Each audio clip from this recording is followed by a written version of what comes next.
thing for him? You're telling me an alien wore this?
Six teams came into this weekend. Now only 2 remain. It is finals day here on a Sunday for the Phase 3 playoffs. My name's Gormizer. Before we get into the 2 teams that we're going to be talking about, and of course the teams that we're going to break down, I want to talk to you about our title sponsor here for the SPL in Season 8. I'm talking, of course, about Alienware, and I'm going to tell you a very, fun story, depending on where you're standing in the perspective of the story.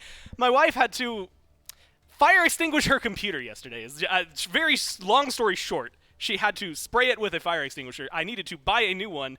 And of course, I know we get sick discounts here, so I go to smitegame.com/alienware, use code SMITEAW, and now, theoretically, by Wednesday, she will have a new computer. But I legitimately had to drop more money than I planned on spending in the next year for a computer, because I wasn't planning on buying a single one. But luckily, it is going to be discounted thanks to the code SMITEAW and smitegame.com/alienware. So if you also, for some reason, have to lose a computer in the next couple of days, I know exactly where you can go and what you can do. You can get that beautiful Aurora Ryzen R10 desktop that the pros are playing. Ducky, I know you just got yours, and that's a spoiler alert, because Ducky, you're sitting right next to me along with Ro, and you just picked up your Alienware, so I'm sure you're excited to be able to start gaming on that. I am, yeah. I still haven't had a chance to use it. Yeah, you said it's sitting in your car right now, right? Yeah, it's in the car at the moment, so hopefully I get to use that soon. It's been a stacked weekend for you. You got here, I think you did the aquarium at one point. I remember you saying that, and I know you went and saw Wraithen. So you've been hanging out. You've been having some fun. Yeah, I've been around about.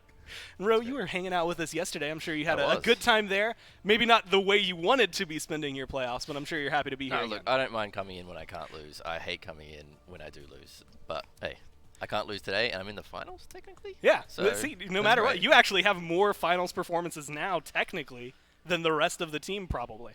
It's not fun. At least for this Phase 3 playoffs. That's true. I'm okay with that. We'll make it work that way. Anyway, we can look at what has happened here. Of course, as alluded to, the Bolts knocked out on Friday. The Titans and the Kings, the last 2 teams standing here on the championship Sunday. And a lot that is riding on this. Now, if you were watching, you know both of these teams have officially qualified for Worlds. And you're probably wondering, what could they possibly be playing for? There is a $24,000, almost $25,000 difference between first and second place here. So prize pool is a huge deal. But not only that, whoever wins this set gets to choose their quarterfinal opponent in, well, I guess the quarterfinal on the side of their bracket at Worlds. So when we do the placement round, we find out all the teams that are coming in December. Whoever wins here gets to choose who they might potentially face. And that is a huge deal for them. We're going to talk about the Kings first, though.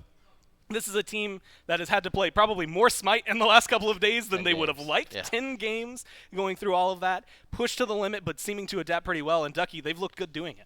They have, yeah. The little 5-game set yesterday. Was hoping that would end sooner so I could go about my day. But no, they've been looking real strong. And Ro, you had I guess, pleasure of sitting on the desk for that one and hanging out, watching throughout what the Kings were able to do. And we've been talking to it, like Mifflin's been mentioning it.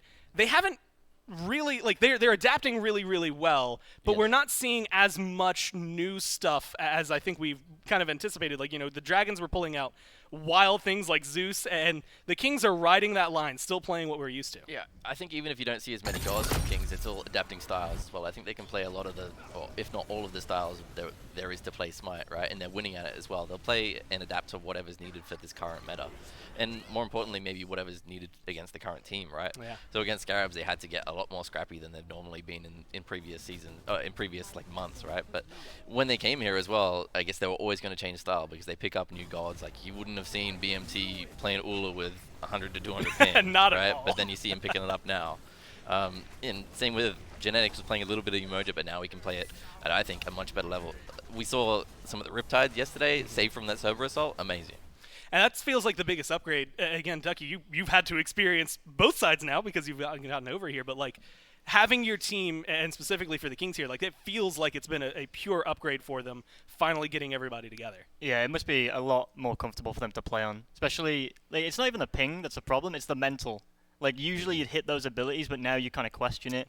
But right now, the Kings are definitely popping off, and I think they are very confident going into this.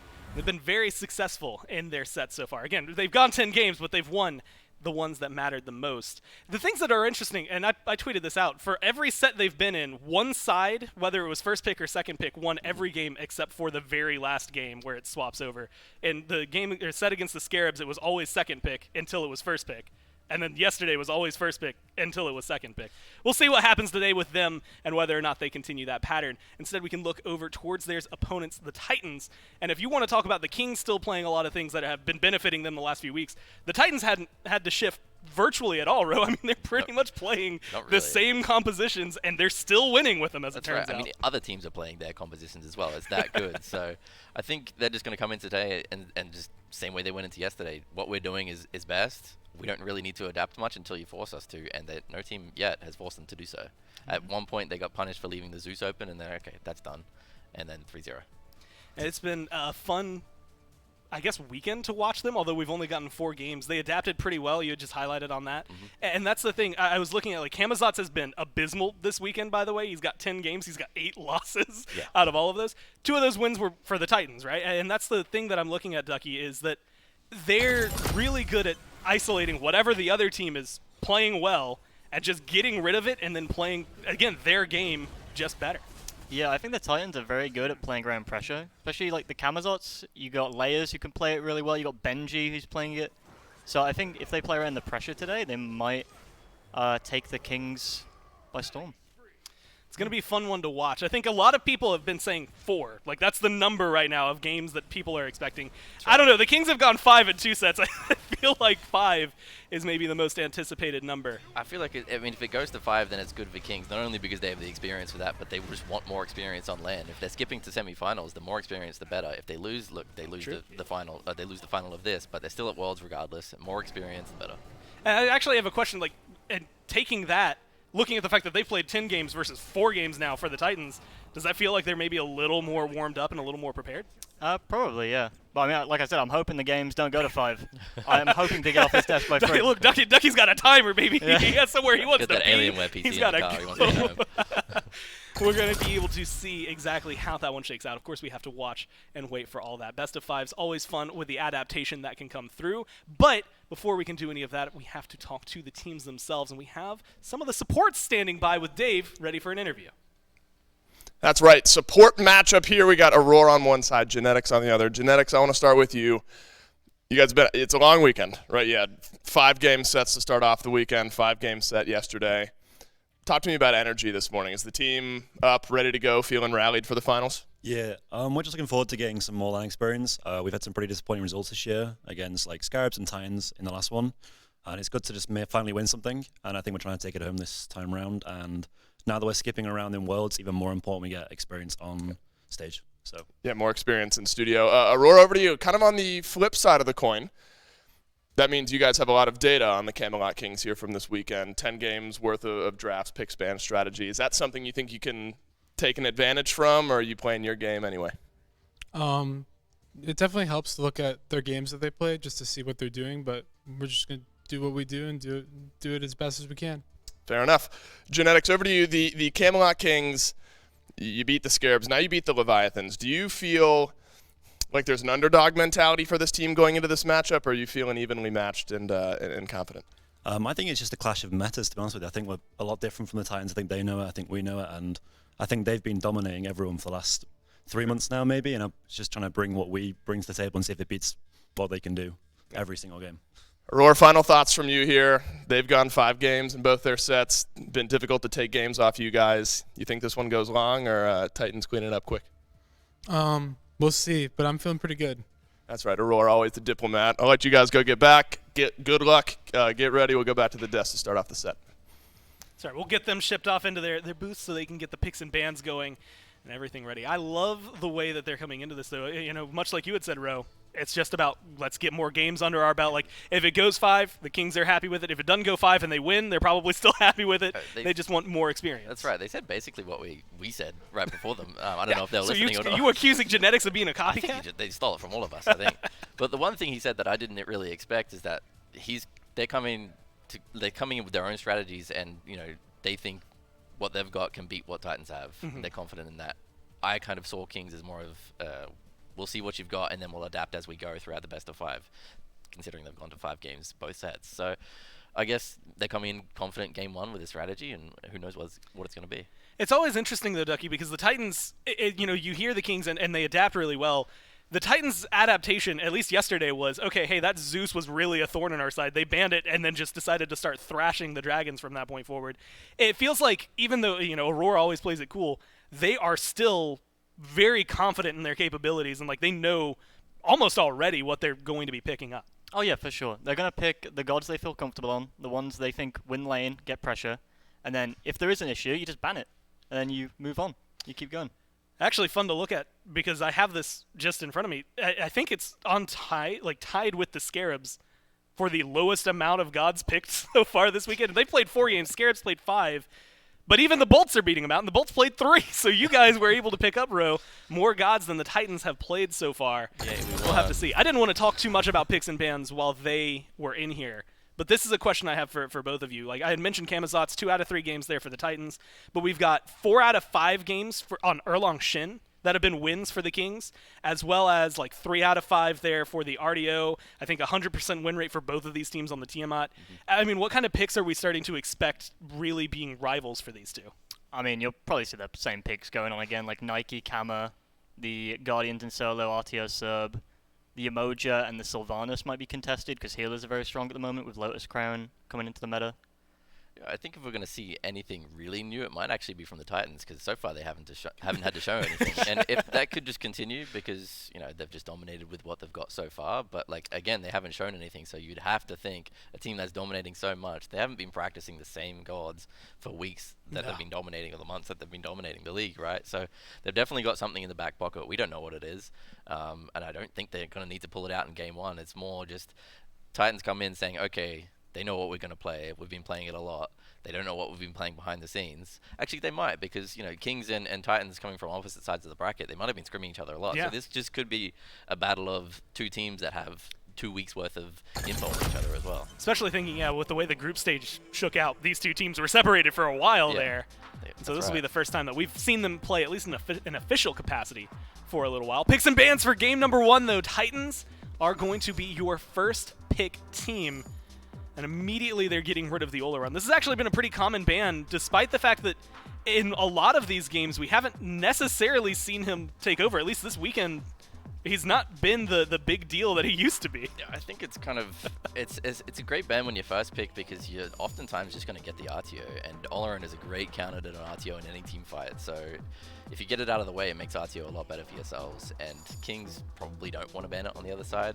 I like the fact that they're banning Aphrodite. We know Paul can play that, even if he hasn't had to play it much recently. He's always a menace when he gets on it. And this Khepri was another it's a pain point for a lot of these teams lately, but specifically, I think the Kings have been playing it a little more often. That concept of what you will see where either your jungler all-ins on somebody, or somebody's finally able to get isolated, you go to get killed, and then they're just brought back to life. I know, Ducky, though, one of my favorite questions that we've ever asked you, and of course conversations we had, was about this Odin, and how you just said, I hate playing Odin, but you'll lock it in if your team needs it. So I'm sure you're happy to see that one banned away. Hell, Erlong Shin going to be joining them. Anything standing out to you on the screen? so far. Not really, no. The healer bans, I respect that, and then another healer is picked, who'd have thought. So I'd like to see Kings pick Cerberus here, or maybe they opt to get the other healer, the Sylvanas. Oh no, they went for RTO, okay. It's got a little bit of healing, but can be trapped in those Umoja walls. So a similar counter than what Oleron is. When an RTO goes in, you're gonna be really threatened by those big CCs. Now this has been a pick that I have fun talking about. So 83% win rate this weekend. Again, both of these teams are the 100% of that 83%. Neither of these teams have lost with this Tiamat yet. And the same thing, I think, almost can be said of this Camelot. Titans have dropped one game with him. But this Tiamat, top pick, top ban, has to be banned, has to be locked in first if you see her, except for a very few teams, and then just disappears off the face of the earth for 3 weeks. Yeah. And all of a sudden she's making a resurgence. I mean, Ducky, what is it about her that's really brought her back in? I don't think it's what really brought her back in. She just kind of slept on a fair bit. Everyone was picking the Morrigan Cthulhu combo, so that's maybe why she wasn't picked as much. But she's always been a strong character. She's a pain to kill on the backline, for at least me and junglers. I think that's true for everybody. I don't think anybody likes having to deal with her. You had mentioned the Morrigan. She gets banned out here, and we'll let the teams go through their second ban phase as we wrap it up. Camazotz Izanami there, Ro, for the Titans. We've talked about how Camazotz has been successful. This Izanami has a lot of pressure behind her, and that plus a Umoja feels like success for a duo lane. That's some lane clear in that duo lane. I don't think Heimdall is going to keep up much with that. They could pick the Sylvanas on the other side, but again, that's another god that can get trapped by the Emoji wall, so it feels pretty scary going into the mid game. But they really do, well, in my opinion, need to answer some of that dual lane pressure. They could go the route of a Fafnir, which they liked yesterday, even without the Erlang Shen. Maybe, I guess it loses some value, and they did run Fafnir yesterday with Heimdall as well, and were able to get kills in that lane as well, so we'll see if they go for the same thing here. Well, right now, it is a little bit more of a shotgun scatter for the Kings. They get rid of the Morrigan. They get rid of Nike, who has caused a lot of trouble for these teams as well. But Ratatosker, which feels like it is twofold. Variety's been playing it, and we've seen Twig play it. So they're going to isolate that one a little bit. And it feels like Twig is probably #1 on their target list. Hunbats comes to my mind. I mean, if you're looking at Captain Twig, while his god pool has started to expand, admittedly, he's always performed a little bit better on certain picks lately. Yeah, look, they might want to force him onto the Humbats, honestly. They know he's been playing it, but it is a weaker early game god. It has the fast click jungle clear, don't get me wrong, but it's easily pickable in the jungle. So, like, something like a Camazotz, especially if the Morrigan didn't get a banned away from them, or some other aggressive mid laner that Paul can play, or even the Umoja can find a Humbats in the jungle and poke him out a lot in the early game. And if they're going to go down the route of early pressure with the Umoja is an army dual lane, they can snowball pretty hard based off of that. Well, Susanna's the ban, so like you said, potentially forcing him into a Hunbats. We'll see where the jungle goes. Looking towards the other side, Titans still in need either of a jungler or a solo laner, which this Camazotz can flex into both. And they're mid. Ducky, what do you see on the horizon? Like, is it better to flex this? You've played some Camazotz solo.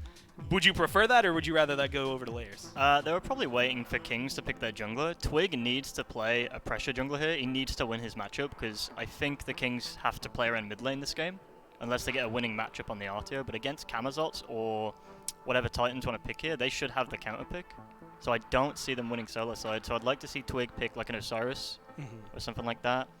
Titans, they could opt to put the camera in solo. He's fine into RTO. He has sustain. He won't lose that. And then they could pick maybe the Humbat to take it away from Twig if he did want to go that route. Make things a little more of a tight squeeze for the Kings. Morgan the Fae. Again, this one was actually wild to me. I think it was yesterday in one of the games the Kings had played. Just kind of, it was the last game they played yesterday. Banned it out of nowhere. Like, nobody had seen her for again, it feels like weeks. And they ban her up against the Leviathans at the time. In that situation, Kings were trying to force Leviathans onto Morrigan because they knew they could beat it because they had beaten it the game before. But this game is the opposite. They ban the Morrigan away and play into the Morgan. And we see the Achilles into RTO. I didn't think that was a good matchup in this whole lane. What do you think? I don't think it's a good matchup either. Could it be a flex Achilles to the jungle and take Camazotz solo, maybe? I mean, maybe. They may just want the Achilles for the execute late game for the RTO and the Faf. Yeah. Feed your brains out in lane, it doesn't matter, just come with your ult in team fights. Yeah, sometimes you lose blue buffs and it just doesn't even matter, so I don't mind it too much, but it could be an Achilles jungle, we'll see. And that Achilles jungle could do well against the Humbats, but so does the Camazotz as well, so I think Kings are in a rough spot. I think their team fight is looking good. The RTO has to be scared of a couple of things like the execute and the emoji walls, but that Humbats is going to try to get to the early, through the early game as smooth as possible and get to those objectives. Because if they can start pulling objectives with the Fafnir 2 and things like that, they can 1, burn them down, and 2, Humbats ult to zone them off. Well, that matches the style of play that we've seen out of the Kings the most, right? I mean, there have been games where they won't do anything for 15 minutes except farm and then jump into a team fight ready for that. And it sounds like, based on what both of you have said, that's kind of what they want, Ducky, here in this engagement. If they can do that, as long as they can keep the Titans at bay, they'd love to just hang out. Yeah, the Kings are definitely looking to play around objectives and team fights, whereas Titans, they want to pressure early and get the buffs, maybe the red or the blue. They probably can't get blue with the solo pressure. I doubt Achilles would win that lane. If I'm wrong, then unlucky. But they should play around duo and play around purple buffs, I think. Now, when we start looking at the rotations, whether it's Camelot or Achilles, both of you have said that that's going to be a little more pressure than the Hunbats, at least early on. Morgan Le Fay should theoretically have some more pressure than this Tiamat early on. Maybe it's going to be balanced out, or is that going to be a pressure point for the She Kings? definitely wins the matchup, but I don't think it's too much, like it's too lopsided. I think both junglers can affect the 1v1 a lot. I don't know who wins the 2v2. I guess we got to see which one is actually jungle first. But I'd say normally there's more kill potential on the Titan side with this kind of draft, just because of the emoji walls and things like that. But you could see some good Fafnir hammers as well. It kind of feels like if we took the minimap, we could just draw a diagonal line across it. Like the Titans duo lane should be up at the tower line, mid should just be meeting in the middle, and then this Achilles or Camelot, whoever it is against Artio, is going to be back under their tower line. I guess if you're looking at this, favoring one of these teams to take out game number 1, who are you leaning towards right now? Probably the Kings if they get to gold fury fights at 10 minutes, 15 minutes. Kings, if they can get to objectives row, you thinking the same thing? I don't know if Titans are going to give them that breathing room, but I do like the comp that Kings have, so I think I'm going to give it to Kings as well, just because of the Fafnir success that they've had so far. Now, when we look at this, I want to ask about CC immunity as well. We know like Camazot's survivable. We'll just ignore him for now. Everybody else here feels a little susceptible to Hunbat's ult. Is this like going to be a huge level 5 spike for Twig? And it's like, is it going to be something that maybe finds more pressure in solo or duo, or where exactly should he be looking? Probably to counter the purple invades the Titans will do. Oh yeah. Yeah. There's a long cooldown on that ultimate though, so he'll have to pick and choose when he can use it properly. It's going to take him a little while to get over there. This Fafnir you had highlighted yesterday, something that has been good and feels like unique right now for the Kings. We'll see if they can take it here in game number 1, or if the Titans will start this one off with their best foot forward. For now, we'll go down to Dave and Mifflin to find out how game 1 shakes out. That's right, it's Championship Sunday, and the Tartarus Titans have made it in, but so have the Camelot Kings after a miraculous run so far here in the Phase 3 playoffs. Titans versus Kings, game 1 of this best of 5, with Dolson, Mifflin, and Doug, of course, bringing us all the action. Mifflin, what a run the Camelot Kings have had. They go 5 games against the Scarabs in the first round, 5 games against the Leviathans yesterday, and now a great chance to win Phase 3 against the Titans. And they're showing zero signs of fatigue. As far as I'm concerned, man, these guys have been carrying this energy. We saw it when they won Game 5 yesterday, how excited they were to be able to move on towards Worlds, and I think that doesn't mean they're out of hunger. These guys are certainly here to play here. Look, just talking to them when they came into the studio, it seemed as if they felt like they were going to win. They're projecting a dub here. I mean, it was cool, calm, and collected. I was talking to Captain Twig a little bit. My man was watching a poker stream on Twitch. I mean, everyone was level-headed here for the Camelot Kings. You could say the same for the Tartarus Titans, though. These guys have come in, and I think it's been a while, Miff, outside of that one game that the Dragons took off this team. Variety and Benji both low. We wondered if we'd see some fireworks here in the solo lane, and already we do. But the Titans, I don't know if you could say they haven't been tested yet, Miff, but teams have been very hard-pressed to take games off of them. Hard press to take games or force strategies. Big man Tinks falls for first blood. Paul making it happen early. Oh, that's horrific. Paul on Morgan Le Fay is able to get first blood, and they just walk at Big Man Tinks. Big Man Tinks has loved this Tiamat so far this weekend. It played a big role in the Camelot's win, or the Camelot Kings win yesterday over the Atlantis Leviathans. Looks like it's going to be a similar build out of this Tiamat, but he's going to need a little bit more time now. Morgan Le Fay, a pick that we have not seen that much of, able to get first blood. It is. Morgan Le Fay does have a deceptively strong early game. She's got very good poke. It's almost similar to Thoth in that she's outranging the majority of mages in mid, so it's constant damage output. Big Man Tinks can never really feel safe in this lane, and now playing at a deficit this early on, it's going to be tough. Layers was just chilling here towards mid. maybe seeing if Big Man Tings was going to overextend back into the mid lane. And now we're going to get a look back at exactly what happens here, Miff. That's just a blink in from Layers. We know Camelot's got a lot of damage early. Paul's got to hit that last auto attack, able to do so. And so now this Tiamat kept a little bit behind in a minute and a half without those beads. And so that's maybe regank potential for the Titans and their jungler. But it's not the heaviest CC from the Tartarus Titans in the mid 2v2. Genetics. Just a slow from Camelot. Genetics should be fine here. He's got the lead. Right, if nothing else, it's a red buff invade that gets dropped down by Layers. Hammer from Genetics is out, but there is no rotation in from the rest of the Camelot Kings here. This is just going to be Genetics being walked down. Does he need some help? In fact, Layers has got lots of damage, and Genetics was there just to defend his red buff, and that is the longest kill you'll ever see.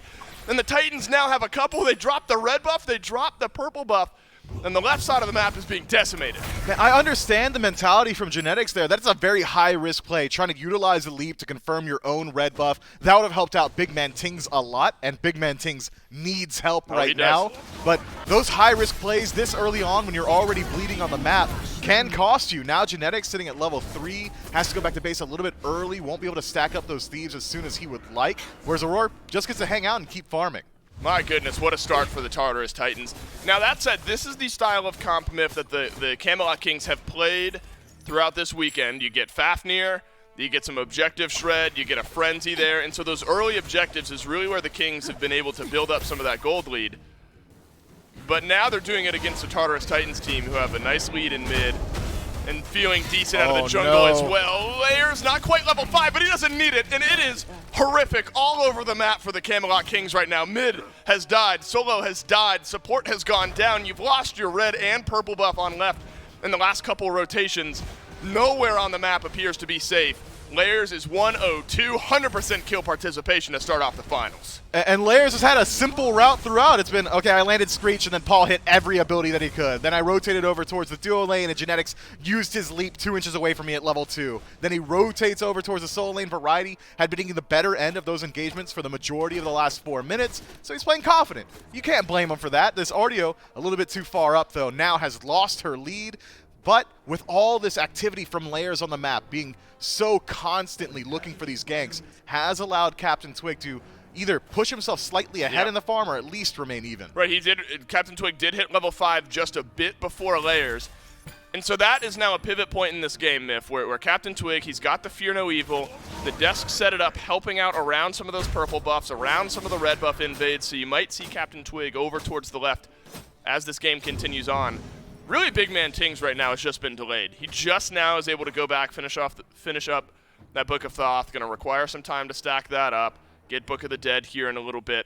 Maybe the name of the game for the Camelot Kings is slow play, farm up, and hope that we can catch the Titans sleeping when we go for an objective. Yeah, the survivability of this Tiamat is nothing to be scoffed at. You've got survivability built in the kit on its own, just by CC immunity in the quadrupedal stance, as well as some damage mitigation. Oh, man. As Twig narrowly avoids death. That is a very good blink. Had Layers connected any damage, this Hunbots would have been dead. Greater Scorpion might see a small fight here. Fear No Evil, that's got some good damage onto Benji. But look at Variety, he has not been able to participate in this fight. At least Scorpion gets secured for the Camelot Kings. It's a good blink defensively for Captain Twig. Of course, you'd love to have that as an engage tool, but now you won't have it for the next minute and 20 seconds. So it's a nice play, but does limit some of the jungle pressure that maybe Captain Twig is able to throw out. That said, Variety has been able to slow things down here in this lane, very close to a couple of kills bouncing back and forth throughout the laning phase here. And this Achilles pick, Miff, I think has been interesting to follow this weekend, where it's been effectively first pick priority. Benji's able to get it with one of the last picks in the draft here. Opts for the Runic Shield first to help smooth out some of that laning phase. You're going to get yourself a little bit more damage, strip away some of the damage output of these magic damagers on the side of the Camelot Kings. Variety, Big Man Tings, and Genetics going to feel the brunt of that passive once Benji decides to rotate out of lane. And this Achilles does have a lead, but don't mince it, man. He's not going to win this lane as far as the 1v1 is concerned. This Artio is such a strong counter pick. The majority of Achilles' damage comes from the third ability. Well, Variety can just invalidate that with the second ability in the Druid stance. So maybe rotation time. You start to see a flip here in this game. If nothing else for the Camelot Kings, slowing this game has been priority number 1. Spiked up to about a 1,500 gold lead. Has not gotten worse for the Camelot Kings. The Tartarus Titans have been able to continue farming things up, though, and 1,500 in the experience department.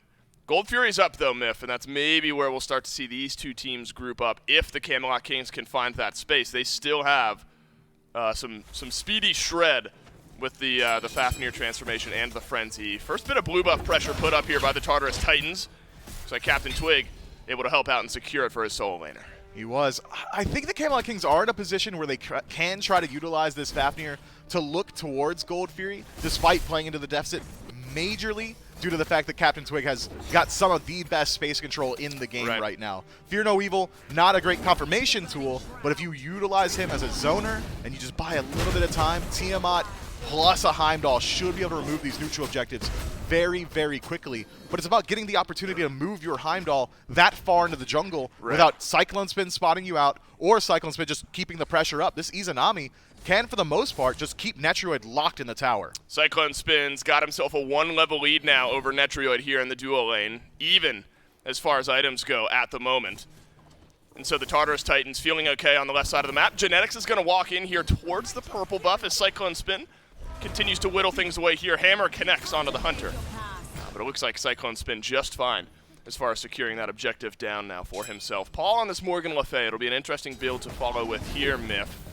It's Chronos Pendant early. Looks like could be some lifesteal after that.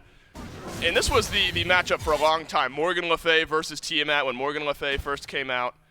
Has fallen by the wayside just a little bit here. But we do know what a player like Paul can do on this pick as that build builds up. Yeah, the Soul Gem is likely going to be the target in this next slot, and I can't argue against it. It's been working for Paul almost the entirety of this phase, and I expect it to continue to do so here today, especially considering he's playing about a level and a half up. It's Big Man Ting's just now ticking over to level 9, whereas Paul has been sitting comfortably at 10 for a little while here. I think, if anything, the Camelot Kings just kind of have to do exactly this. Allow Big Man Tings to solo out some of these back camps, maybe drop his minions in some of these side lanes and try and catch up on that farm. With this stacking build, he needs some time. And this is what the desk expected we would see more of. The purple buff pressure from the Tartarus Titans. Is Twig here to defend, though? No, he's not. He's on the right side of the map. Genetics uses the transformation as the River's Rebuke is out as well, but the Dark Portal drops at his feet, and the purple buff will as well, and it goes over to Cyclone Spin. And that is easy as you like for the Tartarus Titans. They will send layers to the purple buff, and Cyclone Spin is able to secure it for himself. Netroid just has to watch. Yeah, you get used to seeing that from Genetics. The Dragon Transformation just makes it easy to land the Dark Portal, and once you've been locked down like that, the CC, the damage output of this composition from the Tartarus Titans should be able to roll through. First neutral objective being looked at. The Gold Fury pulled for just a moment, but the Tartarus Titans decide to back up. They have wards on that top left-hand side of the map near the mid lane where the Camelot Kings started their rotation in, and the Titans say, word, all right, well, we couldn't sneak it away this time. With no reason to leave it up to risk when you're 4-0. Man, Layers has just made such a difference to this Tartarus Titans team since joining the squad. You know, you're looking at high expectations for the Titans at the beginning of the year. Didn't quite meet them. Of course, roster swaps happened. What we'll discuss is Layers is on this team now and how different the Tartarus Titans looked and have looked and will, I assume, continue to look. He's got 100% kill participation, and this Camazot's pick, Miff, has been probably one of the top picks for Layers since he has joined this team. Just an onslaught, it feels like, of hyper carry potential, and that's scary, isn't it? When you look at the Titans, it was Paul and Cyclone Spin, which is scary enough. And now it's also Layers that feels like you can deal that hyper carry role and carry that damage into the late game. You can. Camazotz has some phenomenal scaling as well as great dive potential in the late. Netroid in particular, being such a safe hunter, doesn't super work up against the Camazotz. Galarhorn for the knockup, Bat Out of Hell beats that. If you're teleporting away, you gotta leap, you gotta blink, you got Bat Out of Hell to chase down as well. But Layers has been spending a lot of time facilitating with damage this game, and it's netted about a level and a half down on Captain Twig. There's a jump out from Layers, so maybe a chance for the Camelot Kings to Great find block. their first kill. Massive block from Genetics, but he is transformed. Fear No Evil sends Layers right back the other way, and it is first kill of the set for the Camelot Kings. Twig survives on.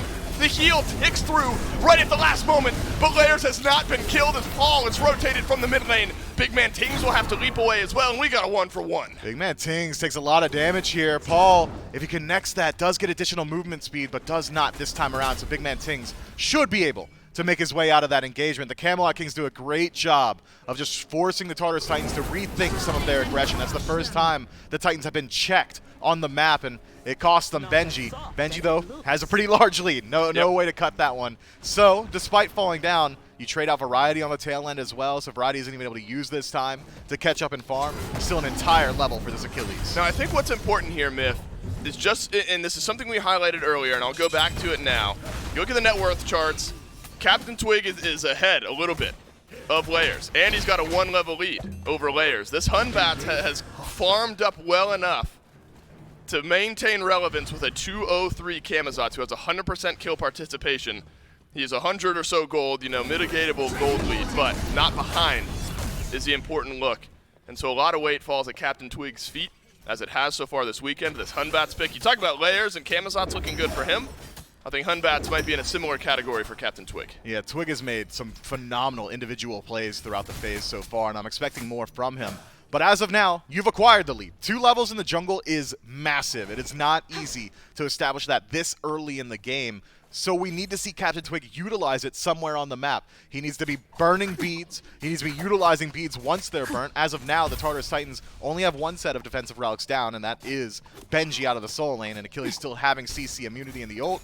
Means that it's probably not a great target for Captain Twig. I'd like to see him start making some rotations over towards the duo lane. Put Cyclone Spin in check. Try and force the ultimate out defensively from Paul. Something along those lines to get the ball rolling. Absolutely. And it's been a couple instances of left side buff pressure from the Tartarus Titans. Has slowed down just a bit here as of late, as we've seen more fighting over on the right-hand side of the map. A decent power spike hit in the mid lane here, Myth. Big Man Ting's able to finally finish off that Book of Thaw. Goes into the Book of the Dead, able to complete that there as well. Looks like some flat pen will be the 3rd item option here. And this is what we wondered we would see more of. Despite maybe being a bit behind in the kill department, can the Camelot Kings transform and shred these objectives? And the answer is yes. Pyromancer, no chance to be contested by the Tartarus Titans. And the Kings do it at a time where there's no chance to pull the Gold Fury for the Titans. No, great macro play, and that has been synonymous with the Camelot Kings all phase. And it's something the desk was highlighting. If they're able to get to this point in the game, 14, 15 minutes in, where the neutral objectives are really the name of the game, that's where this draft from the Camelot Kings is going to come to fruition. Not just in their ability to burn, but also in the team fight. That said, now you're the Kings, you're rotating into this Gold Fury, what could be fight, and you don't have your Fafnir transformation, and you don't have Frenzy. So you're fighting, you're hoping for a secure here as the Gold Fury down to half HP. Cyclone Spin has tanked up a little bit of damage here. So now your ADC is missing half of their health. Aurora is missing some decent health as well. Big Man Ting sends a volley of damage towards Aurora here, and that connects. And it is reset by the Tartarus Titans, not happy with the state of the health bars. The Camelot Kings now in a position where they can pull it themselves. They've TKO'd a couple members of the Tartarus Titans. Aurora's gotta Benji go back. behind, though, could spell some issues for the Camelot Kings. Benji is alone here, but the rest of the Titans on the other side of the Gold Fury pit. The Gold Fury taken down by the Camelot Kings, and it is an immediate disengage by the Camelot Kings. And you know what that does, Mifflin? That evens up the gold. That has been 1.5k in the lead of the Tartarus Titans since minute 1? What is that? A 500 gold tick on the gold charts, and we are back down to even as far as gold goes. 5-1 in the kill department. Who cares? The Camelot Kings, they pull a Pyromancer, they rotate over, they play the Gold Fury well, and they get themselves right back in the game. There still are some significant advantages on the map. The Tartarus Titans still do largely have the experience advantage going forward, but the later this goes, I'd say 20 or so minutes in, experience starts to mean a little bit less and less. It's more so about the gold, and as of now, the Camelot Kings have been able to wrangle control back from the Tartarus Titans. It's been continued efforts from Captain Twig to control the neutral farm, continued efforts from the entirety of the Kings to just play around these neutral objectives, and so far, it's net them essentially another 10 minutes in this game. How this early started, the Tartarus Titans were in such good position to just bully the entirety of the map. Right. But as of now, the Camelot Kings, they brought it right back. And we were wondering if we were going to continue to see those kills roll through. Happen on a few instances, but cauterizing their own wounds are the Camelot Kings. Does end up being Divine Ruin locked in for Big Man Tings here. So we get some flat pen, some good anti-heal, and that feels fantastic into a Yamoja. Camelot's there as well. Brawler's Beat Stick for Captain Twig. And so itemization against healing was a big topic of conversation yesterday. And the Camelot Kings seemingly have taken some of that to heart. Cursed Donk picked up for genetics, and they've got plenty to deal with the healing that the Titans will be doing. They've also picked up a Phantom on Variety, so once these team fights start up in earnest in 5-on-5 engagements, Aurora going to struggle a little bit more so to find those ultimates have large impact in these fights. Plenty of members of the Camelot Kings have the ability to deal with the walls on their own without even having to utilize that relic, so maybe Variety even just holds on to it as a self-peel tool going forward. But as of now, there's not much left on the map for either of these teams to try and throw their weight around at. Pyromancer are going to be respawning very shortly. Gold Fury going to be a couple of minutes till we see that one again. Seems like both of these teams are happy with the pace of this one. And evaluating both the compositions holistically, I wouldn't say that any one team has a significant advantage in the late game. Uh-oh, Genetics gets stunned here by Aurora. How costly will that be? Layers does some good damage here. Captain Twig, just throw out the monkey. Make sure to delay Layers on his re-engage here. That's a jump out from Layers. A bit of a meeting of the minds here on the right side of the map, on the Camelot Kings side of the jungle. Variety has taken a nice chunk of damage as Benji and Layers has sent some his way. And we are just exchanging farm at the moment. That's a blink in from Layers, and if you're no evil out. Maybe some beads get used there. One set by Layers is down. So we're trading some relics here, if nothing else. Cursed Donk expended by Aurora does force the beats defensively from Captain Twig, but with all this emphasis on the right-hand side of the map, it's Netroid split pushing. If this tier 2 goes down, that's massive. Man, Netroid has just been whittling away this tower. Dark Portal slows down the disengage. Cyclone Spin walks it. Oh, What? But Netroid dashes off to the side, and we will see no further in the 1v1. Paul should be able to rotate around this corner. The damage misses, but the second chance is there. And Paul Hold on! nearly goes down, but able to get it anyway. Netroid gets a tier 1, tier 2 tower, and that's a nice play from Netroid, forcing a lot out of Cyclone Spin there and getting some gold for your team. So impressed by just the presence of mind from Netroid to stand his ground and fight. The Aussie passive procs and forces Paul to use that ultimate. He holds on to the Aegis earlier on in the engagement. Could have just sat inside the portal and forced Cyclone Spin to get that relic, but wants to hold on to it. Nearly turns around that engagement as well. So it's an Aegis for Aegis trade. Tier 2 for Netroid's life. The Camelot Kings, as long as they don't lose too much here, come out ahead. Well, that's important, though, is because Netroid's dead right as the Pyromancer respawns, so the Camelot Kings can't pull it for themselves. And the Tartarus Titans realize that, and they will close the door on the Fafnir transformation plus Frenzy Pyromancer pull for the Camelot Kings. And the Titans able to grab that one for themselves and close up that gold gap just a little bit. Oni Fury will be up on the left side. And so that's where the macro decision-making of the Camelot Kings would be made a little bit more obvious. Do we want to stand our ground, fight here on right? We're 20 minutes in. We can shred these objectives quickly. Do we want to look for a fire, or is the Oni Fury safer? The Tartarus Titans right now are just trying to put pressure on the map and force the Camelot Kings to respond to their positioning. They want to be the ones choosing these engagements, choosing where the fight happens. If they find a pick on that tier 1, you better believe it would have been an instant transfer over towards the Fire Giant itself. But in controlling the pace, you can see it now slowly reflecting on the Camelot Kings, who have rotated all 5 members to the right-hand side of the map. Ward advantage heavily in favor of the Chaos team as of now. The Tartarus Titans cannot start up the Fire Giant without the Camelot Kings knowing, but in doing so, they've really closed up the map. Netroid pushed out the entirety of the left-hand side, so Cyclone Spin can't really rotate over here unless he's willing to take a fight up against Captain Twig if he decides to rotate in. Both of these teams have done a lot to really control the pacing of this game. The fight might start at this Oni Fury, but that's not what you're fighting for. Everything that happens from here on out reflects on the Fire Giant. And Myth, you know, you talk about hitting some important power spikes going into these objectives. The mid lane KDAs could not look more different.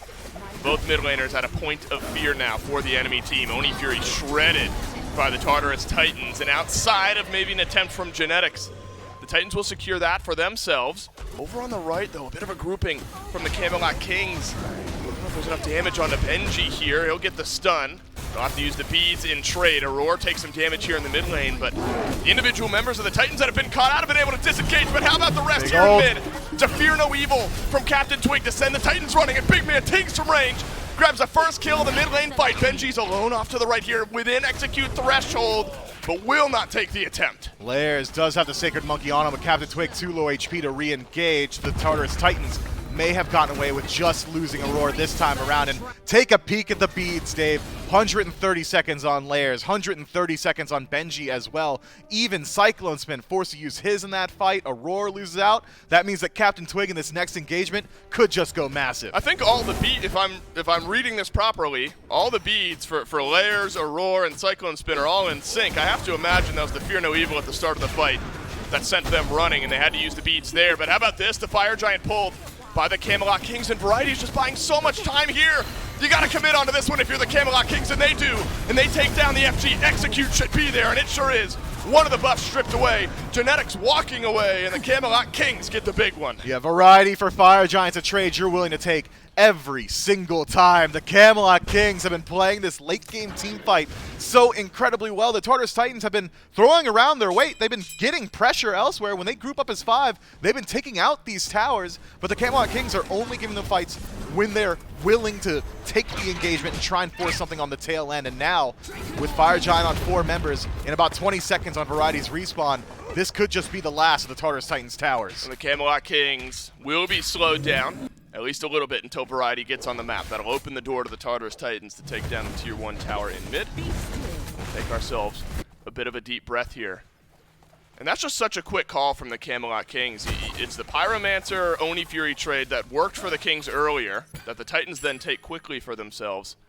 And I guess there's just enough poke damage in mid there, Myth, that forces the Titans back. And that opens up the door to the Camelot Kings to find themselves a big advantage. I mean, this does not feel like a team that's down 7-2 in kills controlling the game. I mean, right? I mean, we're even as far as gold goes, close to that in the experience department. But it's just that macro play of the Camelot Kings that has been touted all weekend long. And already in Game 1, they're taking it to the Titans. They are, and the Titans have been struggling to finish off kills. In that last fight, Netroid gets out with sub 100 HP, as does Captain Twig. If the Tartarus Titans could just clean up that chase down, keep Benji a little bit healthier throughout the initial parts of these engagements, maybe it goes better for them. But it is a large grouping from the Camelot Kings. They want this Tier 2. Ratatouille finished up for Paul. That might help finish off some of those low health targets if the fights are able to continue the way that they have been. Nice double stun from Big Man Tings. Keep Paul in a point of nervousness, and a 4-man Fear No Evil from Captain Twig just secures the Tier 2 tower in mid. Some pressure on the Tier 1 on right. And those are the last 2 towers on the map for the Tartarus Titans. But it looks like that Fear No Evil and then disengage is what the Kings have in mind. Paul and Cyclone Spin lose their beads yet again. 2 minutes till those are back and available. And you don't think that Fear No Evil is a 2-minute cooldown. I'm not sure. Maybe that blink could limit the engage factor of the Camelot Kings. But as of now, they're just doing so well. The Tartarus Titans have been doing a good job of slowing down the push. They're not hard defending these Tier 2s. They realize this point in the game, gold's not all that important considering how close it is in that department. So instead, they're just trying to buy time, and there's only about a minute and a half or so left on this Fire Giant power play. Titans rotating around the blue buff here. You're not going to put up a defense under a Tier 1. Maybe under your Tier 2. Captain Twig's 002, Layers is 204. If you're looking at both the jungle KDAs, you're saying Layers has had infinitely more impact on this game, and that's just not the case. I mean, even the Fear No Evils from Captain Twig have done a lot as far as utility goes in taking those beads away. So he deserves his day in the sun, as the Camelot Kings will turn their eyes towards the Tier 2 on right. You got 55 seconds left on the first FG buff of the game, and you have set the stage so well, the Camelot Kings have, for closing out Game 1 if you're able to find another good fight around the Fire Giant. You got to watch out for Layers here, who's hovering around the jungle, securing up some of that back farm. There's always that opportunity to dive on the back line if they're left unchecked. Twig's ultimate's coming up just now, which should be the go button for the Camelot Kings. Bead still down. 4 Paul, 4 Cyclone Spin. Layers bat out of hell. He's found Netroid with some good damage. Benji walks forward and gets the stun onto Variety to the front line. Buying space for the Tartarus Titans now. River's Rebuke, that is locked in a couple, but Phantom immediately used, and that's a great disengage for the Camelot Kings. Now Captain Twig's got to leave as well. All of this cleave damage is massive from the Tartarus Titans. Can you finish off the low hill targets? That's been your issue all game long.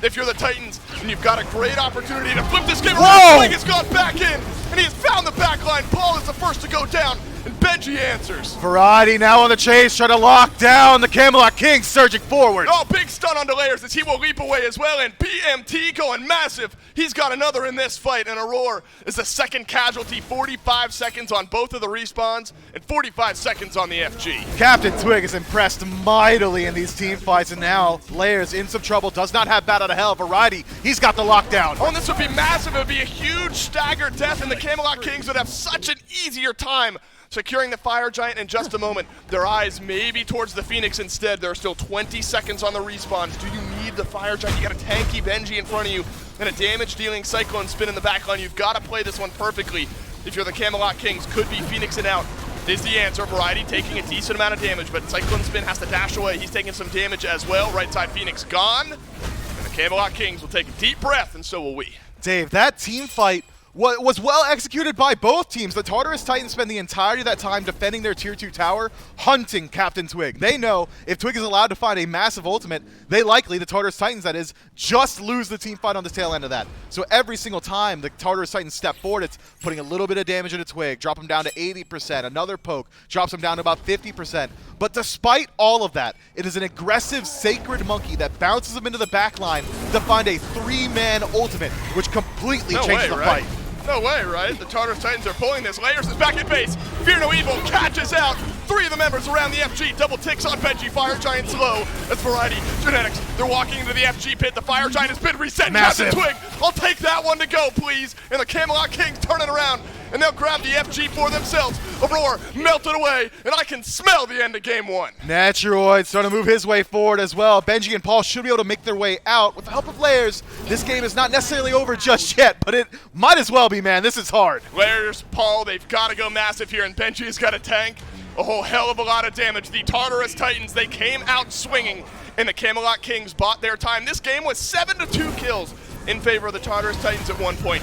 It is now 8-7 for the Camelot Kings. A 5-1 swing. Frenzy used. Titan is decimated, and the Camelot Kings walking to a game 1 win. That impressive individual plays is what win you that game. Captain Twig should get the MVP for game 1 every single time. That's not my jungle bias ringing true. I promise you guys, it really is not. He was making hero plays through and through. Even towards the tail end, goes in on his own to defend the Fire Giant. Wild. I couldn't believe that that solo lane fight on right. I mean, the game is getting close to ending anyway. I mean, that's the Kings game to lose at that point.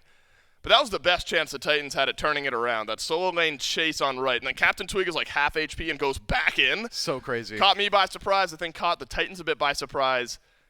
And what a way to start off now this best-of-5 set.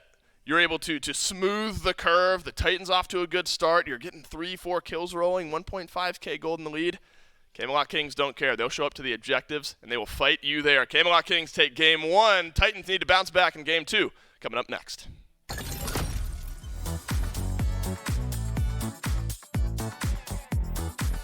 Hey, wait, what did it win? You win the respect. You're telling me an alien wore this? Perfect. Okay, that was a good cut. Messaging him to mute. The best graphics you really need, Ultra, of course, and I can probably watch a stream on the side. Content's gonna look good. Pretty good, pretty good.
Well, the Kings win game number 1. Nice view of Ducky there on the intro, too. That's even perfect. Of course, these two teams are playing and going to something very important, included in that hi-rez showcase. We're going to have the SWC, the SMITE World Championship. You can see when those are going to be going on Friday, Saturday, and Sunday, the quarter semis, and, of course, the finals.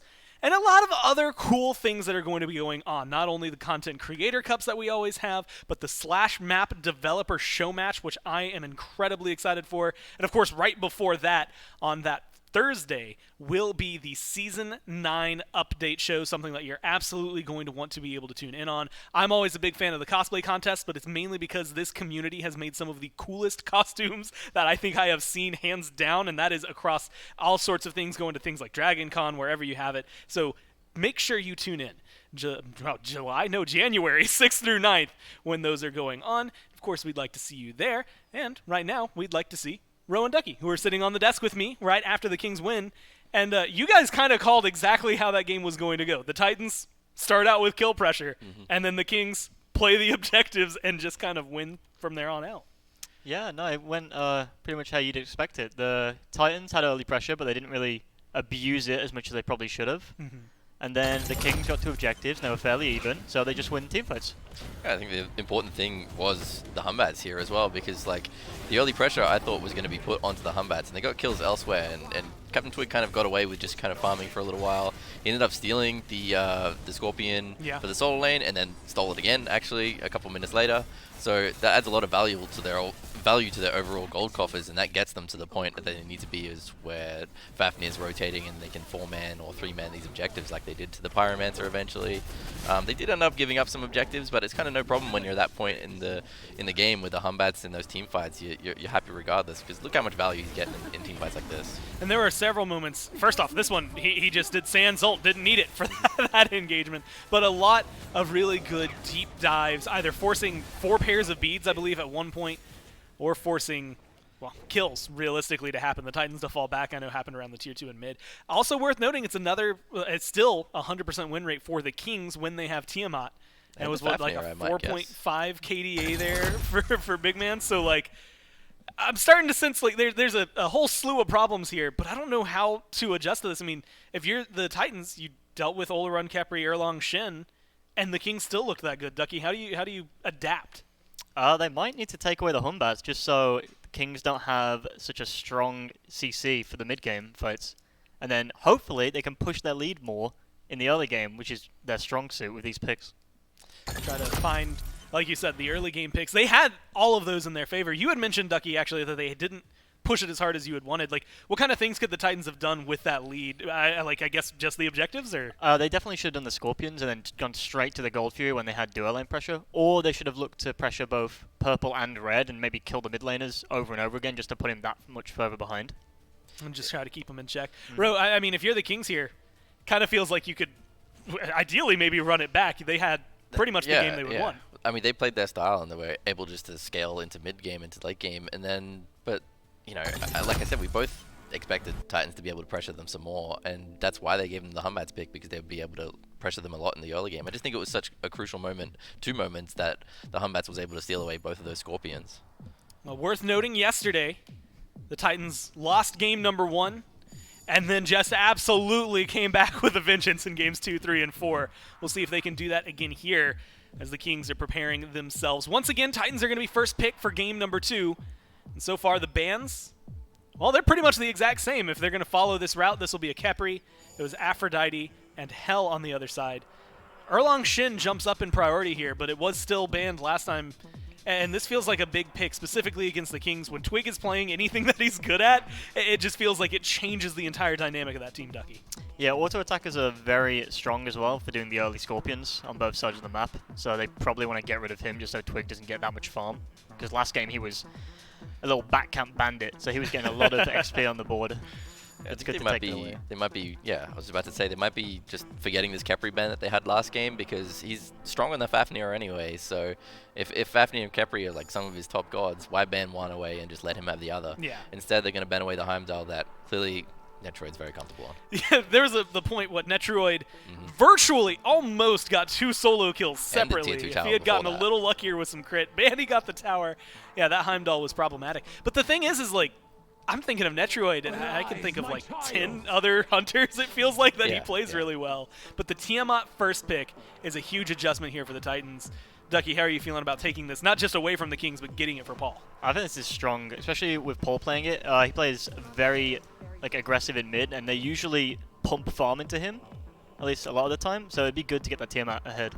Yeah, and you actually said, Gore, I think both teams had 100% win ratio with Yeah. Tiamat. Well, Kings just won again with it, and now Titans, okay, our turn. And I'm going to say this, if the Titans win this game and it just keeps going like that, at some point someone just has to ban the Tiamat so we don't know who's going to win. That's right, yeah. Up And front. looks like they do prefer the Capri over the Fafnir, so they're just going to take it up since it's open. Now this is an interesting, so we saw what the Artio did, and despite, it was cheeky ganks. It wasn't unlucky. He didn't win that lane. It was help from external forces that brought it over. So Artio should theoretically have some good matchups over pretty much against everybody, right? Yeah, no, for sure. I'd probably still see Titans pick up the Achilles or Nike, just because they have Capri on the board now, so the Achilles is a lot stronger for the Titans team. However, I don't know if they'll win lane like they did last time. I think Variety will be very conscious of the ganks. Well, the Kamazots and the Emojas seem to be a familiar theme for the Titans. They go back to that. But Artio, Hunbats, both of them were widely successful in game number 1 row. They add the Kepri to it.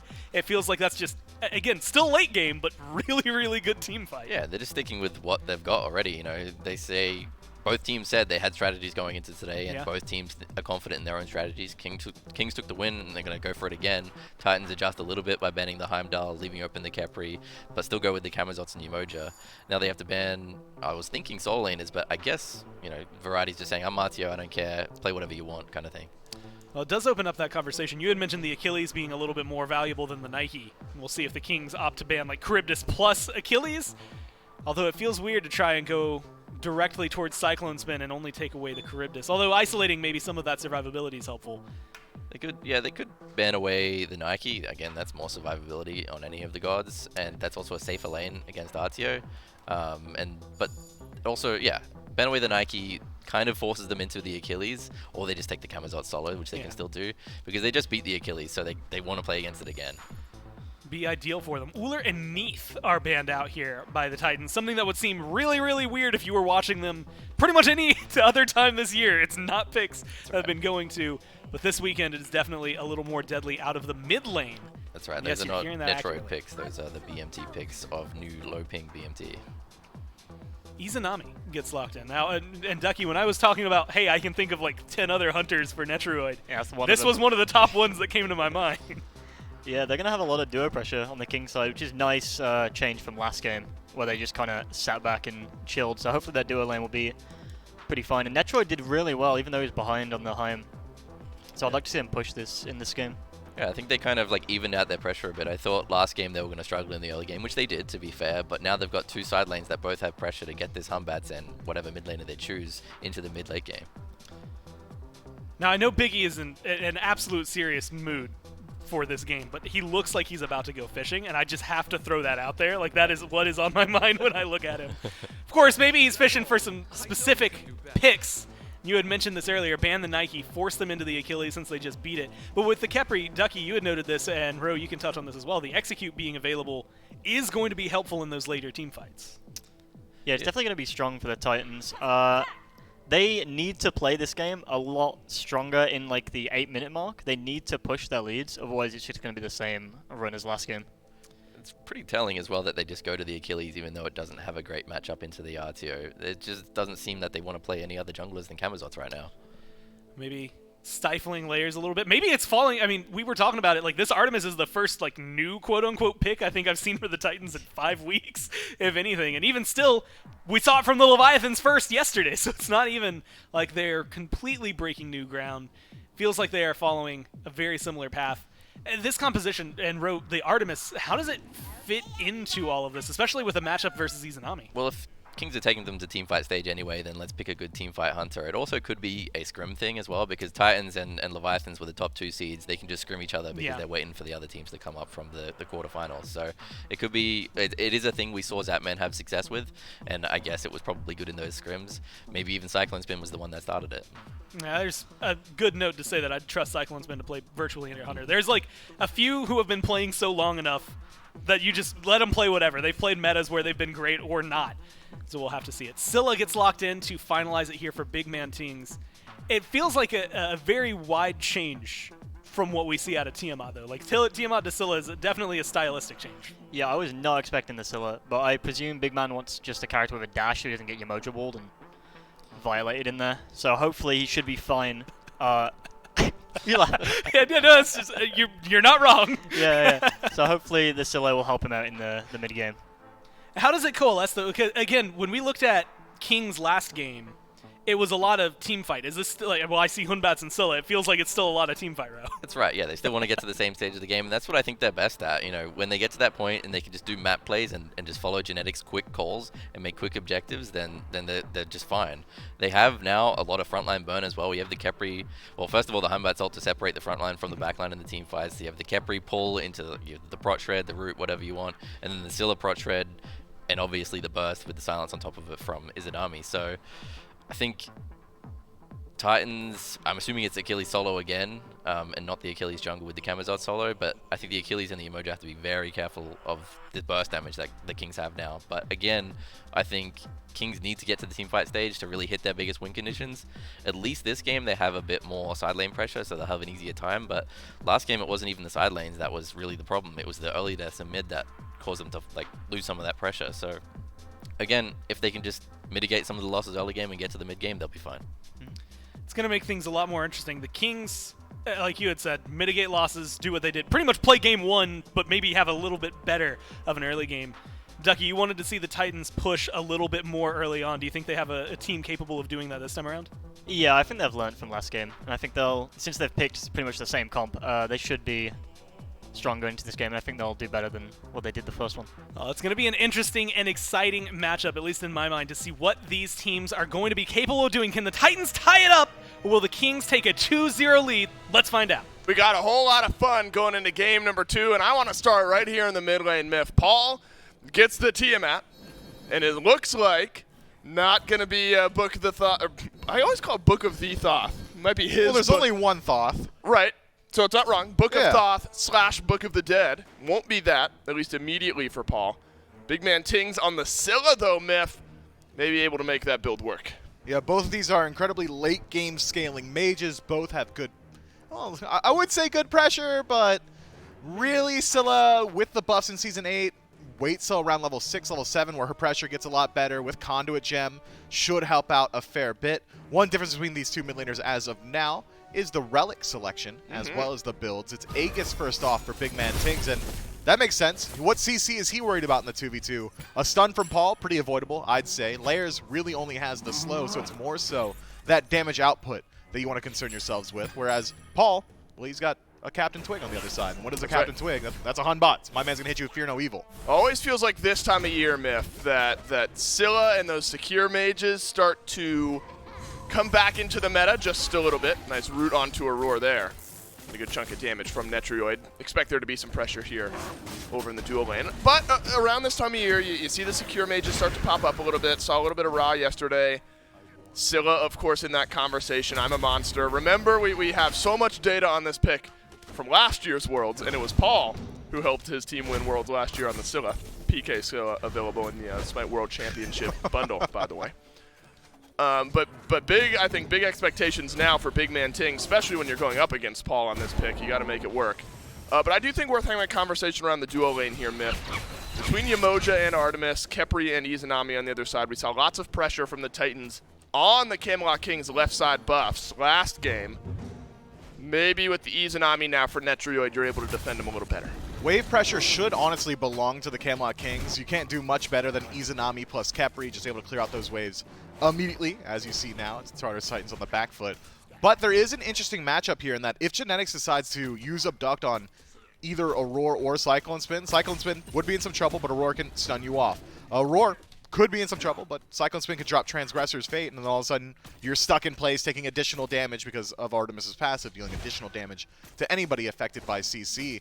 Genetics, I think, doesn't really have a great target for Abduct in this lane. Instead, maybe more so concerned with his ability to peel out for Netroid, which is still incredibly strong. Scarab's Blessing, one of the most annoying abilities in the game, but maybe more so the ability to rotate out of lane. Well, that's a nice Riptide from Aurora. Keep Genetics from walking up into the face of the Emoja. All right, so we're going to get our first rotation of these left side buffs off of cooldown from the first, and it looks like both junglers happy just to let their respective sides of the map go for their own buffs. Twig is going to rotate right here, maybe help out Variety in dropping down this blue buff, but at least initial pressure on the map looks like everyone happy just to sit back and farm up. We do get a mirrored jungle match from last game, or the same jungle matchup from last game. Layers back on this Camazot's Twig, back onto the Hunbats. And remember, we didn't necessarily see Twig get wildly involved early in the game. He was just able to farm so effectively, get to a strong point, and then impact the game in the mid to late. And I wonder how that affects Layers' mental coming into this game. Does he want to play that same level of proactivity throughout the early game, trying to facilitate these lanes, or is he going to try and more so farm up the jungle and hang out and make sure that Captain Twig isn't pulling 2, 3, 4 levels up at certain portions of the game? Last time around, it was really Captain Twig just hanging out for 12 entire minutes, farming up his own jungle, maybe taxing a couple lanes here and there, whereas Layers was looking for the fight for the most part. That could be something that weighs on his mind. Having played against Layers in the past, I can tell you this, he hates it. Every single time he's down any form of XP or anything like that, my man would send DMs and scrims. He's rotating in behind the mid lane at level 5 here. All the CC connecting for both of the mid laners. So junglers will just head right on back. It's going to have to be a different style of game here from the Camelot Kings. Good damage on the Cyclone Spin. If Netroid's level 5 there, you're maybe seeing Genetics and Netroid go in underneath the tier 1 tower. And that could happen around this wave. That's a nice pullback from the Riptide and keep the Camelot Kings pushed up.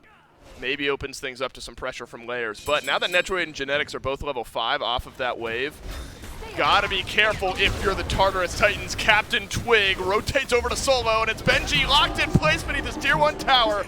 And the Fear No Evil finds its value early. The Camelot Kings in Variety off to first blood. Man, this Hunbots is just such a menace on the map, isn't it? Variety already has the lane advantage playing RDO into the Achilles, but now you've got the CC advantage. Benji forced to utilize a majority of his kit to escape the initial engagement. Variety stuck around and he's low. Can Layers deal enough damage here in the 2 versus 1, or is he going to pay for it with his life? Bat out of hell awaits.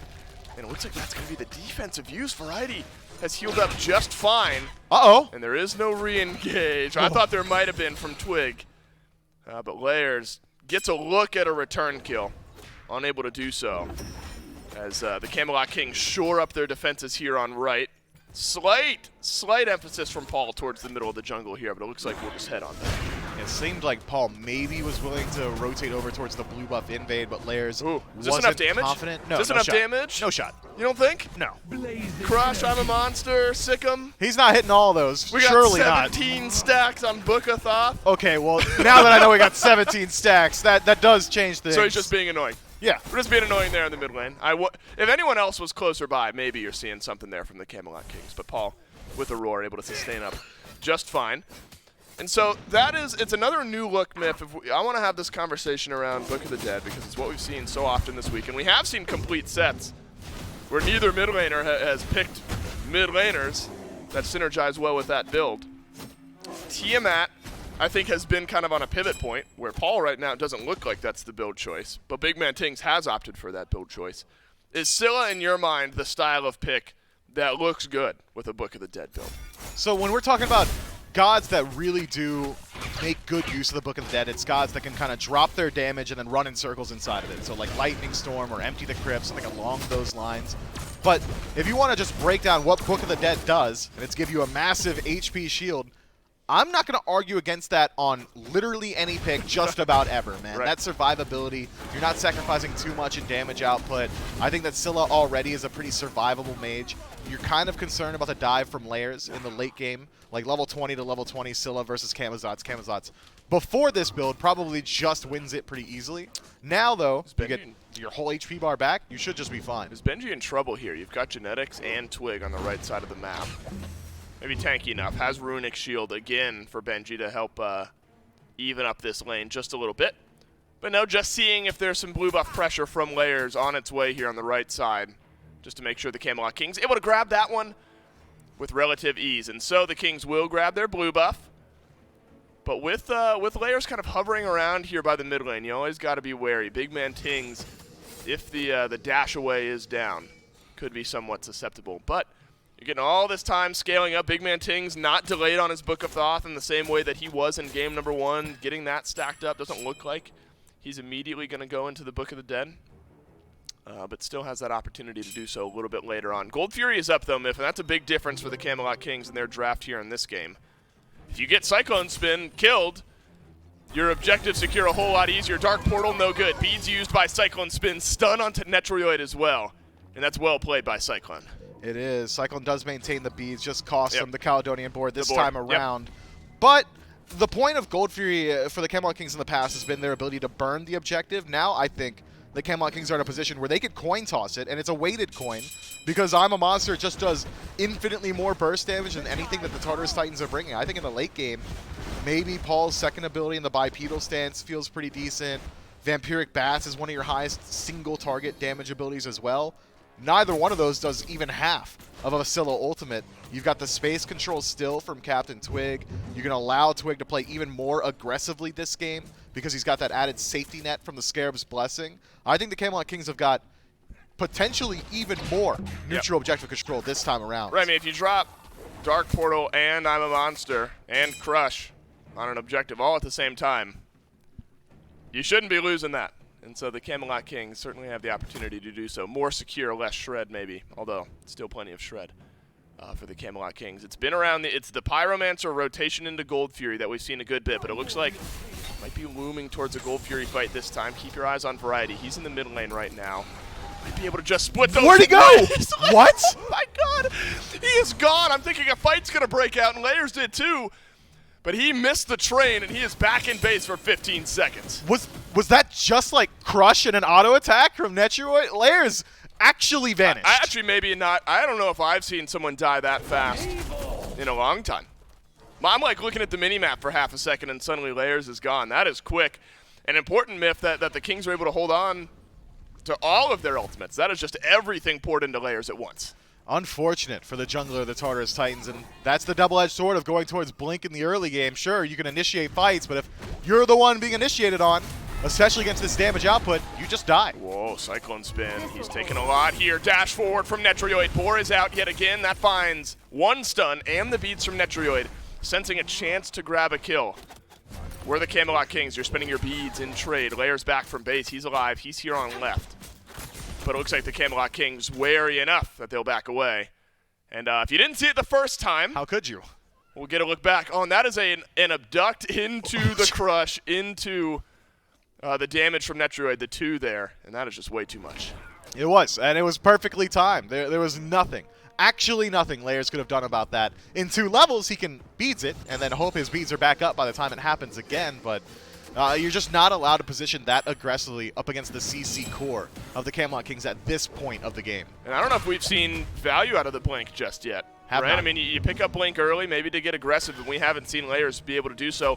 Remember, this is the same pick. 100% kill participation Layers was on this Camazotz in game 1. 4 or 5 kills on the board. Layers had gotten a couple of them and assisted in 2 or 3 of them. And so it had been looking good for the Camazotz, but the Kings playing around it just a little bit better. And the Desk Myth was even setting up this game as if the Kings could just kind of survive until that mid-game point, they should be just fine. And they've done one better. They've taken the lead by about 500 gold or so going into the mid-game point. A little bit of XP on their side as well. But it's a Pyromancer pull from the Titans. That'll close up this gap just a little bit. Variety, I don't think, has the legs to get here in time. And the Titans make quick work of a neutral objective. But on the other side, Myth, it's a Gold Fury pull for the Kings. Well, this is dangerous. The Tartarus Titans certainly know this is happening, and the burn is not incredibly fast. But you've got all of the security. You gotta make good use of that. Yep. And the Camelot Kings do secure the Gold Fury, but what have you spent? Have you cost the life of your jungler? Good CC on the back end. Bat out of hell. Good Does heals. enough damage. Scarab's Blessing, not needed, but does delay the re-engage. Captain Twig will blink away. A little bit of damage from Layers over the wall, and the Camelot Kings get out alive. Textbook disengage. The heals from Variety, the Scarab's Blessing, and now it's a textbook re-engage for the Camelot Kings. Oh, Roar's taking a lot of damage, but the healing We'll keep the emoji on the map for the time being. No ranged damage secure this time. All of it used on the Gold Fury. Otherwise, Aurora would have been in a little bit more trouble. Cyclone Spin, no ult, no beads. But not knowing exactly where the Titans are likely slows down the aggression here on left. And so the Camelot Kings, they continue to play that objective-centric play style. And they're able to get out with everyone alive. So another big win for the Chaos side. But it was an expensive disengage. It cost you Fear No Evil, I'm a Monster, Scare's Blessing, even Dark Portal to confirm that objective. So the Tartarus Titans have got about a 40 to 50 second window where they have a significant advantage in the fight. Unfortunately for the Tartarus Titans, in going for that Pyromancer sneaky play, they removed the only other POI from the map. Benji somewhat low on mana here. We'll use the beads and dash away. And that's where the Camelot Kings are saying, all right, fine. We walk in, we spend nearly nothing. And we get the beads out of Benji for the next 150 seconds. So that's a worthwhile trade. And I think that this is a massive area of props for the Camelot Kings. So many teams, Miff, in these best-of-5 sets, even best-of-3s against the Tartarus Titans so far this year, have felt the need to try to compete with the Titans in the Titans style of meta. Now in back-to-back games, the Kings have come in and played their style of game with the objective secure and burn macro style of play. And they've made it work. They have played their own game and forced the Titans to adapt. They have, but they haven't addressed the root cause issue, the win condition for the Tartarus Titans. And I'm talking about Paul. Of course I'm talking about Paul. Of course you are. He's sitting goose eggs across the board right now, dead even. His scaling is going to be great come late game. I think that playing around Paul is an answer that a lot of teams have come up with in the past, but Paul doesn't allow that to be the answer for the entirety of the match. Oh, no. Eventually, someone's going to have to deal with them. Aurora walks forward, and I'm not sure he's going to walk out. The Riptide was there. The second one is as well, but Fear No Evil spent. So is the Dark Portal. You don't love that if you're the Camelot Kings. You do love that you're able to get the kill onto Aurora nonetheless. If you're going to spend those ultimates, you got to get the kill. And now Netroid's got a couple. That was such an intelligent usage of Fear No Evil from Captain Twig. Very often players will just say, okay, Aurora doesn't have beads, he's right here, let's lock him down, let's get the kill immediately. But Captain Twig realizes there's not really much risk of Aurora getting out of there alive, so instead he waits to find the double ultimate, to force the ultimate out defensively from Cyclone Spin, finding even more value from a situation where you already have the guaranteed kill. They're going to get a tower on left as well. So the gold lead that was somewhat low for the Camelot Kings starting to build up a little bit. 2,000 gold, and a lot of it happening over the last 3 or so minutes. And if you're the Titans now, Miff, you're right. The game plan has got to be to try to scale up into this game. Cyclone Spin decently behind here. As far as net worth goes, about 500-600 gold or so, at least a tier 1 item. And the Wind Demon Tree is what that looks like. And we've seen a little bit more Artemis here this weekend. Zatman played it a couple of times yesterday, so the Kings, no surprise here and no learning curve needed. It's a pick that they had to deal with yesterday when they played against the Leviathans. But still a pick that I think holds some value. We saw Zatman have great games on this Artemis yesterday. Yeah, Artemis has got some new items that you can look towards as well. Fail Not really works with that god. Haven't seen Layers use the blink much this game. He'll use it this time, and Captain Twig will be swooped on through the Scarab's Blessing. Perfect from Genex, and he dashes away. The last bit of damage from Aurora. Connects onto Twig, but it's not enough to kill him off. Aurora now rooted back in place, and he's got no Omi. He's just going to have to walk out of this fight. Paul, with that Soul Gem, sends out some healing to his team. You're playing on a knife's edge there, and that is a good play from Genetics to keep his jungler on the map. Captain Twig is able to maintain both relics. Yeah, that is so nice for Twig, not only maintaining both relics, but also his own life. And in exchange for the Tartarus Titans junglers, engage and safety. You lose the blink, you lose the beads, you lose the opportunity to get proactive on the map for at least 2 minutes. That said, 2 minutes is pretty a long time, especially considering Pyromancer and Gold coming up soon. This is just the pinnacle of Capri, isn't it? I'm going to time it right there. Right as the damage from Aurora connected. And nearly actually ended up dying just because of where the Scarab's Blessing revived Captain Twig. But we're not going to talk about the what-ifs. We're going to talk about the what happened, and that's Genetics saving his jungler's life. Has built in to the Shogun's Kusari yet again, whether it's Fafnir or Kepri. That item adds to some of the shred that your team is able to do. It'll help out around the Pyromancer here that the Camelot Kings grab. And wouldn't you guess it, the Fury is respawning at the exact same time. And wouldn't you guess it, you see some red icons hovering towards the left. You do. The Tartarus Titans thought maybe for a second they would have an opportunity to pull this one out, but the Camelot Kings burned the Pyromancer so quickly, and now they've got the rotation path in here as well. They're just going to pull it. And what are the Titans doing? Well, Aurora is close.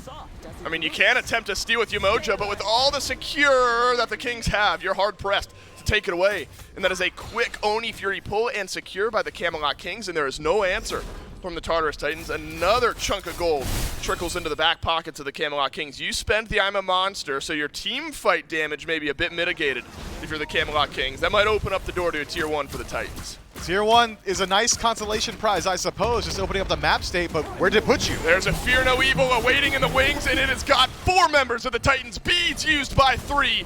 The Titans disengage immediately in the mid lane. And how many times, Miff, did we see that in Game 1? Too many. Captain Twig, and it's like the same KDA. He's 0-0-3. It's not like all these kills are rolling through, but if Fear No Evil gets dropped, 2 or 3 sets of beads are perfectly in sync on cooldown, and then Twig just walks away, feeling like he's got some value. The Fear No Evils, and that's good setup from Variety as well. Walks in with the RDO and gets the stun. But now Benji, Aurora, and Cyclone Spin missing their beads, all of them in sync, all of them thanks to Twig. And in Game 1, who else was burning beads? Nobody. It was just Captain Twig, and then he'd rotate in and do it himself again. This game, you've got a couple more players that can burn beads. In the late game, Big Man Tings puts Threat No Beads on his own, as does Netroid. But we haven't seen it just yet. It has only been Captain Twig getting rid of these defensive relics, then circling back and finding the value from it. This might be some of the best play we've seen from Twig all year. Right, we're quote, forcing Twig onto the Hunbats later on in the draft. He's fine with it. He loves it. I think Twig is just A-okay with that. That's Sick'em. And Crush missed. Big Man Tings walked down, Book of the Dead. That'll help buy some time. And now Benji, have you overextended? Execute says no, but you do have to spend your ultimate. Now Layers just to the side as Big Man Tings on that damage. Beads used by Layers. There's 1 set of beads left on the map for the Tartarus Titans. Wow! Does not have him. Netroid, I'll take the solo kill. Yes, please. And Paul now jumping back into Netroid, who's on the back. He got the knockup. And there's a Scarab's Blessing on Netroid as he walks forward, and he is dealing the damage to Paul. He'll dash out over the wall. Layers is in on the chase, but it looks like the Izanami will survive. Yeah, but Layers probably won't. Variety just a couple inches away Twig from the here. claw swipe. I don't know where that Fear No Evil is on cooldown. Nice Riptide back from Aurora to help keep the Camazots on the map.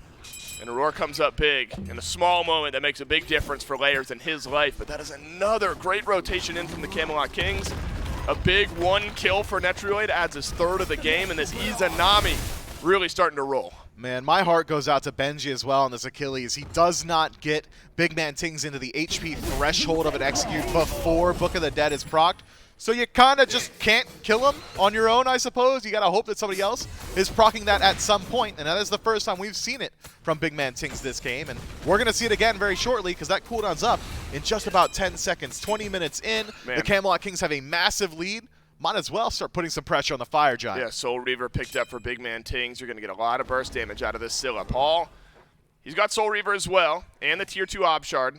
Lots of value in that Tier 2 item. Get some of that percent pen online, helps you with the frontliners. And that still remains to be the question mark here in this game, or the exclamation point, if you will. Can Paul, on this late game Tiamat, start to turn some of these fights around? Low, middle of the player damage charts as we stand. That said, Big Man Tings has done more damage to objectives than he does players this game. Bottom of the damage charts for the Camelot Kings mid laner. But more value on the gold than I think Paul has been able to find so far this game. Not far enough behind, though, Miff. I say through kind of bated breath. The Tartarus Titans 3.5K or so behind. I'm not sure you can give any amount of space to the Camelot Kings on this fire. This was one of the largest gold leads we saw in Game 1. That's true. This is the gold lead the Camelot Kings used to net Fire Giant in Game 1.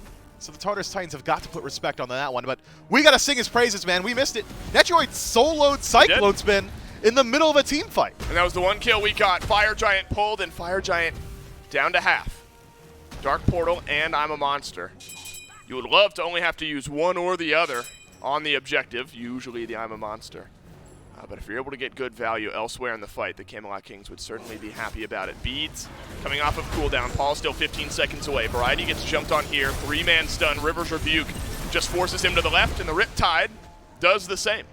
But Variety's able to walk out for all of those troubles with half HP. And River's Rebuke being down, especially in one of these jungle fights, big. It is massive. Variety also holds on to all of his relics, doesn't panic Onk, doesn't have to blink out, so he's still incredibly strong, just needs to heal up a little bit, and then he's right back in the fight, engaging every single time. Still has Bulwark of Hope as well.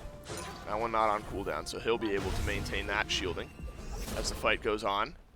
Luckily for the Tartarus Titans, those beads that Captain Twig took away, now back. And so it's just the blink from Benji that gets used in that last engagement. You're not necessarily feeling comfortable taking these fights in just yet. Maybe if the Camelot Kings use enough on an objective, you're able to get a kill on the other side. Thor gets used onto Variety again, but if anything, he is gaining health. If anything, the RDO is healing in the mid lane. Cyclone Spin drops the ultimate yet again. Fire Giant taking it down in the meantime, working in the mid lane, but the Camelot Kings shred the objective on right. Variety is a lightning rod for aggression. He just walks in the mid, and the Tartarus Titans say, jump him, get him, we got to take him out. He's alone. You can't. You cannot kill a Spirit Robe, Bulwark of Hope, Mystical Mail, Breastplate of Valor, RDO with the damage mitigation built into her kit, still maintains the blink, still maintains the Ankh, heals up throughout all of that damage, eats Cyclone Spin's ultimate, it forces Aurora's ultimate earlier as well. Variety, by pure merit of existing in the game, has netted infinite value for his team. Fire Giant now on 5 members of the Camelot Kings. They take it simply. This slow play style of the Kings in kills only is paying off in dividends. You're 23 minutes in. You've got a Fire Giant. Still 3 tier 2 towers left on the map. And you maintain all of your ultimates on the back end of that FG. You don't have to use the I'm a Monster or the Dark Portal for secure.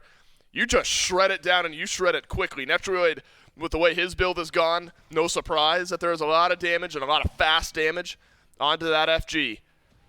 And if you're long enough into this game and only a few enough towers left on the map, could be looking at a 2-0 start for the Camelot Kings if the Titans don't find a defense. And they've got good defense with this composition. Yamoja, Space Control, Cyclone Spin's Boar, essentially rips through the entirety of a team fight. It moves so fast. I know you can kill it after it hits its first target, but how often is that actually happening? Not super often. Layers has got great chase down potential. Benji should be able to finish off some of these kills come late. Paul has hit some significant power spikes, has the Soul Gem, the Soul Reaver. Obshard finished up his gem as well. So the Tartarus Titans defense is good. They have got great tools to keep minion waves out as well.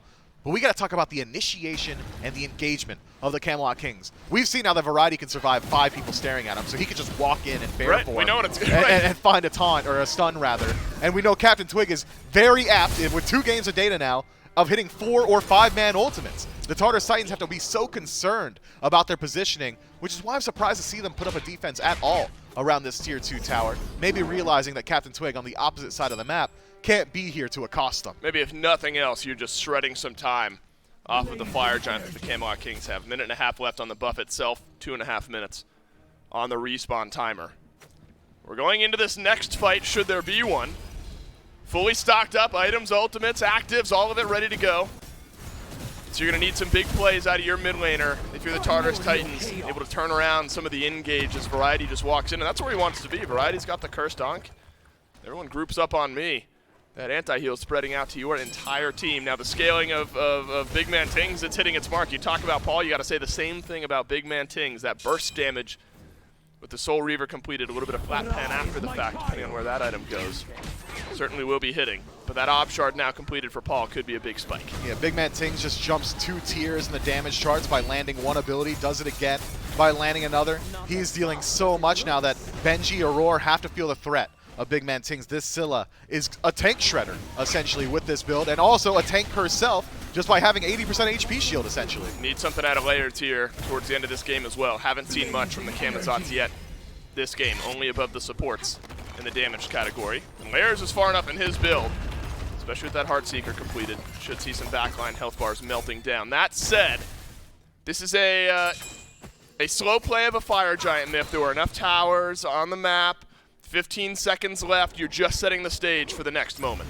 You are, and by setting the stage, they expose some birds, so they expose some win conditions for themselves.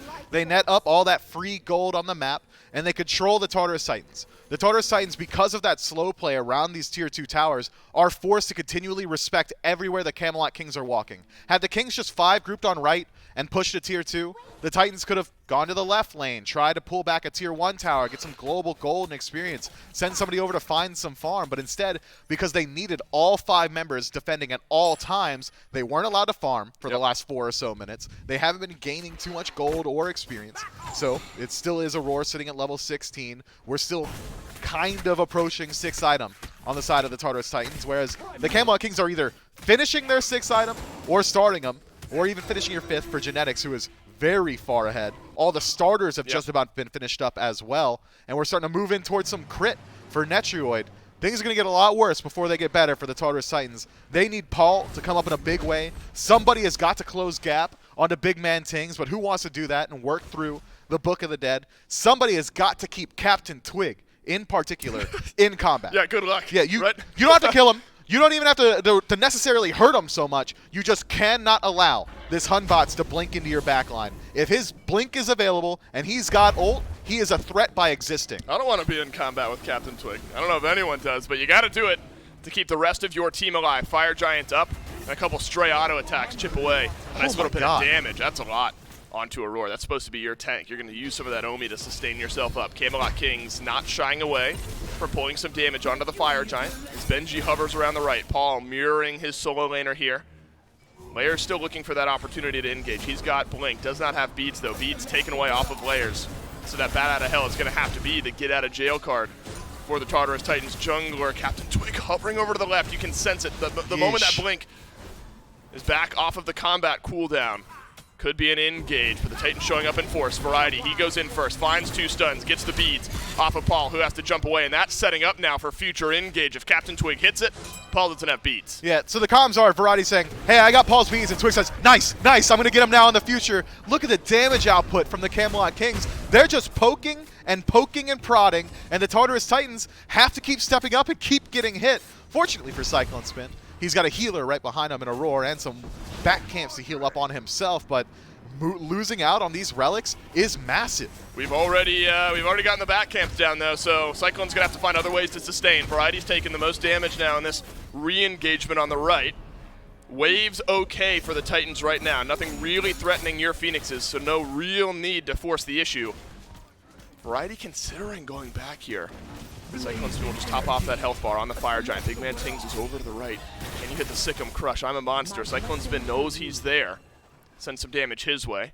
It is a reset now for Captain Twig. Titans not able to engage quick enough, so the 4v5 will go missing. Take a peek at the Camelot Kings relics, though. All beads available, Aegis's as well, Phantom and Meditation still up, Cursed Ankh. So once they are able to fully commit to an engagement, and that's when Captain Twig decides to dedicate his ultimate, I think the Camelot Kings are feeling very strong and happy here. The Roar went back. I don't know if the Kings know that, but they're taking advantage of it knowingly or unknowingly. Fire Giant pulled down to half HP. Aurora still walking back from base just by the speed buff now. And so he'll join the rest of the Titans on their defense of this Fire Giant. Surprised me with how slow the Camelot Kings are playing this. You've got the secure, you've got the ability to take it down, and the Titans just give them too much space. We're 10 seconds away from that one being enhanced, so maybe a small win for the Titans. But the Camelot Kings get it on all 5 nonetheless and have to spend only their mid lane's ultimate. Yeah, I don't even think Big Man Tings needed the ult there. He does it just on the off chance that somebody on the Tartarus Titans is going to blink forward and attempt a steal, but nobody was in range. He doesn't have the bird's eye view, though. The Camelot Kings get Fire Giant on all 5 members. Should be able to pick up the Primal Fury as well.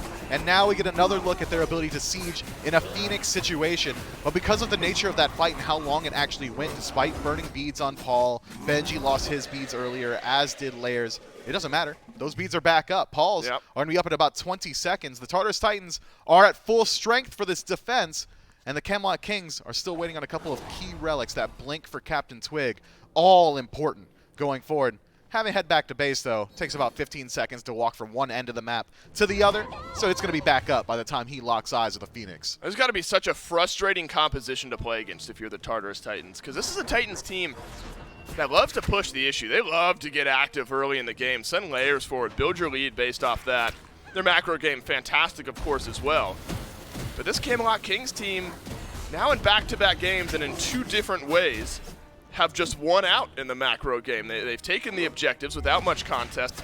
This game, the Kings have also gotten the kills, and the Titans just haven't had the opportunity to say anything about it. And you're about to go up 2-0 in a best-of-5 set against the Tartarus Titans, who some had winning all of the Phase 3 playoffs. You're feeling good. You're feeling like you're playing with house money, but there is still a defense by the Titans to be had maybe under their left Phoenix. Paul's done a good job of pushing up the mid waves as well, has his minions doing his bidding there. It's the Camelot Kings stacked up as 5. Seems like it's going to be a true 5-on-5 engagement. No split push shenanigans. It's not going to be a 3-2 like we saw in sets of past. This one all comes down to that initial engagement. Keep your eyes on Captain Twig. That is the operative ability. Yep. Fear no evil can be a win or lose situation for the Camelot Kings here. And a decent power spike difference for the Hunters as well. There's a Deathbringer fully completed for Netroid going into this fight, where Cyclone Spin still just in a tier 2 item, not even in the crit tree.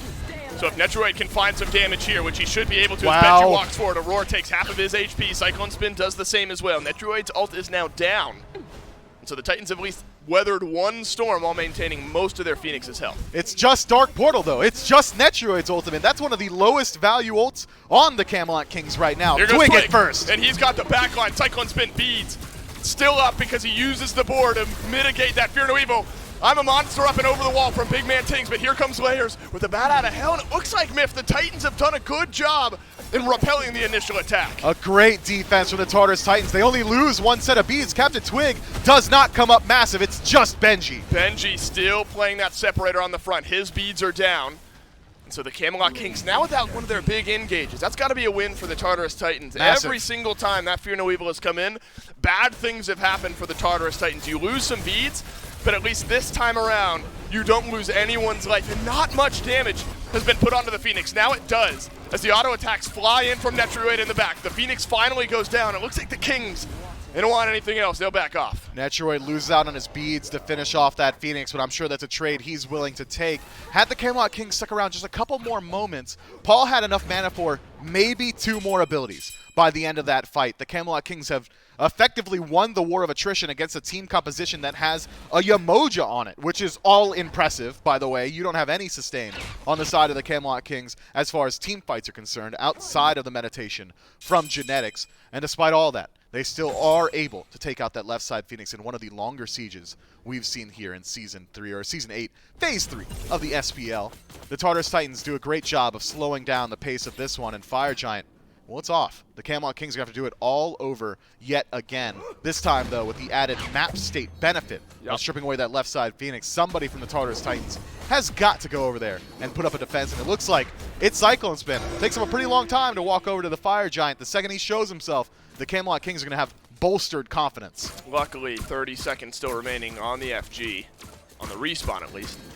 So Cyclone should get this wave pushed out. Maybe consider sticking around for the second because you've got a little extra time. And as you mentioned, Myth, that'll buy you time around the Fire Giant there as well. And so maybe feeling good are the Tartarus Titans about the only loss being that left side Phoenix. Of course, you're not thrilled, but that's all you lost. Hold on. But remember, if he spots him, I'm not sure he has the range. Okay. Nope, Cyclone Spin makes it back to base. The Camelot Kings hover back towards the Fire Giant. Remember, that Fire Giant, that first one was 10 seconds away from being enhanced. And so you're maybe looking at a totally different push if that's an enhanced Fire Giant for the Camelot Kings. The Titans were able to put up a decent defense, that being said.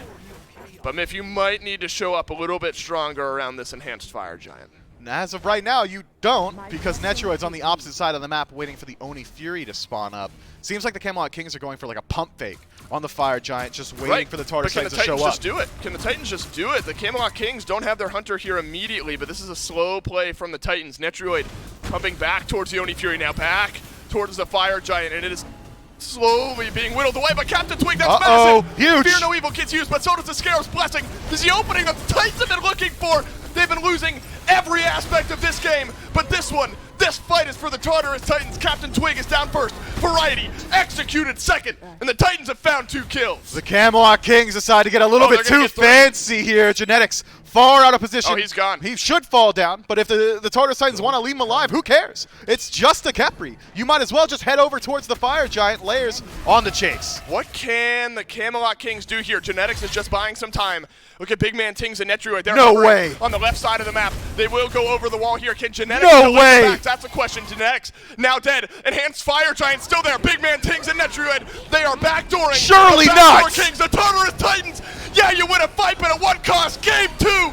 Yeah, baby. Big Man Tings and Netroid get it done. That is some of the best macro play we've ever seen. The Camelot Kings, they went off the back of macro, time in and time out. This has been the phase of Titan backdoors. The Camelot Kings, it looks like just one major mistake cost them the game, but now they're up 2-0.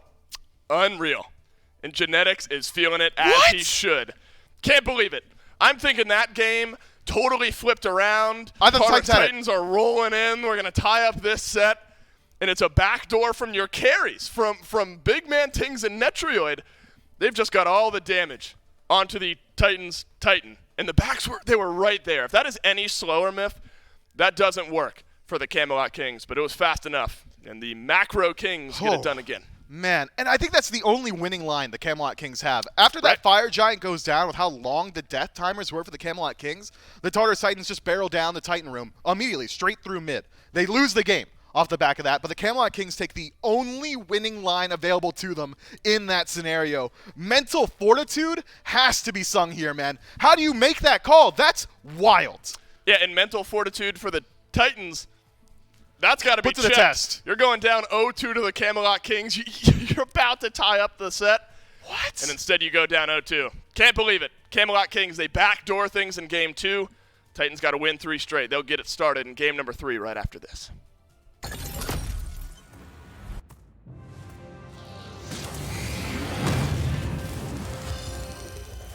Peace through tyranny. Pathetic fools!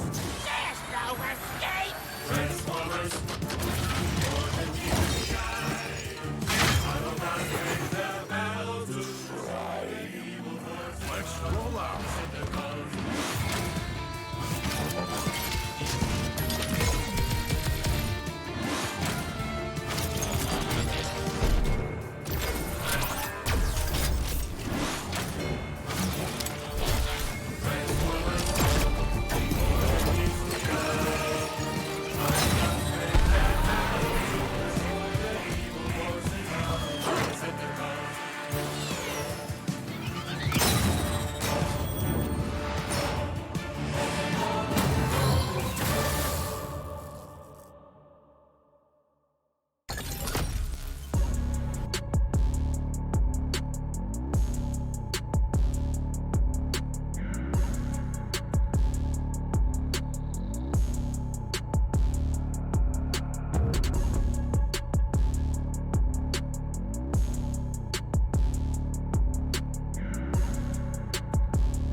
Well, a 2-0 lead for the Camelot Kings here in the finals of the Phase 3 playoffs. Depending on how this next games go, it could just be over in the blink of an eye. We'll have to find out all of that. As of right now, though, we want to know how you are watching and what all you are enjoying. You can always tweet at us at SmitePro and get featured on the broadcast. Whether it's 3 a.m., it doesn't matter. You got your Camelot Kings jersey ready to rep the boys. And, of course, cheering them on. Probably very, very happy there for Tim. And then, of course, more being able to watch and how these parties are going. A lot of Kings fans I'm noticing. Titans fans, you got to come out and match them. They need your energy. Of course, we got basically coming through. Titans going to be investing in some home security after that backdoor.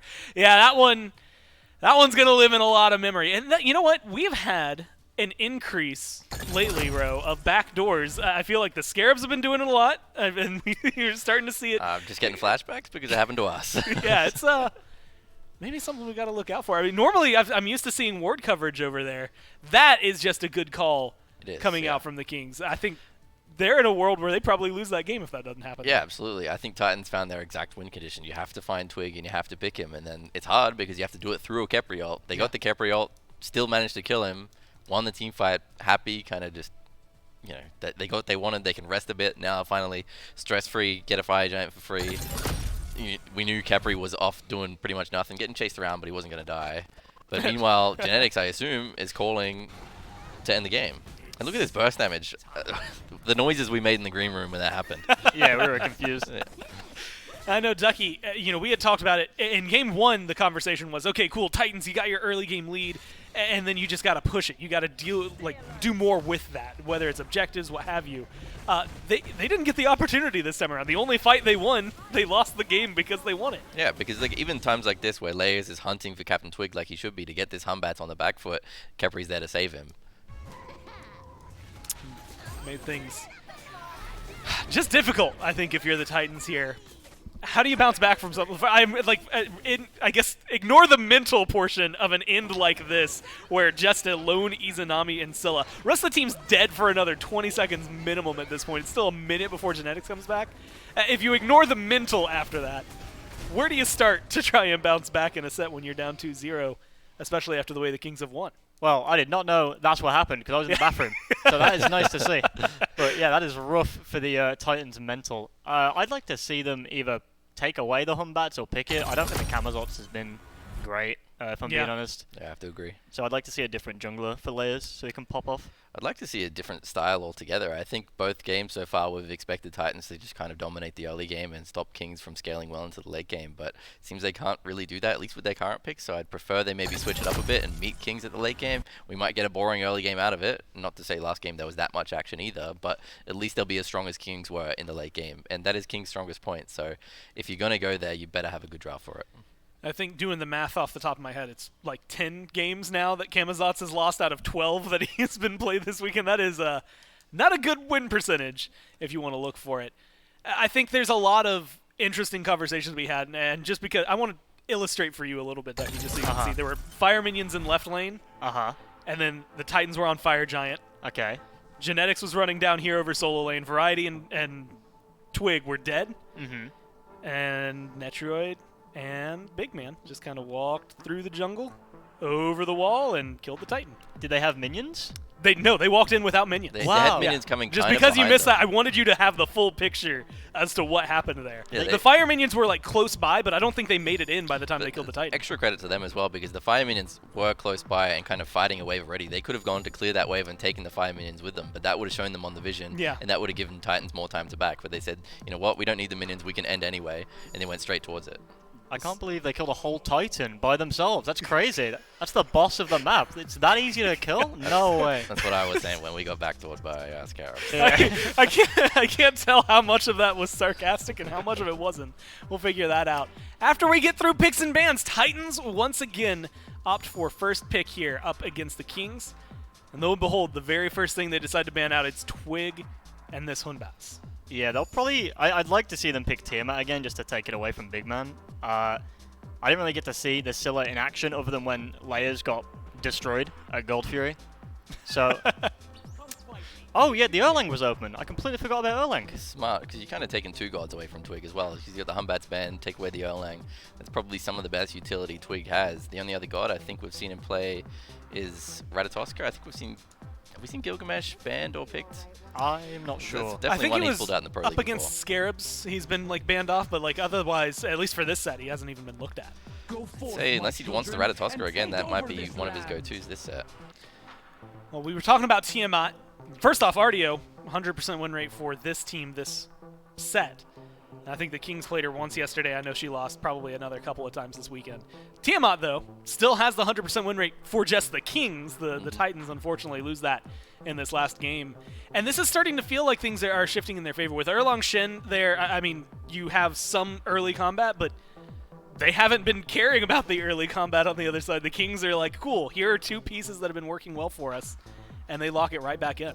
I do prefer the Erlang switch up over the Camelots though, because the Camelots just wasn't bringing much to the rest of the team. It was just the damage, and then again, it wasn't enough. You know, I don't think a Camelots is killing a Tiamat, especially if there's a support, very like supporty support, protecting support on genetics. So I prefer the Erlang switch up, and you can get some utility out of that taunt and the root as well.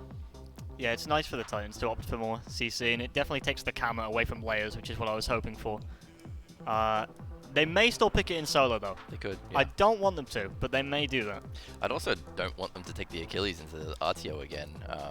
The RTO had an even better game last game, even with the low-pressure Humbats jungle. So, but we'll see.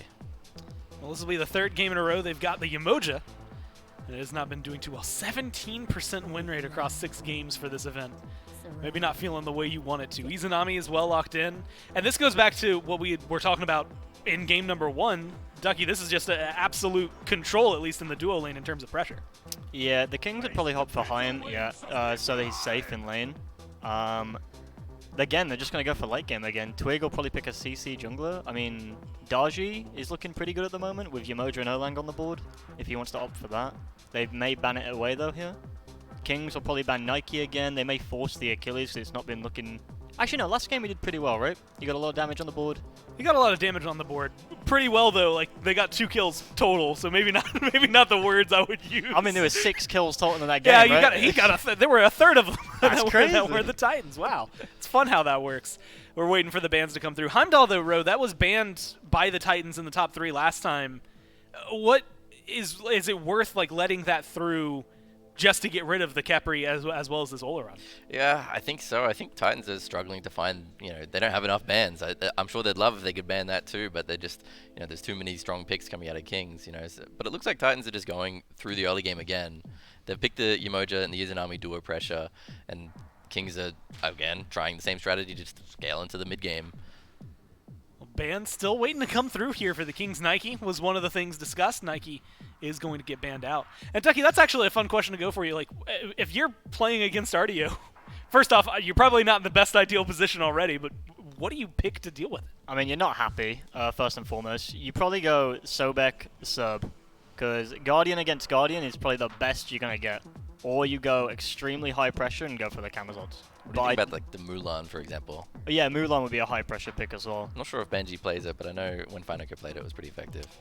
It's fun to watch as well. Daji was talked about a little bit earlier, especially with the Yamoja, the Erlang on the other side.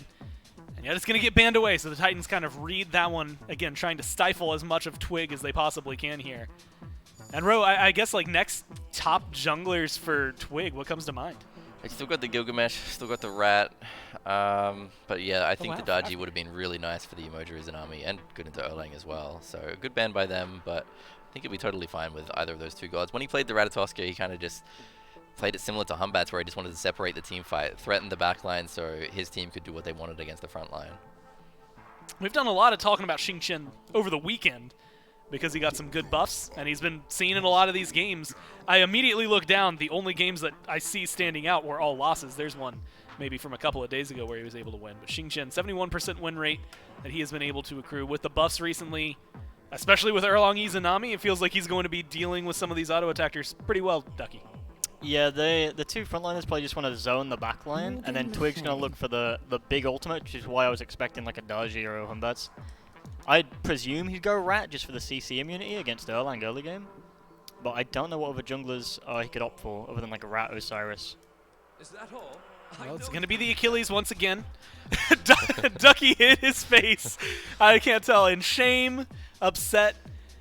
Ro, you have a little bit of it crossing your face as well. This is not the pick you wanted to see. It's just not a fun matchup into Artio. Like, I don't know why he keeps going back to it. Look, it's great if they want to threaten the front line, and maybe it is just a comfort pick. We know he's great on Achilles, but it just doesn't seem great in this matchup, and it hasn't gone great so far.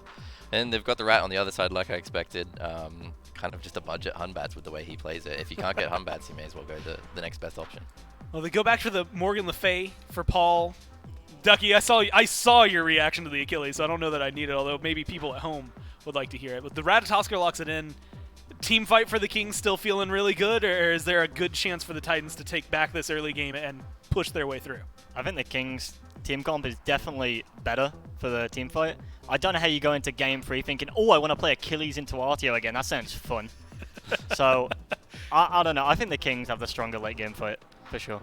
It's going to be an interesting one. If you look at the early game, though, that's in Game 1, it was a big deal. Game 2 didn't really seem to matter too much. The Kings were perfectly fine, relaxing as long as they could. Ro, is this specifically with the Erlong Shen and Morgan Le Fay in mid? That's where they kind of faulted for the Kings. Yeah. Is that a duo that can really find pressure? They can, but they're playing against a team at Rat, which isn't easy to play against either. So I think it's pretty even in the mid lane. Again, I would say Titans have the slight lead in the early game in terms of pressure, but it hasn't worked out for them in 2 games so far. Their biggest early game pressure lead was in Game 1. Game 2, it got even worse. Game 3, I'm not expecting it to get any better. So I would have hoped that Titans would switch up their game plan here and meet them in the late game, but instead they're going back to the early game. They're triple downing or double downing on this plan, and we'll see if it works out. I know yesterday, post-game interview, one of the things Aurora had said was that they were really happy that they had proven everybody kind of quote-unquote wrong, which was that they went down 1 game, but then they were able to bounce back. Now they're down 2 games, which means they have even more to prove on that. And again, reminder for this one, 2-0. $24,666 is the difference in prize pool of first and second place. So a huge chunk of change that can go in your favor, especially if you're the Kings and you win here. But most importantly, not only that, you get to choose which side of the bracket you are on in Worlds. You choose the quarterfinal matchup that leads into yours. Feels like a great prize in and of itself. Let's see if the Kings can earn it right here and right now by going down to Game 3. There's a lot on the line and plenty of time for the Camelot Kings to secure all of that and more for themselves in the SMITE World Championship and here in the Phase 3 Grand Finals. And the Camelot Kings handily in the late game in Game 1, Myth, find a win. Nearly fumble away a win in Game number 2. No, that was planned. But the back door from BMT and Netroid able to get it done. And now I'm thinking, what a perfect 2 to have. You got a Scylla that can go over that wall. You got an Izanami that can go through that wall to open things up to avoid being spotted out. In Game 3, they opt for a very similar composition, the Camelot Kings. Some changes, of course, but their mindset might still be the same. Largest change has got to be Captain Twig off of the Hun bots now and immediately onto the Ratatasker. Had to happen, right? I mean, he called it a budget Hun bots. Not exactly how I describe it. Attempted purple buff invade by Aurora does not go right. Netroid confirms himself that one. And now, if the Camelot Kings are able to establish pressure in the long lane, could just look for a return invade, but this time too strong. I think, look, it needed to happen, right? You had to get Twig off of Hunbats, at least for Game number 3. Even if all of the kills weren't flowing for Twig, he has been so on point with the Fear No Evils up to this point here today. 2, 3 beads. Felt like every single time that ultimate dropped down were being confirmed. Now, the desk did express some discontent for picking Achilles back into this matchup. Whoa. How about this? This would be a great way to start off the game. Captain Twig dashes away. Layers uses his blink. Captain Twig holds on to the beads. But you're already seeing some of that early game Erlong Shen pressure. And that's exactly what you want to see from Layers. This is a pick that he is very adept on using in the early game. Potentially could look for a little bit more here, but a nice leap from Genetics avoids the stun. And Layers losing out on Blink this early on and not hitting Pay Dirt is pretty massive. Now Captain Twig, who had already said, I'm playing safe in the early game, I don't need Blink, I'm going to get beads, we're going to go ahead and farm it out, doesn't have to worry anymore. He doesn't have to try and match pressure with Layers because for the next 2 minutes, what is Layers going to do? He just has to walk like a man. That's right. Has to sit back, farm up. Captain Twig able to do the same. Now back to the solo lane. The desk did talk a little bit about how they weren't thrilled with the Achilles pick into the RDO yet again here. Maybe Benji's just eyes on surviving the early game. Twig may be looking for an invade here. Layers on his back camps, and Twig steals them both. Feels bad, real bad for Layers. He'll walk in, take those away for free. But are you surprised, Myth, that Benji's going back to the Achilles here? I am. I share the same concerns. When you've got a star player like Benji, you'd think you'd want to put him on a matchup that is favorable, but instead it's, again, the Achilles and Artio, one where you really do not have the tools necessary to take that 1v1 more often than not. You've got decent pressure in the pre-5, but the second variety gets a little bit of defense on in line. I mean, all your pressure is gone. As of now, though, Benji benefiting from a slight experience lead as Captain Twigs took a little bit more farm than Layers did in the lane. A small win. Aurora does steal away that red buff, and so Big Man Tings is not going to be able to pick up that red for himself. So where you see on one side of the map, Captain Twig stealing away a little bit of the farm of Layers, at least Aurora is able to get back just a little bit on his own side. Now we have seen a little bit of Xing Chen, Myth, normally as a counter pick to some of what is on the other team. What are expectations like for Genetics, as this purple buff luckily secured by Netroid? Here in this game, in Game 3, you got a little bit of room if you're the Camelot Kings to find a win here, but with some fighting happening on both sides of the map, we'll have to pause. But Genetics has looked good so far this set. And the Xing Chen certainly carries some expectations with it. It does. A different look from Genetics, a much more aggressive pick this time around. Should help out a fair deal with burning out some of those beads. Now that Captain Twig isn't on that just CC bot that is Hunbots, you got to get those beads burning a little bit elsewhere in the composition, and Genetics should be able to do so pretty easily with Whirlwind of Rage and Steel, which opens up the door for these dunks from Captain Twig to find a lot more value in these late-game team fights. Keeping my eyes on Genetics going forward. I'm expecting him to try and rotate out of lane pretty soon. Netroid should feel comfortable in the 1v1. Variety close to being an execute threshold, and especially with Layers close by. Got to be slightly worried about that. Now Captain Twig moves over to level 5, gets his ultimate online. So maybe, despite expecting a bit of a slower farm style of play from Captain Twig, Myth, you hit a decent little power spike here early in the game where your ganks become just a little bit easier. Whether stripping beads or taking advantage of beads that are on cooldown, Captain Twig does have a small window now to get active. Yeah, that global presence is going to make it hard for gods like Morgan Le Fay to maneuver the map. Even Layers, to a certain extent, has to concern himself with where Captain Twig is rotating throughout. But Morgan Le Fay has got decent matchup in that Captain Twig shouldn't be able to knock him up just about ever. You got CC immunity the ultimate, beads as well. You can drop fear on your feet to immediately chain that CC. So even if you don't have any way to deal with the knockup, you're at least not taking damage while you are in the air. Paul, generally going to be pretty safe on this pick, especially with an early level lead. This has been a quiet day from everyone on the Tartarus Titans. Captain Twig gets aggressive here. And he's just been a nuisance to Layers. This is a blue buff invade, Variety plus Twig, Genetics hovering in the back, make it a 3 versus 2. That's something the Camelot Kings feel just fine taking for themselves. Blue buff's going to get dropped down, picked up by Variety. It's a smart play from Twig, realizing he's got some pressure here on right. Able to secure a blue buff invade and give a slight lead on over to the right side of the map. But if you zoom out in this set, Myth, you got to win 3 straight games now if you're the Tartarus Titans. It's hard. But it's got to be a total turnaround from what we've seen in games 1 and 2. I mean, you talk about all of the potential carries on this Titans team. You could make a case for every single one of those players and their ability to carry a game. I would say every single one of those players has had a quiet day today. Yeah, it has not been the best performances individually, which is why I think we're starting to see some of these more high-risk, high-reward plays throughout the early game from the Tartarus Titans. It's Aurora continually walking into purple and red buff on his own, just trying to slow down the farm of the Camelot Kings, if not fully strip it away himself. We've seen Layers going for these high-octane ganks in the early. I'm talking about that blink at Oracles onto Captain Twig.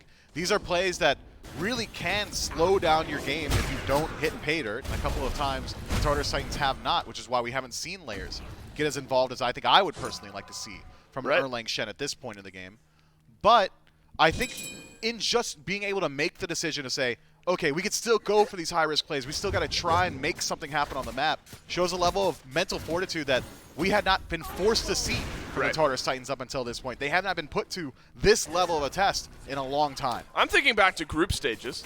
If I'm remembering correctly, 2 games is as many games as the Titans have lost in a set in all of the best of 5s they've played around this time of year. I think 3-0s and 3-1s is all we've seen from the Titans. The Titans may have only dropped a couple of games in total in the last couple of matches that we've seen them, and now the Camelot Kings have commanding control of this best of 5 grand finals. And it's an important mental check as well for the Camelot Kings not to let off the gas. Nice double stun from Variety. Heal comes out from Layers in just a moment, but it's a double dunk from Captain Twig. First blood on the line. Nearly. And Benji weaves his way on in. The last bit of damage isn't there on a Captain Twig, but job is done. And the Titans get first blood. Twig tried to use his dart there to get in front of the execute from Benji, but was unsuccessful in angling that one properly. So the Camelot Kings do fall down for first blood this time around. But keep your eyes on Layers. It's pretty deep in the jungle. If Big Man Tings is privy to it, could be a rotation in from him. Luckily for the Camelot Kings, nothing for Layers to take there, so really not much of an experience advantage for the jungler. It's just Benji benefiting from that one. And Myth, it looks like Big Man Tings is going right into that Book of the Dead build, and that's something Paul hasn't wanted to do yet.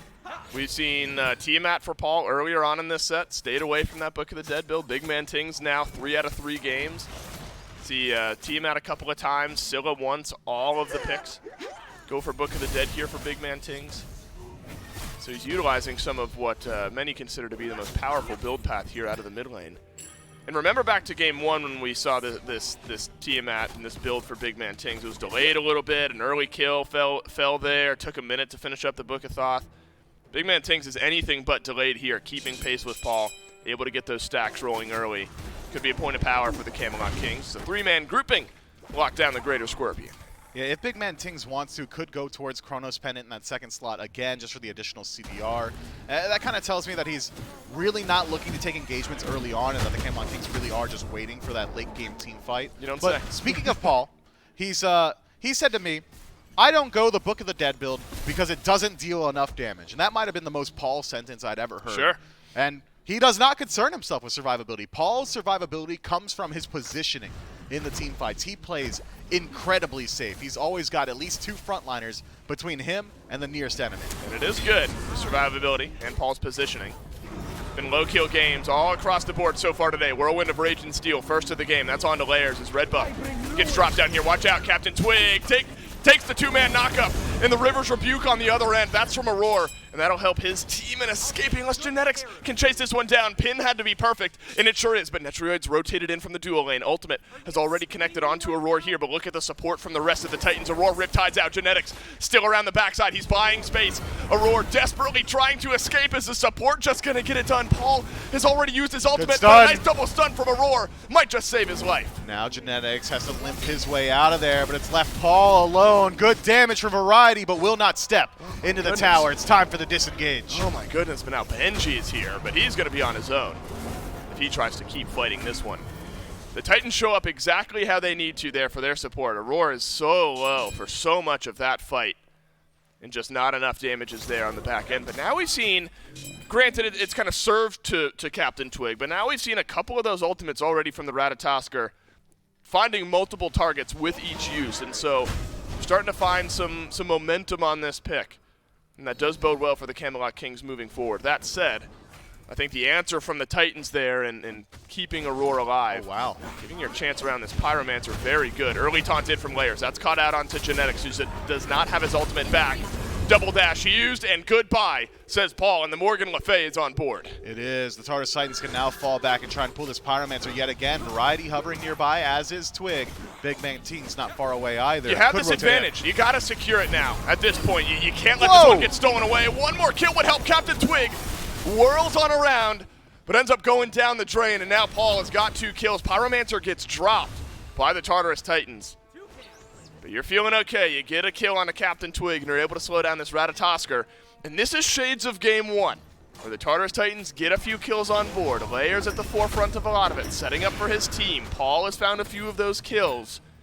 Titans have done good in setting the stage. But look at the experience gaps. I don't see any. Everybody's equivalent level right now. Gold is slightly separated at this point, but it's not very large either. A 3-0 advantage. 11 minutes into the game generally spells a larger lead than what we're seeing right now. The Camelot Kings, just by positioning, how they've been moving around the map, have been doing a great job of mitigating some of this loss. Take a peek at Paul's build, though. Rada to Hootie in the second slot. My man's trying to get active. He is sick of kills getting away. Would you say about dealing damage? Yeah, he wants to do exactly that. Anybody's low HP is going to take a little bit more damage from Paul, and even Layers going for something slightly unorthodox in the Berserker shield pickup. Some attack speed, some power, a little bit of bruiserness as well. well. So Layers has been acting as the initiator in the team fight so far. I don't expect that to change. Yeah, maybe that tells you Layers is expecting to be at the forefront. Get that passive online, Berserker Shield, as this game goes on.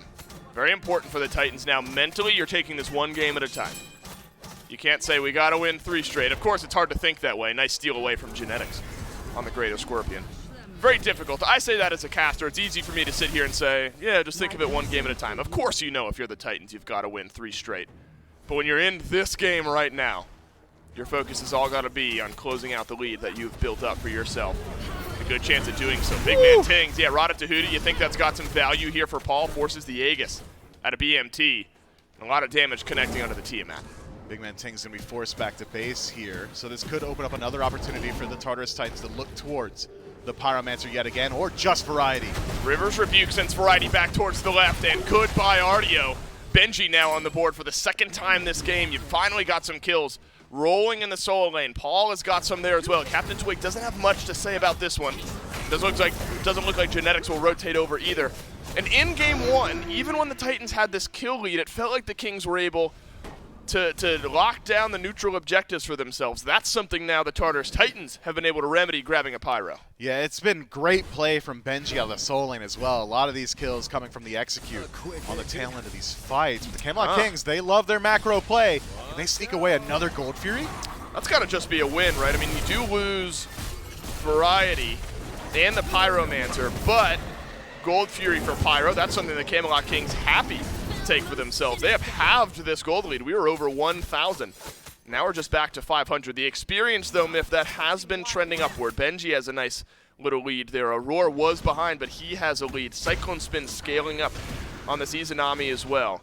It's the experience department in the first 14 minutes where the real difference is being made. It is. Variety being accosted yet again. Does land the double stun, so should be able to disengage. His blue buff, though, not going to be as lucky. Captain Twig is here. This is a 3 versus 2 for the Tartarus Titans. Whew. My goodness. Hello, says Benji, and goodbye, says Captain Twig. Looks like a Variety may be able to drop that one down. He is, so at least a win for Variety. Secures his own blue buff for himself.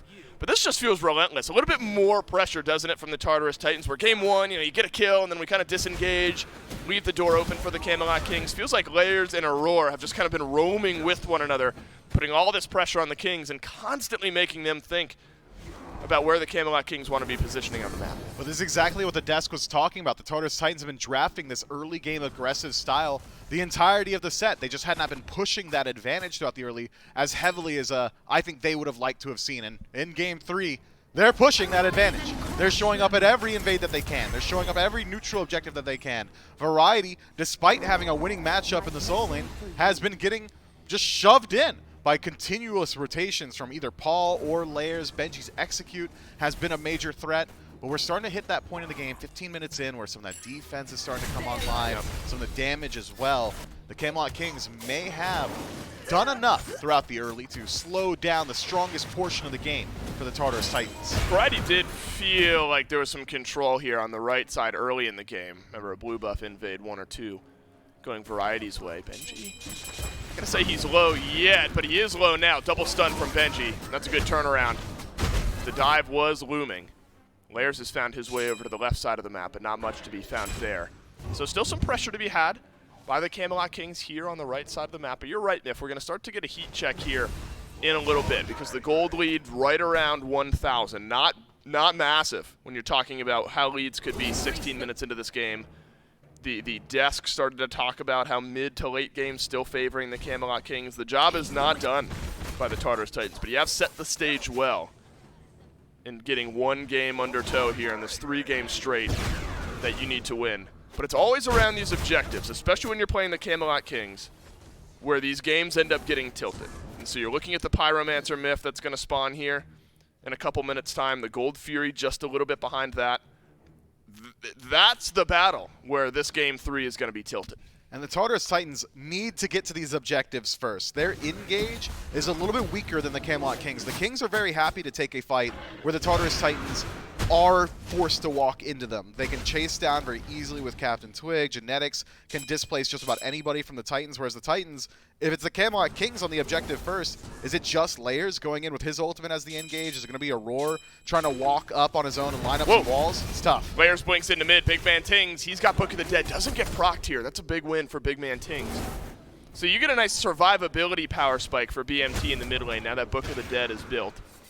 On the flip side, though, and it's the conversation we were having before with Paul, where you're going to get a kill pressure spike when what I assume will be the Soul Reaver will be completed. Netrioid, he's found Layers with the ultimate on the back. Is he able to get in the Bifrost? Yes, he is. You are playing with thin margins, my friend. And Netrioid is able to get out of this engagement. Has to use the Aegis and the ultimate. But nearly set something up for his team. I'm not sure that that's a worthwhile trade for Netrioid. Loses out on the Relic and the ult just for the beads from Layers. Layers now has to think twice about his engages, so Netrioid may have removed one facet of the Tartarus Titans team fight, but losing out on that much safety as well as your additional form of CC and safety in the dash ultimate, that's going to be pretty tough for Netrioid, which is why he backs away so far and just allows Cyclone Spin to take the tower. Yeah, Cyclone Spin, maybe the Cyclone Spin and the Titans, the overall winner in that little engage, because Cyclone Spin was able to farm up that entire time, grabs tier 2. In that tree is his next item, and tier 1 tower. Locked down on the left, so some more gold to the Tartarus Titans. Pyromancer respawns. Remember, this is where we're talking. This game is going to be one lost around the objectives. The Camelot Kings rarely do not show up around the early neutral objectives. Netrioid is sent over to left. Cyclone Spin is there as well. So if there is a fight to be had, we'll be doing it without the Hunters. And it's a fight that Netrioid does not want to take in the long lane, by the way. No ultimate, no Aegis still, whereas Cyclone Spin, full strength and a 2-level lead, means that the Camelot Kings kind of have to allow Cyclone Spin to do whatever he wants on that side of the map. I think it is wise from the Camelot Kings that instead of grouping up on the Primal Fury to try and force the fight here, play around your leads, and that's not in the duo right now. Little anti-heal picked up for Captain Twig. You see the Brawler's beat stick proccing onto a Roar there. This is just a quick pull from the Camelot Kings onto the Pyromancer. Cyclone Spin rather on the left. He is on the Primal Fury here. This time maybe a more effective trade by the Tartarus Titans. Primal Fury will get secured, and so yet again we get a neutral objective trade out. Titans probably feeling a little bit better about it this time around. Wave pushed in by Netrioid to close up that level lead to just 1 up against Cyclone Spin.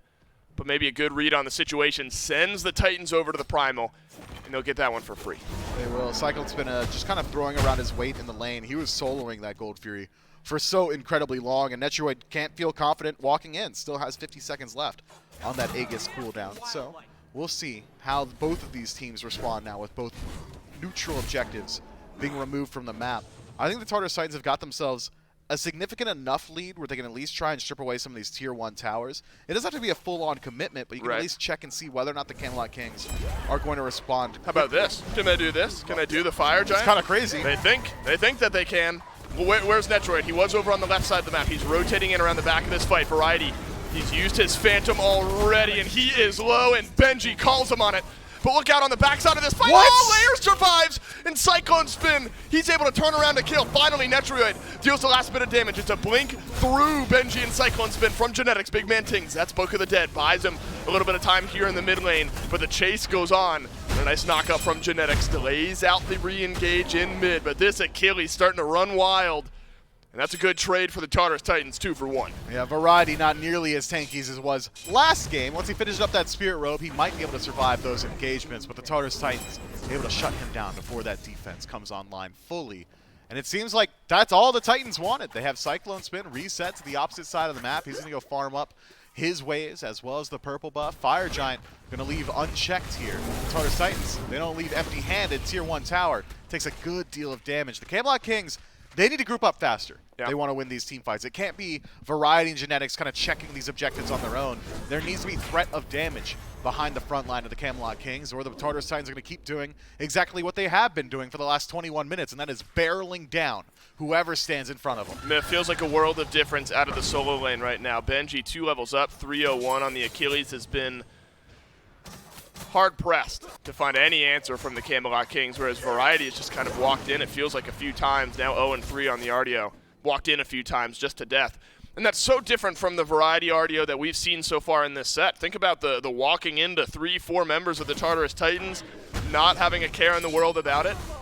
Titans, at least at this game state here in Game 3, a must-win Game 3 for the Titans, have had an answer to this RDO up to this point so far. Bulwark of Hope will buy Variety some time as these fights go on. Luckily for Netroid, if you want to keep up with those builds as well, has been able to maintain item slot parity with Cyclone Spin, but Cyclone Spin's had enough gold to upgrade that starter item, so a decent little spike here should a fight break out around the FG. Cyclone Spin's survivability just took a major leap now with that Death's Embrace pickup.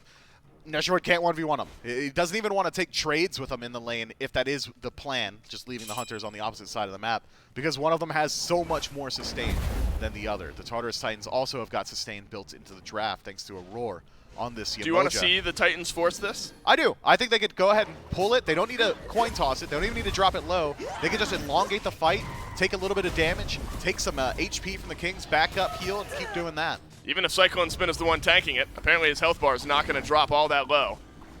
And he might just be able to do this one on his own. He can. We'll see. Camelot Kings, they are close by, but Cyclone Spin and Aurora, they're the only two on the Fire Giant. Genetics knocked up and knocked to the side. The Fire Giant has been dropped. Body block. That one's good from Netroid, but out of the Bifrost he goes, and that is enough space for the Tartarus Titans to grab themselves the FG. Benji gets the kill onto Genetics nonetheless, and now the Camelot Kings running for the hills. Netroid and Captain Twig nowhere to be seen, so it's Variety left alone here. He's going to go into the body bag alone as well. And it looks like maybe the victory here in the Phase 3 finals is going to have to wait one more game for the Camelot Kings unless the Titans can pull some magic out. The Camelot Kings rather can pull some magic out. The Titans have gotten themselves a commanding lead here. Maybe one of the first Fire Giants of the set so far. They're going for it. And they are looking towards the Titan. The Tartarus Titans, they've got to win 3 straight. Starting it with a win here is definitely the best place, the only place for the Tartarus Titans to start. The Camelot Kings back and forth though. Captain Twiggy's got a double stun, and there's good re-engage on the backside of this fight. The Camelot Kings not giving up without a little bit of damage connecting in. Twig does not have his ultimate, otherwise you might see this Ratatosker dunking in. There's no way for the Camelot Kings to close this gap. Once sustain? Aurora gets some Omi, he can just riptide his whole team out of there. As well as the Tartarus Titans are kind of healthy. They have Fire Giant, and it's just Genetics right there. The Camelot Kings may have stepped too far forward. And they have. Can you catch out? I doubt. Captain Twig here on his run away. So now, Myth, I mean, you're within reach, right? You're pushing us on to a Game 4 here if you're the Tartarus Titans. You've just got to close things out. The right side Phoenix goes down. Still some towers on the King's side of the map, that being said. So there are still some areas of defense if you're the Tartarus Titans. But the gaps have only grown. Benji reaches level 20. Variety has just not been effective so far in this game for the Camelot Kings. And now you're hoping that a full 5 grouping on defense for the Kings will keep this game alive. Some significant pickups for the Camelot Kings in the build. Spirit Robe for Variety means that he's a lot tankier now, especially considering all of the fights from the Tartarus Titans are started off with CC, so you're going to get a little bit of additional damage mitigation when you're hit by that. Captain Twig can now dunk in a little bit more haphazardly. Now he's got Mantle of Discord affording him some CC immunity as well as an AoE stun. But on the other side, the Tartarus Titans have hit some pretty significant spikes themselves. 6 item being approached by the majority of these guys. Maybe most importantly is Benji, who's been dealing the most damage in the game by a large margin. Has got himself one of the best tank items in the game as well. Bulwark of Hope finished up. Nobody's been able to put threat onto Benji for the last 15 minutes, and I don't think that's changed. And apparently it's the same for Paul Myth, who is right behind Benji on the player damage charts.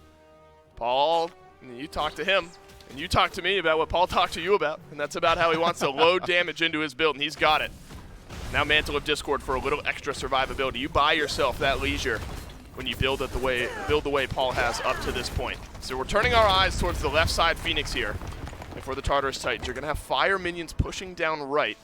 And so a decent scenario, you might not split push your actual players on your team if you're the Titans, but you will have pressure pushing in right here eventually nonetheless. You will. So who's going to be the first one in? Benji has got the tornado on him, so maybe waiting for his opportunity to blink forward. Keep your eyes on Captain Twig, man. That ultimate is going to spell the go for the Camelot Kings. Genetics whittled down just a little bit. He is level 16. Everyone else outside of Aurora level 20, and Aurora's level 18 for that matter. Benji walks forward. Decent damage on Variety. That's a taunt in from Layers.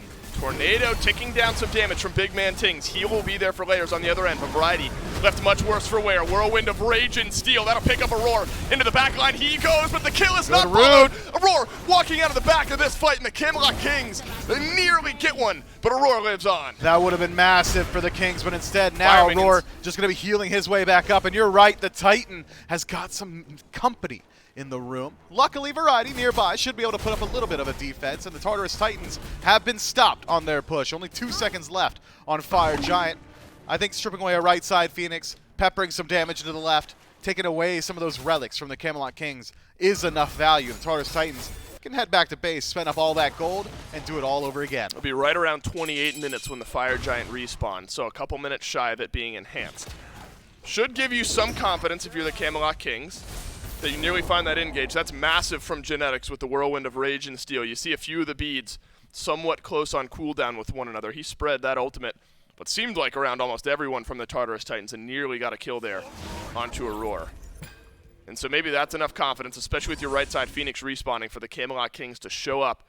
Try to close out this set. Try to give yourself first seed in the SMITE World Championship and a whole pile of extra cash for winning here in game number 3, but the Tartarus Titans still the one in the driver's seat. It is a massively uphill battle for the Camelot Kings. Somebody's got to deal with Paul. That's number 1 on the to-do list for the Camelot Kings if they want to win out on these team fights. Or they can try and continue to do what they have been, which is taking the elongated fight. The Tartarus Titans benefit from that, though, just by nature of having Yamoja. So if you're able to deal with Paul, that opens up the door to close gap on a Cyclone spin. They're doing it. They're doing it quick. Tartarus Titans on the Fire Giant. Camelot Kings close by. They don't have the time. Camelot Kings just not in range. Maybe you can find a kill elsewhere on the map. But Benji, he is happy to be thrown into the awaiting grasp of the Camelot Kings. Netdruid has exited stage left as Captain Twig and Variety locked in place by Layers over here on the right. It is a disengage from the Camelot Kings, but Variety doesn't have the legs. He will be the first casualty in this fight. And now the defense crippled for the Camelot Kings. Paul's straight up frontlining. He's run him down. Paul's leading the charge. Somebody has to look at this guy. The first bit of damage Paul has taken in that entire team fight was from a Phoenix shot. No Book of the Dead, no problem. Captain Twig uses his ult just to clear out some waves here on the backside of this fight. And immediately over to the mid lane go the Tartarus Titans. No margin for error if you're the Camelot Kings. One more kill even could end this game, send us on to a game 4. But you're playing with house money if you're the Camelot Kings. You need to win 1 of the next 3 if you're counting this game. The Tartarus Titans got to win 3 straight. And they've given themselves a great shot of winning this first one. Netrioid, he has been CC'd, but he will not be killed. Out of the Bifrost, he goes back to the fountain to heal on up. Now, can the Camelot Kings maintain their last remaining Phoenix? The Tartarus Titans are slowly working their way a swath across the map. Cyclone Spin unchecked, drops the Phoenix to 50%. Genetics is in the back. Cyclone Spin happy to use the beads for that because Genetics kept right where he is, stunned in place, and he will die where he stands. Cyclone Spin is found the second. And now the Tartarus Titans with 2 kills on the board, 1 Phoenix left standing. They smell blood in the water. They smell a game 4, but it is up to Netrioid, Big Man Tings, and Variety to keep this game alive. You've got plenty of damage. You've got a little tankiness. There is still hope for the Camelot Kings to keep things in the balance here. That's a nice dark portal, though, from Cyclone Spin on the re-engage. Variety being melted through, but he is buying a lot of space for the Titan, but it is not nearly enough. The Tartarus Titans win game 3 and send us to game 4. And in convincing fashion, to say the least. The Tartarus Titans control the pacing in this one from minute 0. It felt like a completely different look at this squad, and it's the look that I expected to see from them this entire set. It's Aurora walking into the purple buff at level 1 saying, hey, I'm here. Maybe you guys get it, maybe you don't, maybe I steal it, and we just win the game off of that. I want to see this aggressive style from the Tartarus Titans. It felt like games 1 and 2, trepidatious play. They were playing without confidence. Now with their backs against the wall, they've got it back. Well, and this is it was early game vibes from game 1, what we got here in game 3. The Titans were just able to convert on it and actually win the game instead of the Camelot Kings controlling those neutral objectives. We've got a set here, ladies and gentlemen. The Tartarus Titans, they've got to win 2 more. Starting with game number 4 right after this break.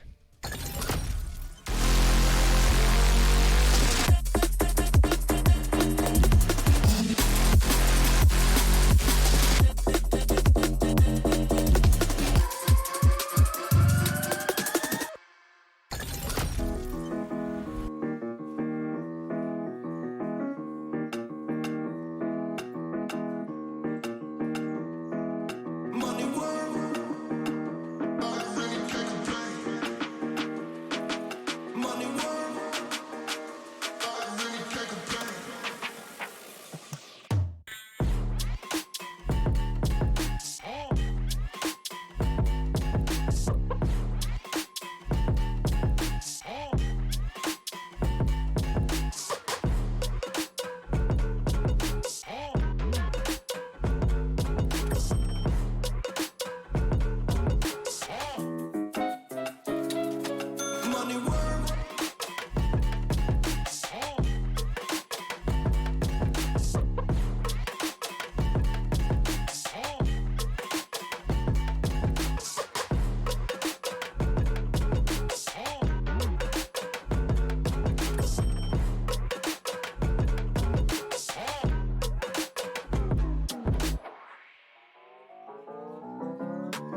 Well, the Titans give us a full set, at least the start of a full set, I should say, and make sure that they push things a little bit beyond 3 games here.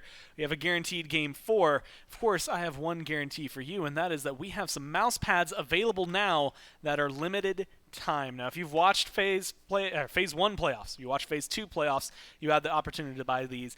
These Phase 3 playoffs, the last chance in order to pick up this edition of this mousepad before it goes away. And I want to emphasize this.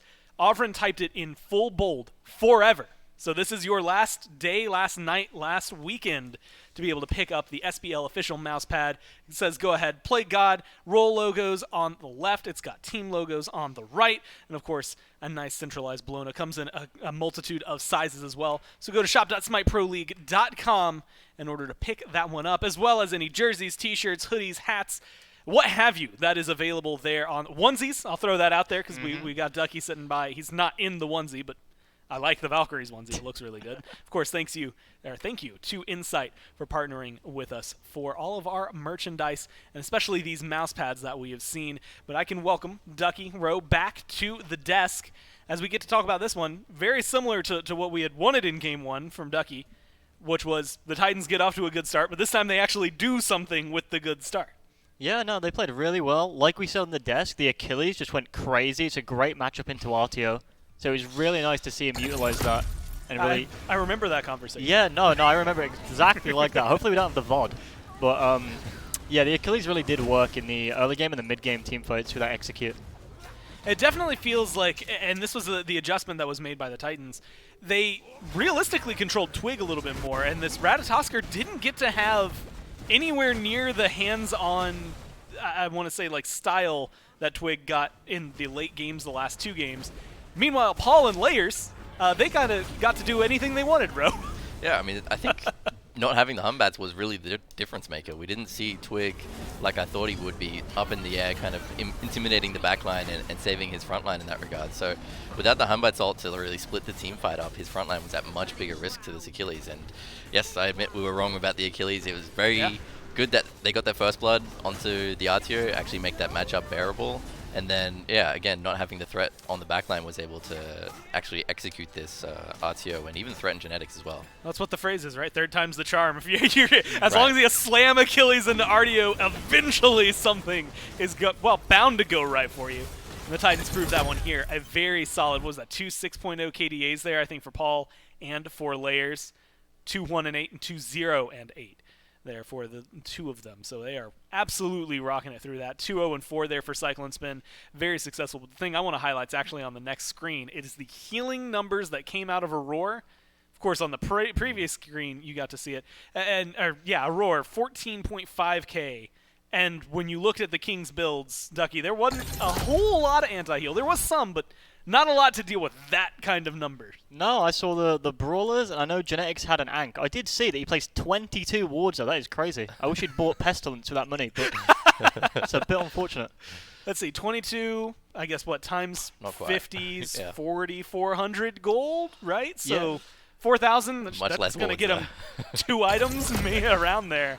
Yeah. A lot of gold he could have spent elsewhere. Kings, this time around, will be first pick.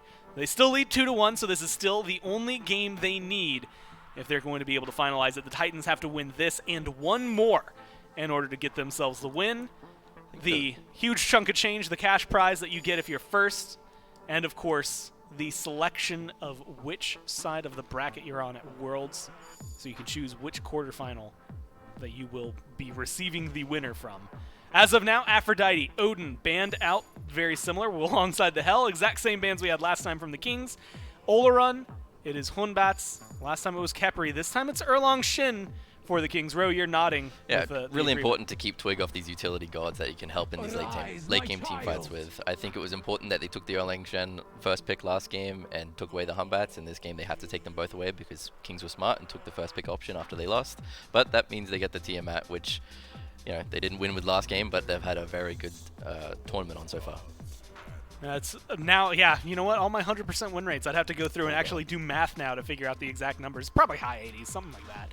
Either way, Tiamat was locked in there. Khepri is the answer on the other side here for the Titans. Alongside that's the Izanami. And you start off with your dual lane pretty early. The Kings now know what to expect out of that, but Ducky, it feels pretty confident. Yeah, I think the Kings will probably go Yamoja Haim here, just to be safe. Then they have a safe dual lane, they have a healing for late game. And they've had the Khepri taken away, so I think it'd be a good shout to pick the Yamoja up. I doubt they'll pick the jungler this early. There's not really anything they could opt for that would be incredible into that dual lane. So I'd like to see them pick theirs. And you know, I'm blanking on this. The last week of group stages, and actually I think even the first week, Geb was like a huge thing to pick up. Of course, Yamoja's really good. Khepri has been very good. We've seen Ganesh, we've seen Xing Chen. But is there any reason, any world to go to Geb here if it's possible? I just think Umoja's kind of just better. Yeah. The sustain we It's saw okay. from Aurora last game was just like insane, but that was also against a team like a Ratatoska that can't apply that anti-heal very well. You're always going to get value out of the Geb shield, but he just goes with the Fafnir. Huh. Doesn't want the top 2 supports, and this is where I think Kings were kind of shining, right? When the other teams against them were banning the Geb and the Umoja, Genetics doesn't care. He's like, whatever, I just want to play the Fafnir or the Khepri anyway. So he's going to go that route even though both are open. Well, it is Fafnir. Ducky reacted in a much more surprised. Like, Ro, you took that very calmly on the chin. Like, yeah, you know what? It makes sense. Ducky, you seemed a little more surprised by it. Yeah, no, I definitely thought they were going to go Umoja. I don't know why he looked in the Faf. I suppose they won was it the first game or second game with the Fafnir? I think it was the first, right? Yes. Yeah, and they were winning yesterday with it too. So it's back to a comfort pick, and I guess that's what you want in a best of 5. And they know it works for them, and that it fits their style of just being able to slow things down and burn objectives. Like if that last game, for example, Titans had the early pressure, but it was only really like a 2k lead at 20 minutes. There were periods of time where Kings could have pulled the objective, and with the Fafnir, they actually have that DPS now. And I believe they've run this trio before of the Tiamat, Artio, and Fafnir as well. So and had success with it as well. Well, Paul goes over to the Morrigan pick, which has been very kind to him throughout the year, and is one of the top 5 most banned gods against the Titans, so it makes sense that he is happy to be able to scoop that one up. Achilles actually gets banned this time, despite the fact that I think each time we've said it's maybe not the best matchup into the RDO. After last game's performance, it makes sense to control that a little more. I think Benji proved us wrong and Kings wrong. Yeah. I'd like to see them lock in Cthulhu here, if they're going to go anything. Cthulhu, Khepri, Morrigan, I would not want to play against that. So I think the Titans would opt for that. Benji's had a strong Cthulhu as well in the season, so... It does relate a bit back to the Leviathan set as well, because they were running the Cthulhu into the Fafnir, which can be pretty dangerous. If Netroid starts to get something on that's like high DPS with the Fafnir, you might be able to melt through at least 1 Cthulhu, but maybe not 2. We'll see what they opt for here. Nike. Completely forgot about her. She hasn't made it through a lot of these bans in the last few games, and she gets locked in here. Lots of shielding, lots of survivability. With the dodgy Heimdall, that was banned out by the Titans. Just to catch you up, Kamazot's Achilles was over there on the Kings. Still need a jungle pick and a hunter over on the side of the Kings. But this Nike comes through, and, Ducky, we've seen a lot of ridiculous solo lane Nike plays throughout this year. There's still some conversation. I guess she's been in the jungle a couple of times, but this definitely feels like it should be Benji's hands. Yeah, I completely forgot that character was open. I did not see that on the bans. But Nike's great. I think Kings need to have a ADC with CC, like Huyi or something like that, just to get through the Nike too. Otherwise, they're going to have trouble on the backline with 2 of them running about. Yeah, I think Nike was a good pick because I think they would have been able to deal with the Cthulhu with any kind of DPS hunter and the Fafnir on top of that, but dealing with a Nike, possibly 2, and then a Khepri on top of that, I think they're going to have a lot of struggles getting through this front line if they go, well, Netroid will have a lot of struggles, but they'll still have the high objective DPS, they just won't have the high objective DPS and frontline DPS that they had in the other set. Well, we were talking about Gilgamesh last set, just because we hadn't seen him, or not last set, last game, we hadn't seen him much at all. I'll admit, color me surprised, we're seeing him right here, right now. Ro, you were the one who had brought him up. What is it about his It's what I wanted from Twig last game. I think it's more in line with the Erlang and the Humbats than what Ratatoska was, so I think it fits their style much better. It does give a pretty strong transformation to the Morrigan, so that's scary as well, but she'll probably just end up choosing the Nike. Oh, this on her lock in there for specifically Netroid. I'll leave this one for Myth when they get into the cast, but I think Netroid has been pretty successful in every 1v1 thing we've had on Mondays. Myth's giving me a very unsure look. We'd have to go back. Hey, go to youtube.com/SmitePro, watch the 1v1s. Not right now, obviously. Do it a little bit later and figure out for me if Netroid has been as successful in those on her 1v1s that we've seen between all of the pros that we've been able to bring into studio. A Raijin Hover immediately pivoted over to a Susanoo lock-in here, something that we've gotten a little more used to seeing, but this is going to be the layers pick. It feels like tankiness and survivability kind of played through Tiamat on her on one side, and then layers Paul hyper carry on the other side. I mean, it feels like it clashes, but does this come to early game pressure, Ducky? Does this come to late game pressure? Where do these teams really meet up? I think the Susanoo is going to have a rough time. Like, they usually went for the early ganks on solo lane. He definitely can't do that into the RTO. And if Harry dies, I'm going to be very upset again. But he should not be able to kill the RTO early. Both teams, I think Titans has the better comp in my opinion, for late game. Just because Morrigan Nike, that's a pain to deal with. Yeah. Yeah, I would agree. I think Kings may actually be the ones that can snowball this game, especially with the Unher. You don't really want to be... I mean, maybe you can answer this, Ducky. How do you feel if you're a Nike going into an Unher late game? I can't imagine you're very scared. No, I'm a happy bunny. Yeah. I'm jumping on him every chance I get. Yeah, so I think Titans actually win the late game this time, which is a flip from the previous 3 games. But Kings actually have a very strong early game draft, and I said yesterday, I said this morning, today, they're an adaptable team. So if they just come out with this and surprise Titans with a really strong early game, we just might be done at 4 games. It is worth noting, when we were walking back here, the Kings, as they passed us, said, yeah, we'll do it in this next one, don't worry. Yeah. Very confident in their capabilities to close this one out in 4, despite the way that the last one kind of was a big stumble for them. Lacking early game pressure, and you had mentioned specifically Susano not able to gank the RDO very successfully. You know, Morgan, probably Nike transformations, that's typically what we see. Does the Susano get to do much late game? If he can't do much early, does he even get to do anything towards the late end? I mean, he's definitely focusing Netroid. Netroid's had a really good set so far as well, in my opinion. So I think he'll be looking to put pressure around duo lane for the most part. And when it comes down to dual lane, yeah, you've got pressure all around. You got Kefri Izanami over there. I don't know if you're going to need to see Susano, but he doesn't have many other choices. I also want to throw this to you, Ro. The Morgan has been like a really big pick. Your team loves it, and it feels like realistically you and the Titans are the teams that like it's almost a must ban against in some circumstances. Sometimes, yeah. Does this feel like it just fits so perfectly into the rest of the draft for the Titans? I feel like it's almost like the Titans pick now as well, just with the whole like Morrigan, Camazotz, Cthulhu all at once picks. So it feels like they've taken it away from us, and they may be just like the best at that meta right now. The transforms aren't like traditional this game. I guess Nike is like, that's definitely one you're really happy with. Gilgamesh ult you're really happy with as well. But yeah, I just think they're going to kind of coast a little bit. We get to figure it out right here, right now. Can the Kings close it out in 4, or will the Titans push us to Game 5? Let's go to David Mifflin and find out. Game number 4 between the Camelot Kings and the Tartarus Titans. We maintained our balance throughout all of that. The Camelot Kings, they've maintained their balance throughout this set so far, Miff. They drop game number 3 to the Titans. Titans need to win 2 more straight. Camelot Kings just need 1 more out of the next 2. And Netroid is going to pivot to the on-her here in this game, Miff. And I think that was a big topic of discussion here for the desk. Might feel okay in lane, might not feel great later on in the game. Camelot Kings, I think the trend I pick up from the desk is that the Kings have a good opportunity to get active early and hopefully are able to roll that later in. Yeah, Gilgamesh, one of the stronger early game junglers on her. One of the most prolific lane bullies in the Hunter role. I think the Camelot Kings have brought themselves a very good draft to try and run away with it early. And they've also got good potential towards neutral objectives throughout, thanks to this Fafnir out of support. My only concern, my singular concern, is that the Camelot Kings have not really played this early game style of draft since yesterday. They've had a good 3-game set of trying to go late so far, so that could come back to bite them. Whereas the Tartarus Titans, they love going late. That's been their strategy like throughout the entirety of the year, barring the last 3 games. So, as Ro so eloquently put, a complete flip from what we've seen so far in this set. Do you feel like some of that then lays at the feet of Captain Twig, who has been very effective on the Hun Bats, was largely ineffective outside of a little scrapping here and there on the Ratatosker, now finds himself playing Gilgamesh here in game number 4. Do you feel like there's some extra pressure on Twig then to start snowballing things early?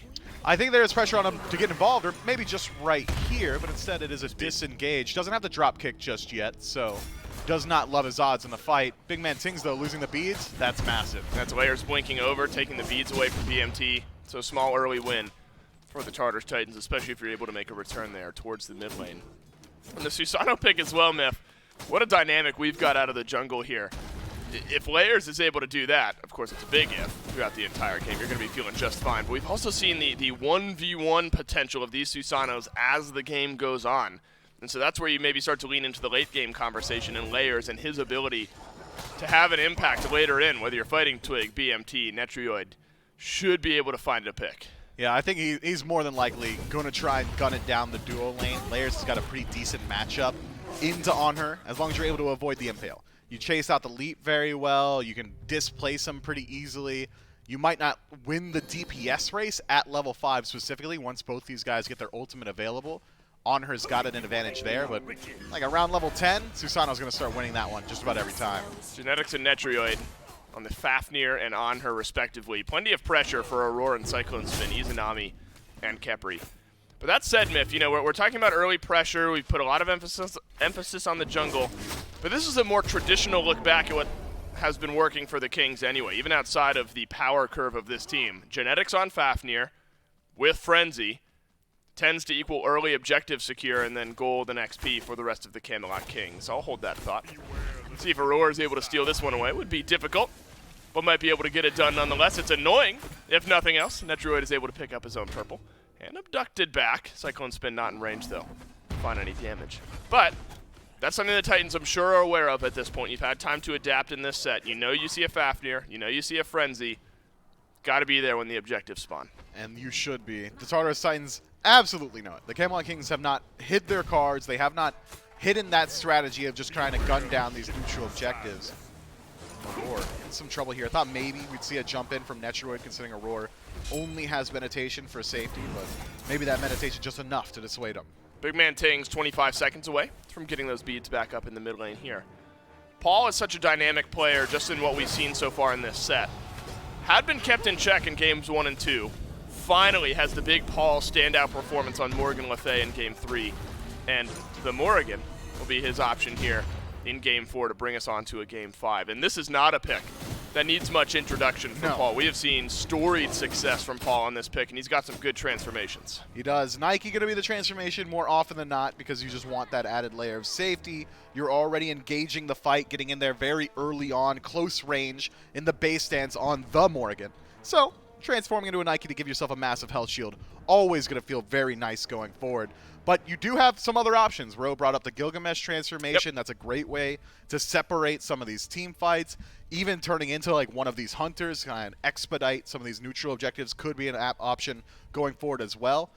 I'm expecting more Nike than anything else, though. Right. And we talked, the desk talked a little bit, and you and I kind of laughed about it. The Camelot Kings, they're kind of shrugging off. Are we doing this again? Well, this is your thing. There's 0% chance. No, don't zoom out. We don't have great shoes.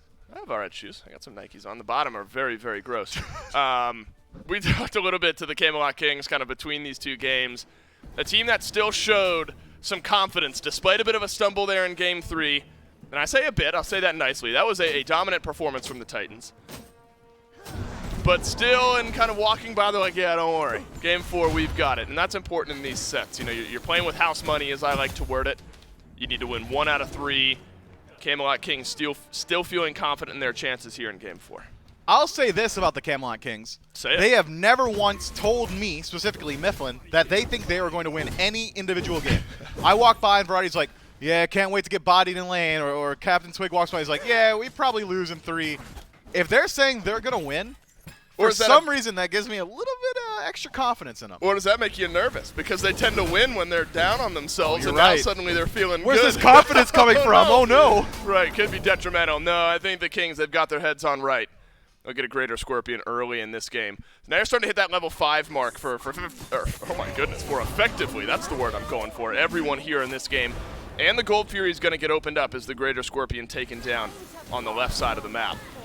And so you'll start to see some pressure myth hopefully starting to build up here between Twig, Winds of Shamash, so effective early in this game at making the Titans uncomfortable. Layers as well, Typhoon, great at finding some pressure. So maybe we'll start to see some activity setting up for a potential early objective. I believe Twig does collect his first quest item here, and it's the Breastplate 1. Not exactly ideal, a little bit unlucky in your item selection. You'd love to have free something gold. that has some power on it, so worst case, free gold. He decides to upgrade it, so maybe he didn't get that from the quest, or if he did, we'll see. Just going to run down that tree. Silver Breastplate, pretty nice though. As a tier 2 item, as far as they're concerned, 35 Fizz Prots, you could do worse. Big Man Ting sticking with the Book of the Dead build. On the flip side, Paul on the Morrigan with Doom Orb, that tends to be standard, regardless of how you feel about Book of the Dead. Feels like Doom Orb still has its place on Morrigan. And even outside of the transformations, Myth, that's the style of play where you doubly have to be concerned about Paul and the way that he's going to play this Morrigan pick. Those stealth, stun, delete moments, so wild. But do you think there's some counterplay, specifically if, say, Big Man Tings is the target for Paul with the stealth stun setup? If he goes Book of the Dead early, do you feel a little bit better about Big Man Tings and his ability to survive? Yeah, 100%. Okay. I like Big Man Tings in the 1v1 with Book of the Dead up against the Morgan. I think the Morgan, or Paul specifically, is going to have to shift his target.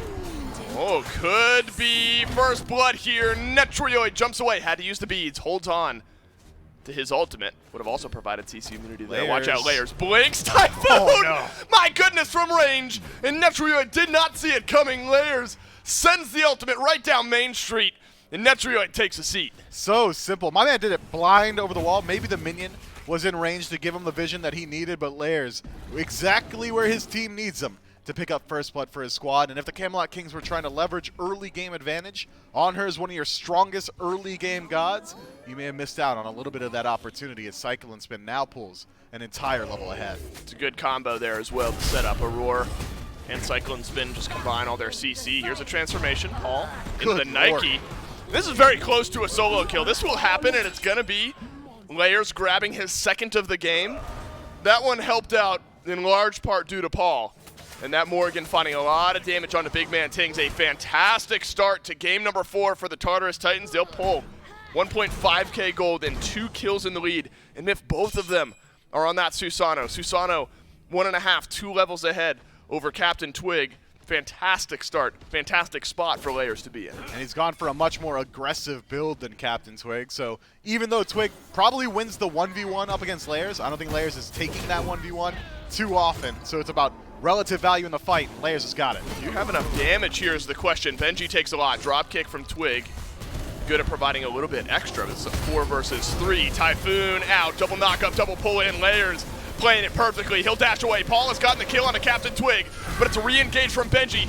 Finds a knockup. Variety and Genetics, they are locked in place. They have done enough, though, to delay out this fight. Big Man Tings now rotating in, jumping in, as a matter of fact. And not enough damage from the Kings to feel confident on the full re-engagement. Cyclone Spin is rotated over. Dark Portal, oh, it's perfect, and Benji has got the double knockup. It's a disastrous fight in the jungle for the Camelot Kings, and the Titans off to a 5-0 start. I just don't understand the target selection from the Camelot Kings. Going on to initially Benji, dropkick used on him. That's one of your most consistent CC tools. And then the leaps in afterward. Layers finds a 3-man knockup for free, essentially. And then it lines up for Paul to find the double stun. Benji's able to re-engage. Cyclone Spin is given ample time to rotate towards that team fight. Gets there before Netrioid, who does not make the rotation, gets a kill for himself, so he's slightly ahead as well, 2 assists to his name. So even though Netrioid doesn't rotate and instead farms the wave, he's still behind. The Tartarus Titans come up massive off the Camelot Kings trying to utilize their early game draft. And Miff, this is the largest gold lead we've seen at this point in the game throughout this set entirely, maybe throughout this weekend, right around 2,000, 2,500 gold in the lead, 4,500 experience in the lead. And we are not even 10 minutes in. We will take over by the time that this sentence is done. But everyone feels like they've got a 1-level lead, maybe just half for Paul in mid, 2 levels for Cyclone Spin. And those rotations from Cyclone Spin on the Izanami, think about setting up over in duo lane and setting up here in the mid lane. Cyclone Spin has been very effective in on his rotations. And Layers has felt strong as well at 203. And Cyclone just leveraging the pressure that Izanami brings in lane. He clears the waves immediately, like 4 auto attacks hits the entire wave. You clear it out, then you can immediately rotate out. And that's exactly what he's done. Oh no, Captain Twig. We'll walk away from a little bit of this fight. Rend on the other end from Benji might be there, and it sure is. And Captain Twig does fall prey to the engage in the jungle, but Benji wants more. Sentinel of Zeus is down in Variety. Is slowed to all hell. A roar finds the root on the other end. Abduct to go, please, and Layers assists in another. Benji's got the double. And this game, Miff, is already starting to spiral. This is the fastest paced game we've seen. And Tartarus Titans got it all. Could the Titans have just been doing this the entire time? Was this in the cards? Now looking towards the Pyromants are going to push their lead even further. The Camelot Kings have got good threat of burn around objectives, but they don't have enough teammates alive to leverage it. So Gold Fury not at risk here. Tartarus Titans going to take this one with very low cost to themselves. This is looking really, really tough for the Camelot Kings. Already. They framed it properly. The Kings probably had the advantage throughout the early game, but a couple of misplays in the jungle really cost them big. Everyone from the Camelot Kings has fallen prey to a death at least once. Variety and Captain Twig twice. And here's the worrying trend.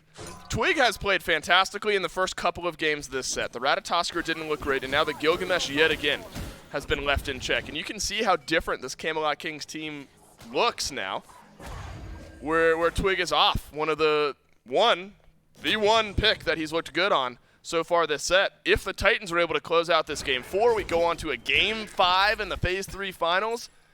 Myth, the solution might be clear, and that's ban out the Hunbats and then draft around that. Yeah, I think even if the Hunbots is getting first phase banned, though, you still have some opportunities for Twig to go towards something else in the top 3. But we're going to head of ourselves. We're going to be talking about P's and P's. Let's talk about this game. The Camelot Kings. Oh, man, I just looked at the gold gap. Maybe we talk about P's and P's instead. Right. No, look, if you're throwing a life raft to the Camelot Kings, if we're rewinding a couple hours ago to Game 1, it was a bad start for the Kings that was then made better around the objective pulls that the Camelot Kings were able to shred down without a quick enough answer from the Tartarus Titans. That said, it wasn't a 4,500, 5,000 gold lead. No, in game number 1, it was like 1,500. So you're throwing life rafts to the Camelot Kings, but the Titans have done what they needed to do in Game 3. They are doing what they need to do in Game 4. If you can put some pressure here on the dual lane, a Gold Fury is just right around the corner. Could be a good pull for the Tartarus Titans. But you're hoping that you can scale up if you're the Camelot Kings. But we've already described concern around the Titans and maybe their better draft moving into the late game. Gold Fury burning quickly here. Genetics might find a hammer. Might find the ability to steal this one away. Netrioid awaiting around to the corner as well. Gold Fury reset. That feels bad. But great timing from the Tartarus Titans, who will grab the Gold Fury. Genetics will have to jump out. Genetics will, but he's got Benji on his heels. Should be able to walk out after all of that. But the Tartarus Titans, they don't need to leave. They can take out this Tier 1. Oh, man, Netroid, he doesn't have ultimate. He's got beads, and he's got leap. But Typhoon will find everything but the knock-up. So Netroid will leave, but Genetics will die. And so now the duo lane has its third death of the game, and the Titans are absolutely rolling here in this game. Layers has been at the forefront of it all. Had a quiet start to this set, and that has all been flipped around to the Susano, a risky, aggressive pick that Layers has made look good to the tune of 8 affected kills out of 8. Benji has been on a tear here lately as well. Game 3 looked fantastic, and now Game 4 for Benji is off to a 4-0-2 start. Variety pulled back in. Can Aurora connect the abduct? That's the question. Might not need it, though. Might not need it. You're 14 and a half minutes in, so you're thinking otherwise, man, we're feeling pretty ahead. Why not go for an FG? Camelot Kings do have some potential to walk in. Not the best steal potential outside of maybe the ultimate from Netrioid. But Myth, the Tartarus Titans starting to play with that level of gold lead where over the next couple minutes could be an early game Fire Giant pull. It really could be. They don't have the best objective composition. Cycle and Spin obviously going to be very nice for it. Benji can tank it up, but Paul, not the greatest burn out of a mid laner, not even the greatest secure. More so going to act as a zoner on the Morrigan, just the threat of being in stealth, and anybody who walks up at this kind of deficit has to be concerned. Genetics could lose out on like 60% of his HP bar, as could Variety, as could Twig. Netroid just dies to it. So the Tartarus Titans might look towards it. I'm expecting at the earliest 17, 18 minutes in, the Tartarus Titans might pull out that objective. But instead, why leave it up to any form of risk? They've got such a massive advantage. They could wait just under a minute for this Pyromancer to respawn. They could group up and try and take out this Tier 1 tower. They've got a lot of avenues ahead of them. I don't think the Tartarus Titans need to necessarily go towards the fire early. Well, Genetics is still itemizing towards objective burn. Remember, it's not only the Fafnir plus the Frenzy, but Shogun's Kusari has been very important in that build path for Genetics and the rest of the Camelot Kings. Decent damage out of Twig, but you're 3 levels down. That's a 4-0. Nike, you're not going to do much there other than harass. So the Camelot Kings maybe still feeling, obviously the stat stick on Shogun still feels all right as well, but Kings maybe still itemizing towards that game plan. That's big damage from big man Tings. So there is still some scale potential here. Got Book of the Dead online, fully stacked Book of Thoth. Soul Reaver is there for some burst damage. You're seeing a little light, Myth, at the end of the tunnel, but maybe feels like the next grouping for the Tartarus Titans could seal the deal. Yeah, it's going to take some significant individual plays from the Camelot Kings. If Netroid solo Cycle and Spin, that'd be pretty good for him. 2 levels down? Yeah, 2 levels down. Not like. Are we throwing life rafts or not, Dave? You gotta give me a chance. Yeah, okay. I said like a floaty, like a life ring Okay. You're throwing an inflatable yacht out there. You're throwing a lifeboat out to the Camelot Kings here. Typhoon takes Variety for a little bit of damage. Kings able to disengage from this fight. So there's a small win. Nice. The dark portals for Cyclone Spin have been on point, and this one is as well. Transformation from Paul into the Nike. Massive knockup from Benji. And this fight is horrific yet again for the Camelot Kings, as if you expect anything else. 3-man knockup on the re-engage. Stun from Paul forces the Aegis.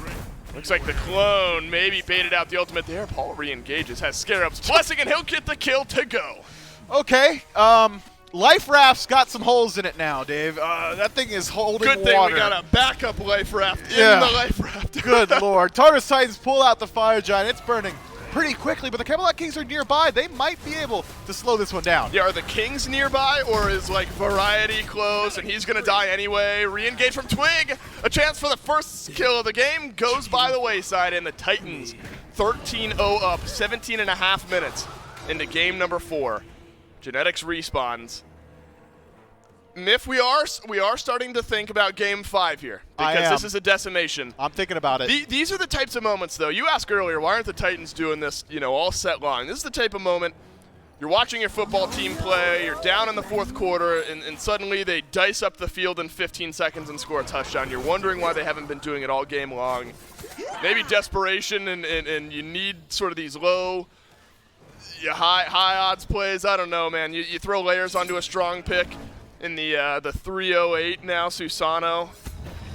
And Miff, we're looking real close to a game 5 if the rest of the Titans keep playing the way that they are. Gotta completely agree. Genetics in some significant trouble. Yeah, we're just farming at this point, right? Yeah. Dark Portal. Oh, yeah, it's a nice transformation. Is it? No. Well, yes. Bought a little bit of time. Yeah, now the pretty Fire cool. Giant's going to be a little bit slower to go down. There is a Fury on the left. Maybe that's where the Camelot Kings find some safety. Fire Giant picked up by the Tartarus Titans. And you have to imagine that's when this game starts to enter its final stages. Tier 2 towers left on the map with a fully Fire Gianted up Tartarus Titans. Miff, I don't think the defense of the Camelot Kings matters much here, regardless of how good it might look. You are so far behind here in this game. 4 levels in solo, 3 out of the jungle, 1 in mid, 10,000 gold, 15,000 XP, 3 in hunter, 2 in support. This game is over. This game is over, and we're moving on to a game 5. Is that the end call? Is that the end call immediately? We're getting close to it, Miff. We're getting real close. One more siege. You got a full 3.5 minutes on this fight. Then you got one less Phoenix to worry about. You sure do. The Tartarus Titans are lackadaisically destroying their opposition systemically. Like, I don't know. I'm going to put some more adjectives out Those were there. a lot of buzzwords all at once, Miff. Oh, man. Look, the Camelot Kings... Look. They've got a buffer, Even if they lose this one, there is a game 5. Life Raft found, baby. They get another shot. Yeah, the Life Raft is that they've got another game to go to after dropping 2 straight. All right, so you've played in your fair share of competitive Smite games, Miff. Sure have. How many times have you gone down 0-2 to start off a best-of-5 set? Actually, never. Okay. So if you're a player, you go down 0-2 to start off a best-of-5 set. You suddenly win the next 2. Surely you're going into game 5 if you're the Titans here with all the confidence in the world, right? Yeah. If you're on the flip side of that, you're the Kings, you win 2 straight. I have been. And then you get decimated. Yes. And you're the Kings, your mental's got to be a little shaken now.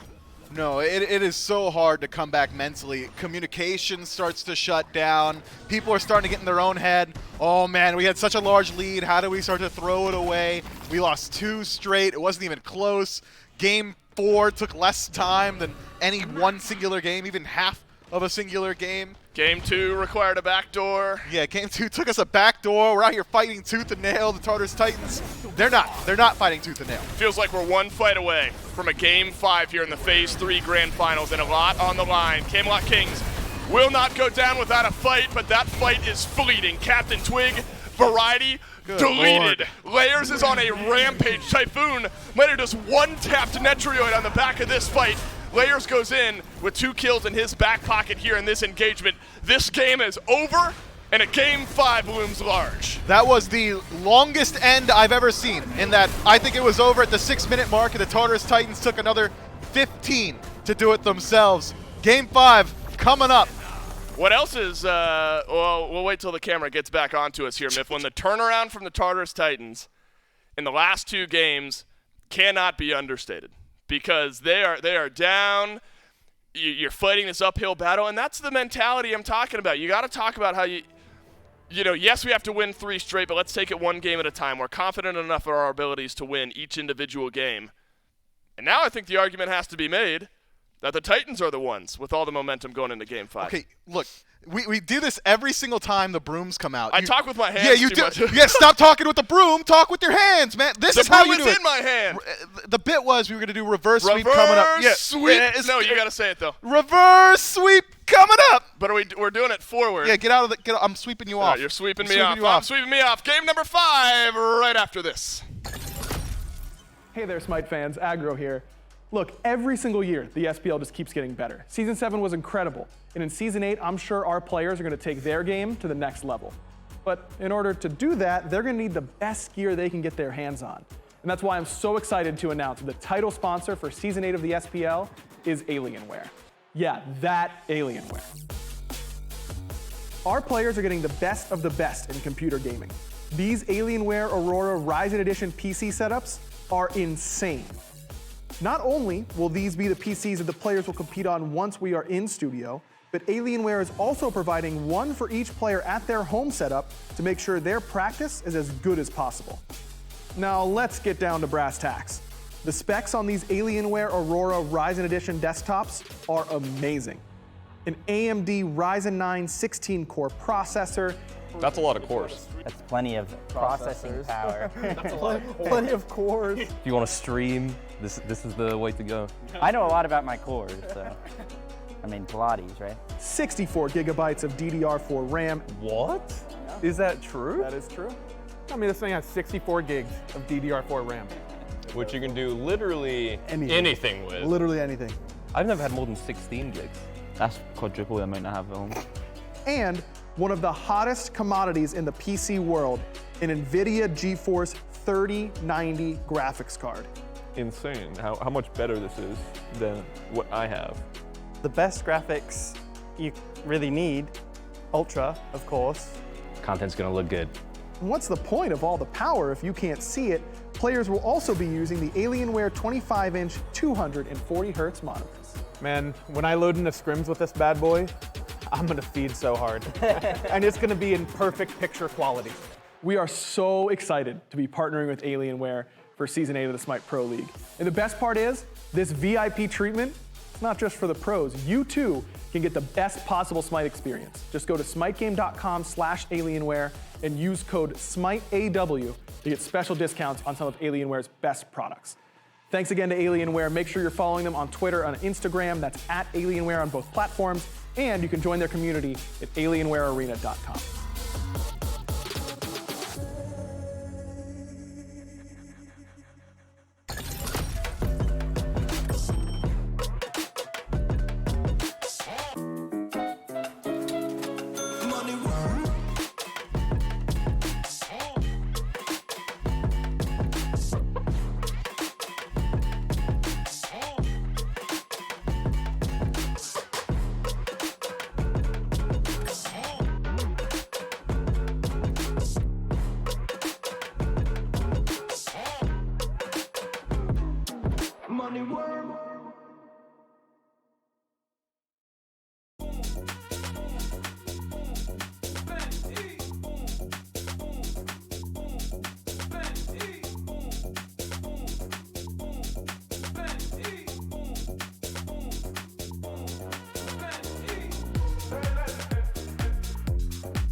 almost regret saying it, but you've been killing it. Your chair ads are on point.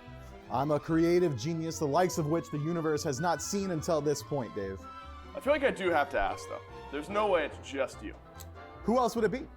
I don't know. People have helpers, ghostwriters even. You got a ghostwriter myth? Are you accusing me of needing help in the creative process? I sure am. Well, I don't. All right, good enough for me.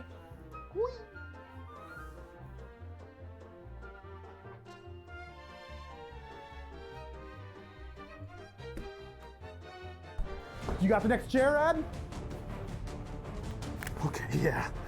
Aggro, Eiffel State Building Tower. He's picking his nose. Yeah, we're gonna sell so many chairs.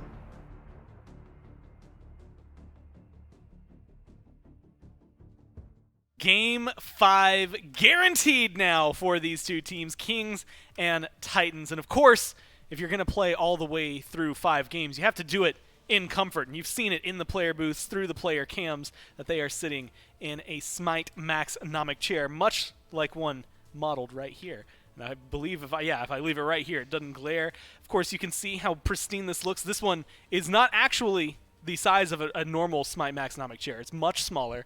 They are quite large. You've seen them all over. But of course, intricate details like the logos on the back, and of course, the beautiful cover. This one even comes with a little Maxnomic pillow, which is accurate and true to scale. So I'm going to go ahead and put that back because I feel like I'm going to break it because it's nice and small. And you can go to needforseat.com or needforseat.com USA, wherever you happen to be, and order your own. Use code SMITEMAX on checkout. I believe it's free embroidery. And of course, get yourself a nice comfy chair that you can also potentially sit through best of 5s in, either watching or playing. Depends on you. Of course, I can welcome Ducky Rowe back to the desk as we go to game number 5. And that one was a little bond burner, yeah. a little bit of a doozy. If you're a Titans fan, you're very, very happy. If you're a Kings fan, it's a little shakier on the way that one goes. Ducky, especially in this case, you're 5 games, you've just lost the last 2. You still technically have things in your favor, but I see Paul on the other side, who's at this point maybe notorious for reverse sweeps. I think I'm a little scared. Yeah, I'd be a little worried if I was the Kings. Yeah, that did not look too fun. I say they ban away the Morrigan maybe this game and try and spice things up, and maybe ban Nike. I forgot that was in the game until they locked it in. They locked it in, and all of us were like, oh yeah, there's someone who's been banned for a good reason. They had the opportunity as well to ban it, but they didn't take it. I think they'd change their mind if they could go back again, but I think the main point that I wanted to make was I think Titans just proved that the Kings can't play their style. Like, Kings can't play the Titan style, right? Kings opted to try to fight them in the early game, draft for the early game, and beat them at their own game, showing that they can adapt to any kind of thing and do it best. But Titans are kind of the Kings, no pun intended, of that meta. So I think we shift back. If I'm the Kings, we shift back to this slower, mitigate what's happening in the early game, get back to the mid game, and pick a strong late game 5v5 team comp. But the struggle with that is, how do we do it without the humbats? Yeah, it's been the top ban alongside like the things Erlang Shen, Olarun from the Titans here. Meanwhile, you can watch these. Yeah, Variety very non-surprised, I guess, with the way things are going. Relaxed, though. That's kind of the atmosphere I think I was getting from them when they were kind of waiting. They were actually in the break room while I walked through. So they're not out of it just yet, which is good because they still have a whole game to play. But you can definitely feel more energy right now coming off of the Titans. And they feel good because of it. I mean, this Susano was 5-0-9. We had mentioned maybe not getting too aggressive early on. Of course, then he immediately goes and gets first blood. But still, really good performance from him and Paul and the Nike all together. It makes things feel awkward. I mean, Ducky, outside of the Nike, what kind of adjustments? I guess the Morgan was also mentioned. Like, what adjustments do you make for this comp? I think Netroid needs a safer ADC, unless he's going to get babysit by his support. Like, they need a Kepri and a Izanami. Like, that's a great lane. That's a lot of pressure. But if he's going to play back, like, while they have the Fafnir and they want to play around team fights, he needs, like, Heimdall. He needs... What's another safe ADC? Jingwei? Yeah, but I don't want to see that picked. Just anything safe that you can just live with and farm with. Something to keep him alive a little bit more. I also know both of you were talking when we walked out after the desk about how the one decision you would have changed was not pick on her specifically into Nike. Like how that just did not feel that great. Yeah, I don't know. They must just like it for the lane or something, but you're really going to struggle going into any, even, I mean, your win period is like, okay, you win at level 5. That's about it. And then when Nike's there, now you lose. That's not a good feeling in an SPL game as well. If you're doing that in scrims or in your ranked games at home, it's much, much different because you can play the early game and these rotations aren't coming out in full force as strong in the early game. But I don't think you're going to get much from an Unher in this meta or in SPL, like in its current state right now. Well, it has been specifically healers and Odin also mentioned for the Kings that have been their bans. Odin has been their third for most of these. We'll see if they change that. Erlang Shen, Hunbats immediately targeting exactly what they need to, and that is Twig on the other side of the Kings. The Kings. I was going to say the Genetics, and I was like, that's not the name of their team. Genetics, who was on screen, will opt for it. And I think, Ducky, you had called for this, Ro, you had wanted this as well. A Morgan ban taking place of the Odin. Yeah, I feel like that was necessary. They're probably going to pick Tiamat or Artio here. They've seemed to like it a lot, even when everything else is up, like the Emoja and whatnot. But they'll probably opt for the Tiamat. The Morrigan, I think, was a big issue. Nike's open again, but thankfully there won't be 2 of them. So yeah, I think that's a good ban by them. Now here's something, and Ro, I kind of want your thoughts on this. With Odin, you know, he's been banned out by the Kings every single game this set. In my mind, that would usually translate to, okay, we should lock him in.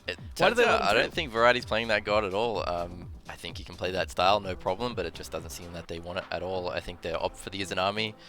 They think it's a problem. They did struggle, you know, with their god pool, I guess, in the Hunter role last game with ending up on the Unher, so get the good Hunter pick straight away. I mean, the Heimdall will still open as well, but it looks like they want to go the pressure route, or at least not give up too much pressure this time. If we're looking at it, that was what, game 2, I believe the Kings got it. They won with it then.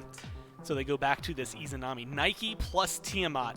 Seems like a very frustrating immediately to lock in if you are the Kings. But still manageable, right? Like Nike this early, does she have enough counter picks, Ducky, that you can really work your way around this? You mean in lane?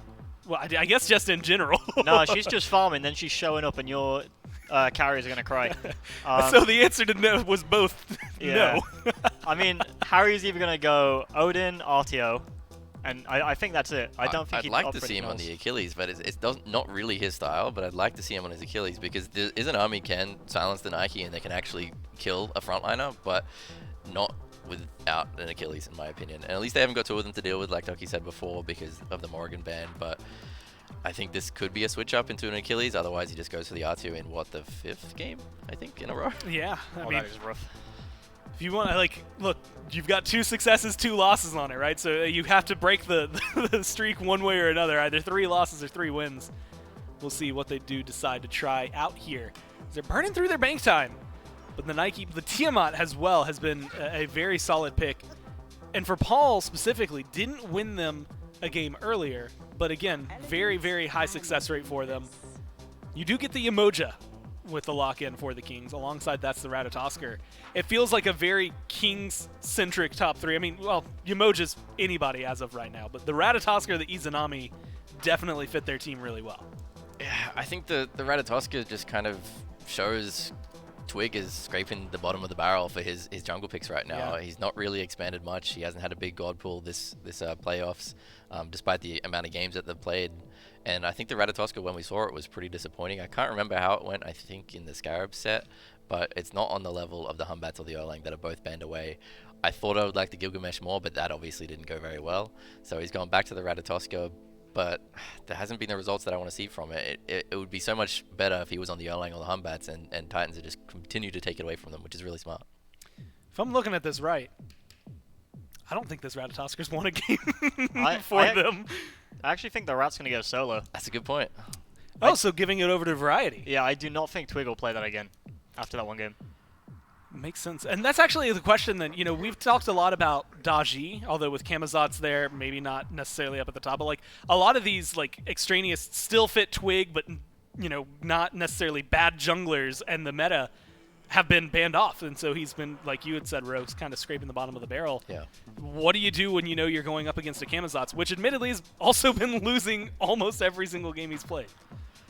Yeah, but again, if they put the Ratatosker in the solo lane, then that's one more pick essentially taken away from Captain Twig. So at that point, all he has left is the Gilgamesh, which didn't go well, and I doubt they're going to pick it again after a game like that. Not to say it was the Gilgamesh's fault or anything like that, or Twig's fault for that matter, but you know, you never want to play a god again where you just didn't get any kills on your whole entire team. So I think he might have to take it unless he's got something to like pull out of the pocket and prove us all wrong.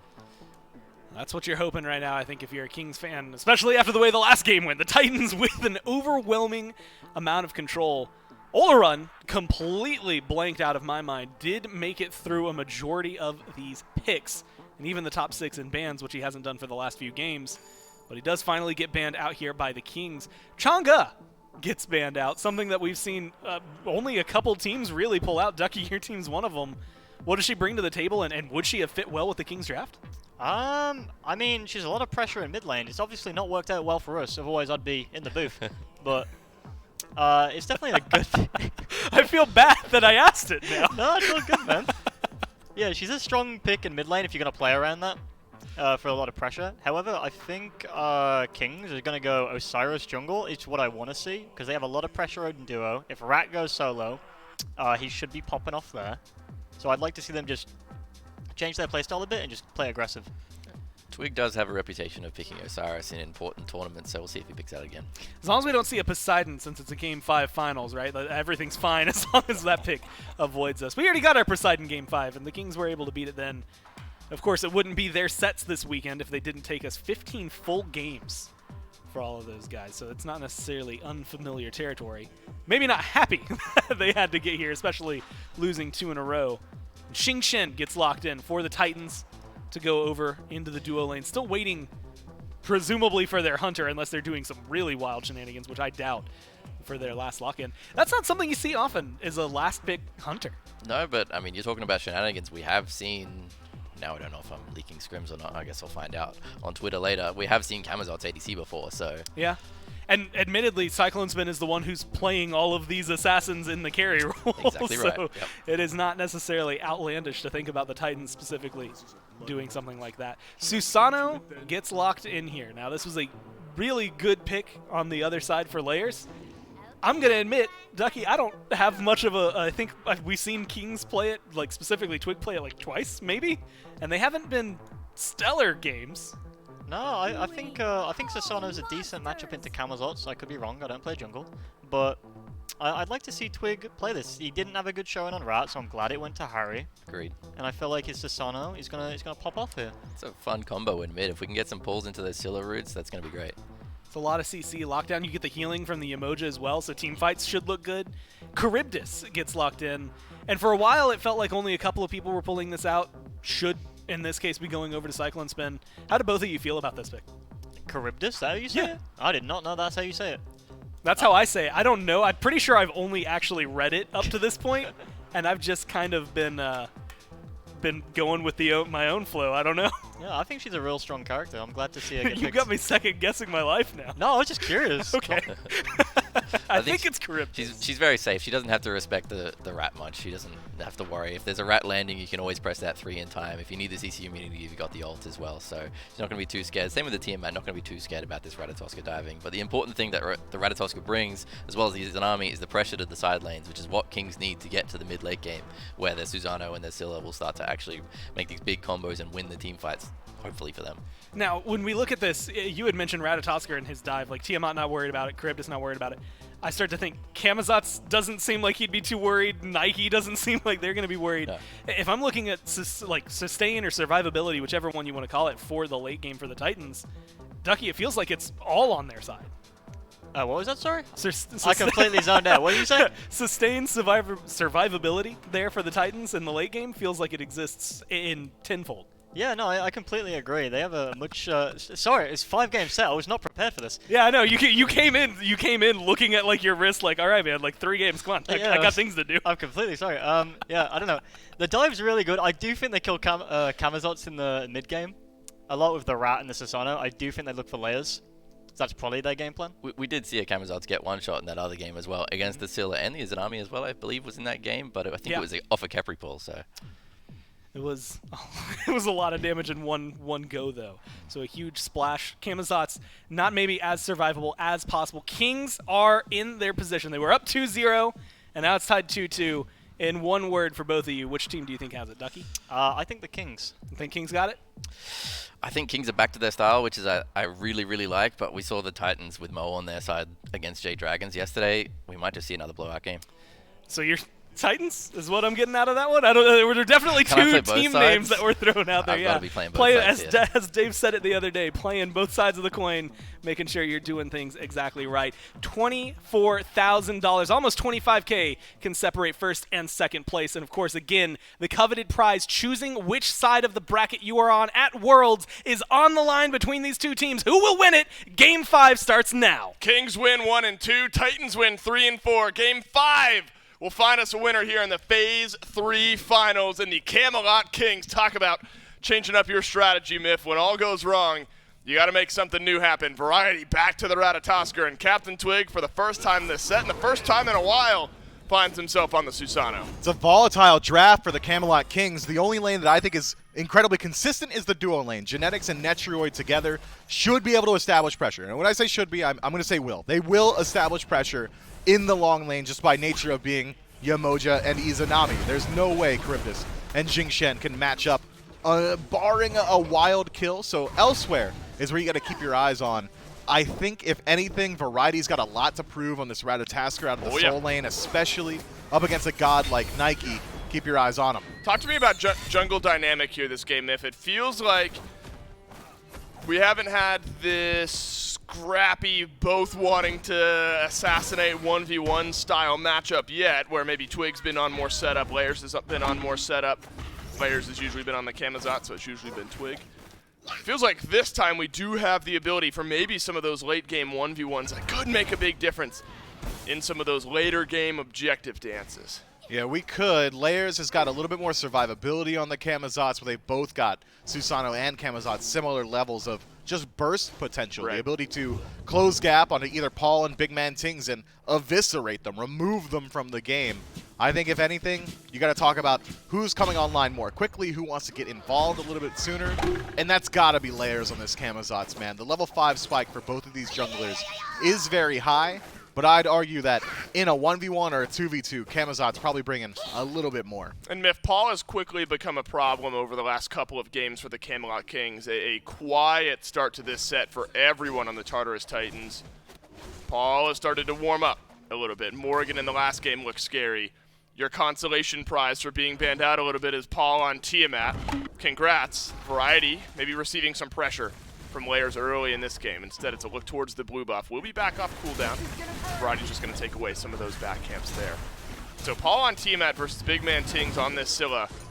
Yet again, another important look at some of that objective secure that's worked for the Camelot Kings so far. Remember, Dark Portal plus I'm a Monster. Something we've seen already. Captain Twig engaging onto Paul here, who will hold on to the beads.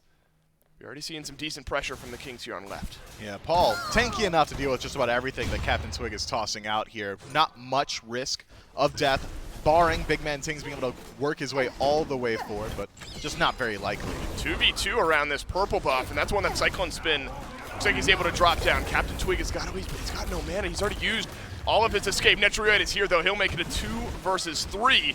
That is good cleave damage from Cyclone Spin on the back end. The back is secured by Captain Twig. He just watched his duo lane scrap it out. Now Netrioid left to the Wolves. Maybe you're going to get the root here if you're Aurora. Just enough damage, or not enough damage, rather, from Cyclone Spin. Does have Layers close by. That's a full lane chase down. Now kind of makes the health battle flip just a little bit. Still a pot for Netrioid. We'll keep him nice and topped off. And luckily he's got a Yamoja, so every time Genetics feels like it, can just toss an auto attack his way and make sure he's staying at full HP. Cyclone Spin, on the other hand, has got a health potion available to himself, or 2 multi-pots rather. So keep your eyes on him. He should just be fine going forward. Death Toll as well for both of these guys means that the majority of poke throughout the early game should be inconsequential. It's more so who's getting significant advantages on the moment-to-moment, and they're both already back to full HP, so that fight just fine. May as well have just not happened as far as I'm concerned. I'm still just locking my eyes on the mini-map. I'm trying to keep track of exactly where Layers and Captain Twig are rotating, because looking at the compositions, nobody's going to be able to do much on their own. I think the jungler really is going to be the tipping point in the majority of these fights. Level 5 just reached by Layers. Captain Twig, you imagine he'll get there shortly. Twig has eyes maybe for the solo lane here, but again, until you hit that ultimate, especially with Benji already having that Blackthorn completed, and Variety just a bit away from completing the Acorn, probably difficult outside of perfect lockdown to grab that kill. There already a health disparity here in the solo lane, and Benji gonna try to take advantage of it. Drops the blue buff, and Variety has got to watch it go. Sentinel of Zeus down. Variety has his ultimate. Benji doesn't have enough damage.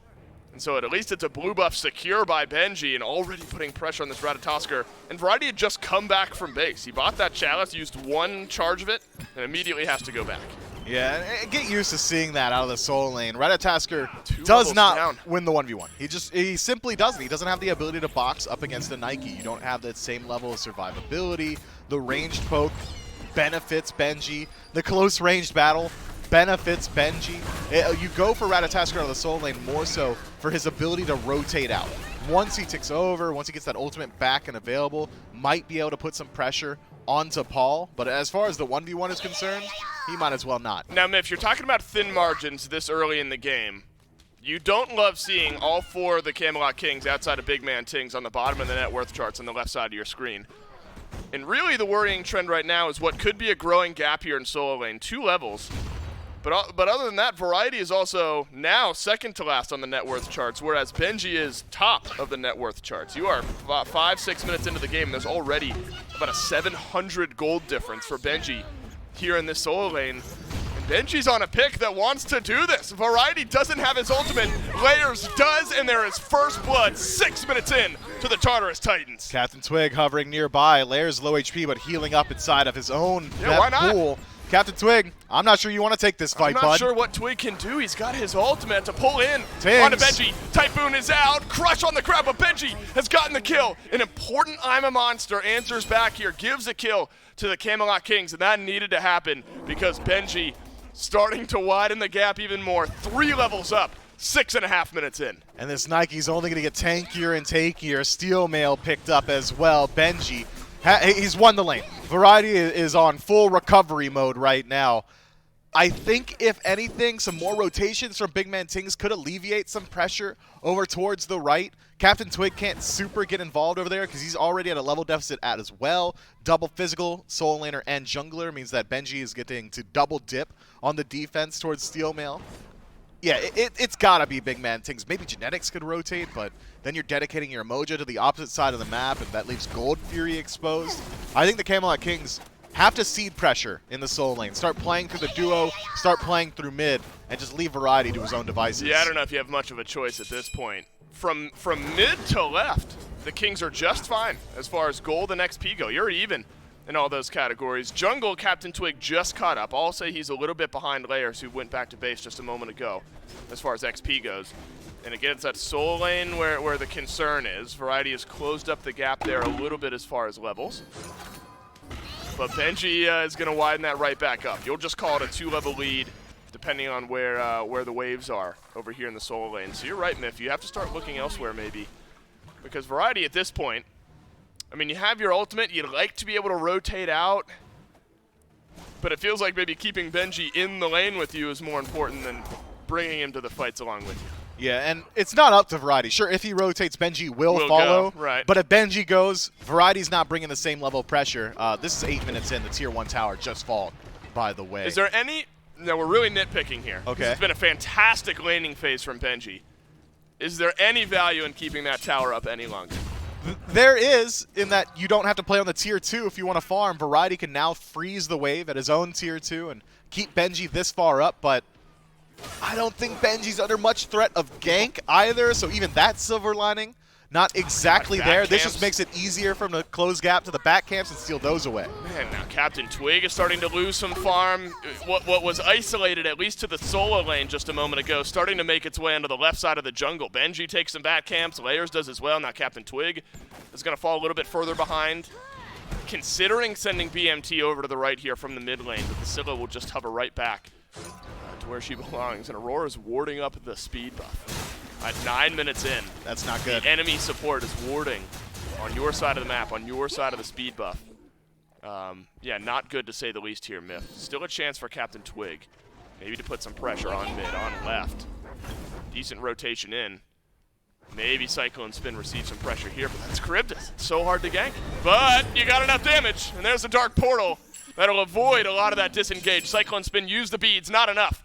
And the Camelot Kings jungler able to help out the left side. That's exactly what you need from the Camelot Kings. You are no longer allowed to play in the short lane, so you have to play everywhere else. And finding a pick on a Cyclone Spin opens up the door for the Gold Fury. Aurora's pretty far away. Oh, and this is fantastic, because look, as of right now, look at the gold. It's barely ahead for the Tartarus Titans. It's going to get worse as the Camelot Kings pick up the Gold Fury for themselves, but Variety is here.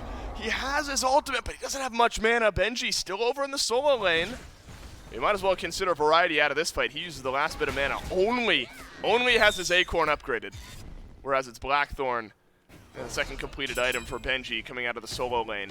Still a slight gold lead for the Camelot Kings, and I think that's pretty telling here, Myth, that the rest of the map is feeling okay for the Kings, despite Benji clearly being in the lead as far as XP and gold goes on right.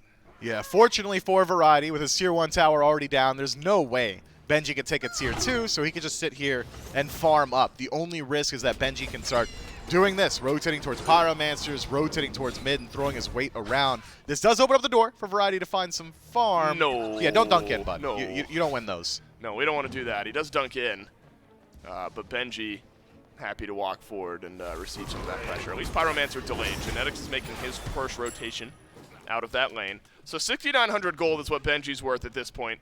5,700 gold is what Variety is worth at this point. And then everyone else pretty close to one another. 600 gold in the lead is Big Man Tings, Netrioid, 400 or 500 gold in the lead as well. So that's why you see this gold lead is so even. All of the gold lead for the Titans lays on Benji right now, whereas a little bit more diversified in the lead for the Camelot Kings. It's a bit of a non-statement here, Myth, but you got to play around Benji if you're the Titans, because that's where your lead is. You gotta put this pressure on right. You do, but there's not much left of pressure besides the Pyromancer. Benji already took out the Tier 1 tower. Or send Benji elsewhere, right? Yeah, you could send Benji elsewhere. That is also an avenue for the Tartarus Titans to get him involved, but the Gold Fury's dead as well, so rotating all the way over towards the left-hand lane, not exactly valuable. I think, if anything, the Camelot Kings, by stripping the Gold Fury and allowing the Tier 1 tower to fall on right, have extended this game. We just have to wait for the next 3 minutes for that POI to respawn. Then we could see either the Camelot Kings try and play around their lead, which is on the center to the left side of the map, and try and utilize another Gold Fury push, just using that superior secure that Big Man Tings brings with the Scylla. Or, I think a little bit more likely, we see Benji rotate out, and he's a level 13 Nike. Right, which is terrifying at this point in the game. Benji higher than everyone on the Camelot Kings except for Big Man Tings, who is at level 14. Jungle, though, for Layers, despite some early fighting and some early success for Captain Twig, has slowed down and allowed Layers to kind of build up that lead back for himself, a slight lead in experience. Mid lane build, Smith, we've talked about it through all 4 games here, and it's going to remain the same going into Game 5. Book of the Dead build for Big Man Tings, not Book of the Dead build for Paul, so he's going to have more burst damage, but maybe a little less survivability as far as that shielding goes. So that's something to keep our eyes on, because both of these mid laners have the ability, just by nature of their kits, to burst down these targets in an instant in these fights. Benji jumps into Captain Twig here. Captain Twig immediately wants nothing to do with it. Blue buff invade, that's one of the POIs here on the right side of the map. We figured we'd see some pressure from Benji on, and he's there to help the Titans invade successfully on the Camelot Kings' right side of the map. And having sent Captain Twig back to base, you know you got that TKO, so Pyromancer under threat here. Benji not next to his team, instead pushes out those waves, so that allows the Camelot Kings to step forward. Step forward they do. Always got to be concerned about where this Nike is. Left side of the map has been left alone. Netrioid and Cyclone Spin, about as even as it gets as far as build, levels, all that sort of fun stuff goes here on the left side of the map. Cyclone Spin's already died once, and Netrioid's already grabbed a kill, so a slight difference there. And you figure ease of farming for Netrioid on this Izanami. And so that's some hope here, Miff. If you're talking about, okay, Benji is the issue. Clearly Variety's not going to be able to answer that right now, 2 levels down. What is your answer as this game goes on for the Camelot Kings to this Nike problem? And maybe Netrioid is one of those answers. You could get a Sunder for Genetics to deal with that health shield. Then Benji's still got another health shield thanks to the... Oh, man. It's tough. It really is. I think that if the Camelot Kings are able to extend this game a lot longer, Big Man Tings is going to be a major threat to the majority of the Tartarus Titans. Genetics still has the sustain that can win you these elongated team fights around objectives. It's the long con for the Camelot Kings, whereas the Tartarus Titans, they want to play now. Decent burst damage onto Paul here. Shows you where the relative strength is of Big Man Tings. That's a Sick 'em Crush combo, half HP down on Paul, but the Soul Gem is going to help heal that right back up. A different look, though, for the Camelot Kings, because remember, it's been very objective-centric, but in two separate ways. Some with the shred, some with the secure. This is more of a secure game for the Camelot Kings, and securing their escape is what's most necessary right now. Anytime Benji jumps in, expect the Camelot Kings to jump out, because this Nike is continued to be scary. And so, limiting what Benji is able to do is now the name of the game for the Kings. And they have done that. The level lead is maintained steady, but hasn't gotten any worse. Benji going to try another blue buff invade here. Variety tries his best to put up a defense, but unsuccessful yet again. Captain Twig makes the rotation over, but I don't think he can put risk onto him there. Keep your eyes on the Gold Fury. This has got to be where the Camelot Kings go. It's the only place they can fight around, because Netroid is dead even. Variety takes some damage from Benji, and that's the next point here. I mean, clearly the right side of the map is where all the focus has been, for good reason. It's a 3-level lead. But maybe Variety now, with the Blackthorn, with the Acorn finished off. Unfortunate for Twig, getting another camp stolen. Variety may be tanky enough now, Myth, where the threat of death is a little bit lower, so you can at least stick around and try to contest with some of your camps over here on the right side of the map. So this Pyromancer's just been hovered around by the Titans consistently. And maybe that's enough for the Camelot Kings to not want to pull the Oni Fury, though we have seen Pyromancer traded for Fury plenty of times so far this set.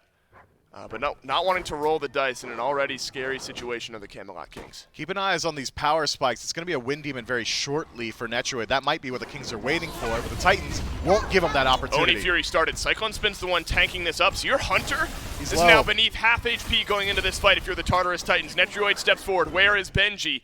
He's on the forefront of this fight. He has left the solo lane. He wants to spread some of that influence over here to the left side of the map. Oni Fury reset.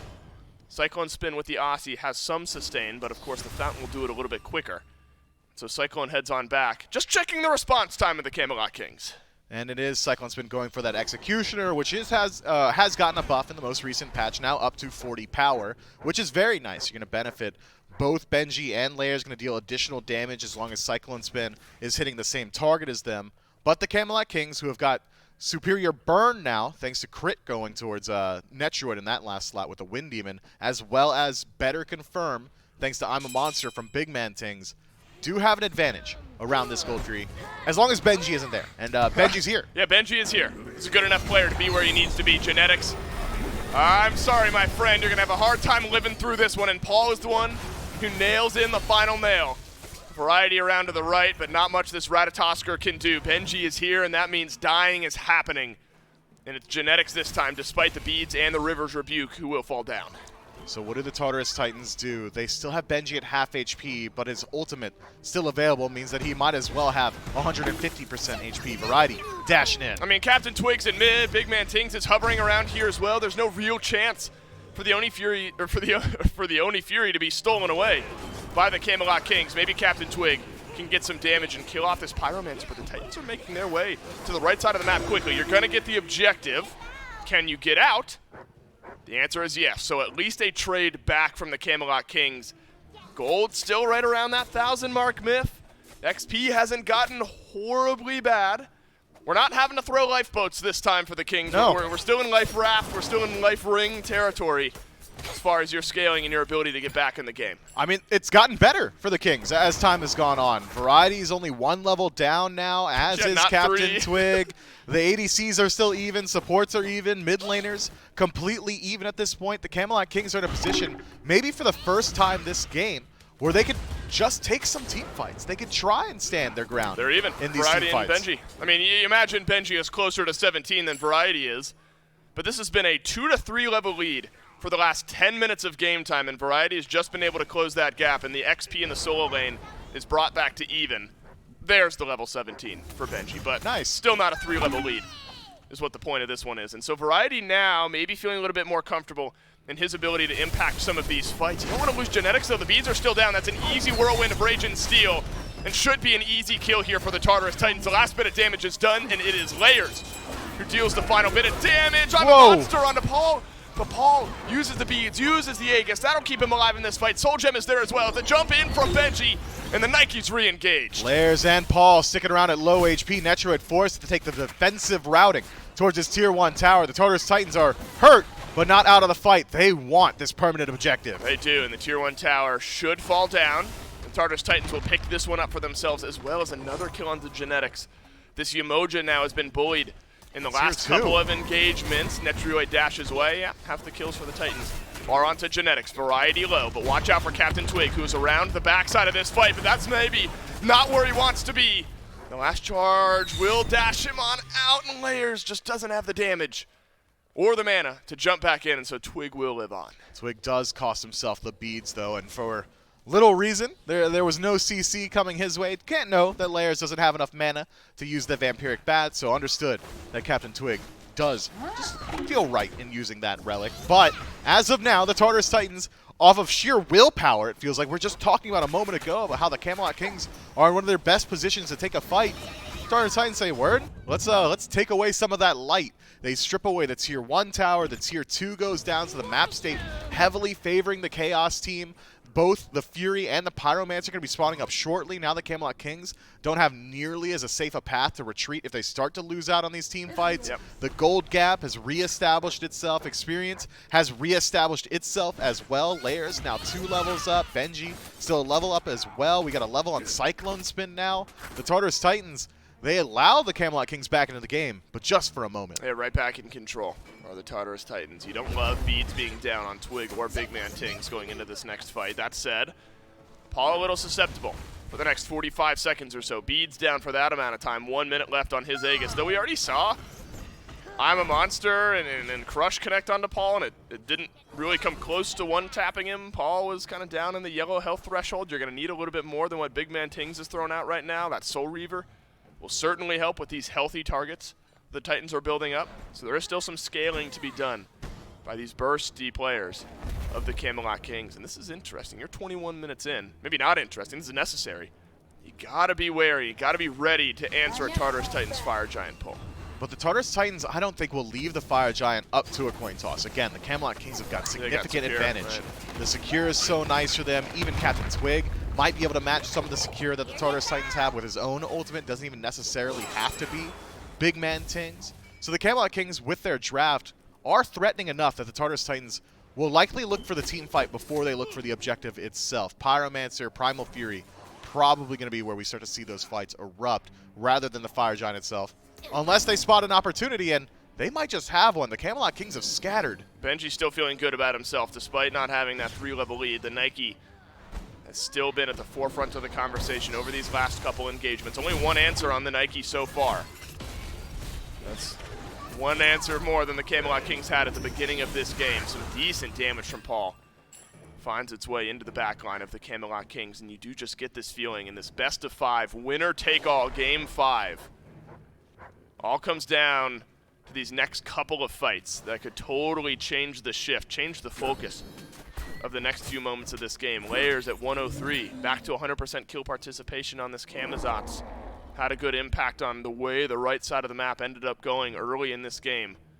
They're still waiting on that Susano as well to hit some of those power spikes. Now that is where the XP gap really is, 2 levels in the jungle. And looking at Twig's build, he's got some anti-heal built in with the Brawler's Beat Stick, but severely lacking in the CDR department, whereas Layers, he can just sit back in these team fights, toss out Screech, toss out Vampiric Bats, and just continually apply that poke, whereas Captain Twig kind of needs to get the first rotation abilities to find value. Do you sell out on this Pyromancer is the question. No, if you're the Kings, is the answer. The Tartarus Titans just buy some space, keep the Camelot Kings at bay. It's then the repull on the Fire Giant that the Kings got to be worried about here, and the Tartarus Titans will not do so.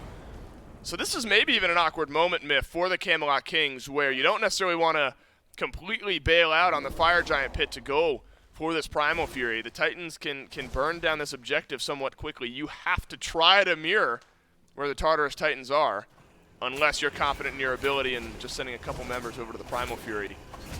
But it feels like you need to keep Big Man Tings around the big objective in the event the Titans pull it. You could send Netrud over towards Primal. You could also say the same for Cyclone Spin. Both of these hunters have the same ability to solo out that objective as of now. It seems like both squads very willing to hover around. One major difference being, though, Cyclone Spin has got infinitely more sustain at this point in the game thanks to that Death's Embrace pickup.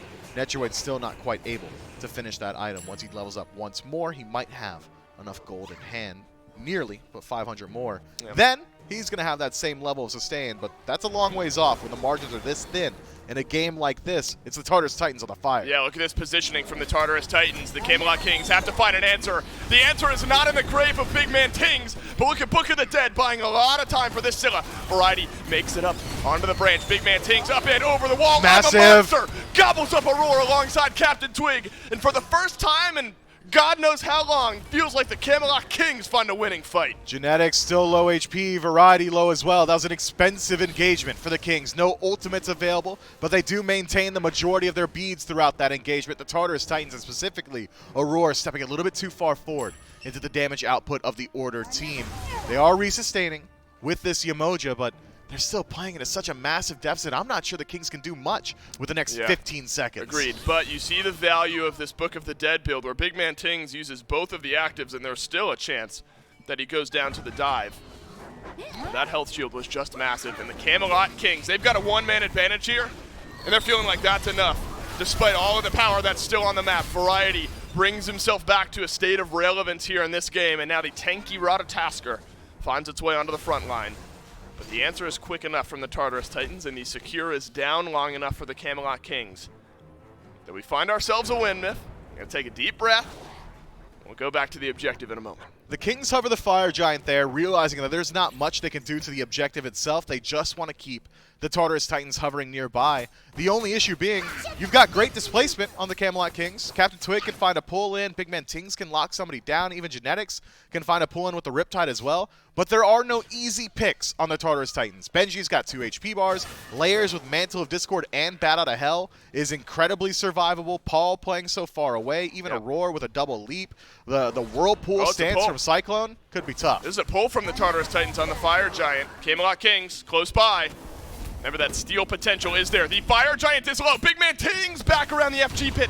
But this is delayed out. I'm a Monster's going to have to get used here. Is there enough damage for BFT to take it away? Wow! The Camelot Kings get the FG. Up on the branch, so is Variety, who dunks down, finds 2. The Riptide out from Genetics. Big Man Tings left alone on the right side of the fight. It is Typhoon from Captain Twig that deals the last bit of damage. You will trade your Hunter.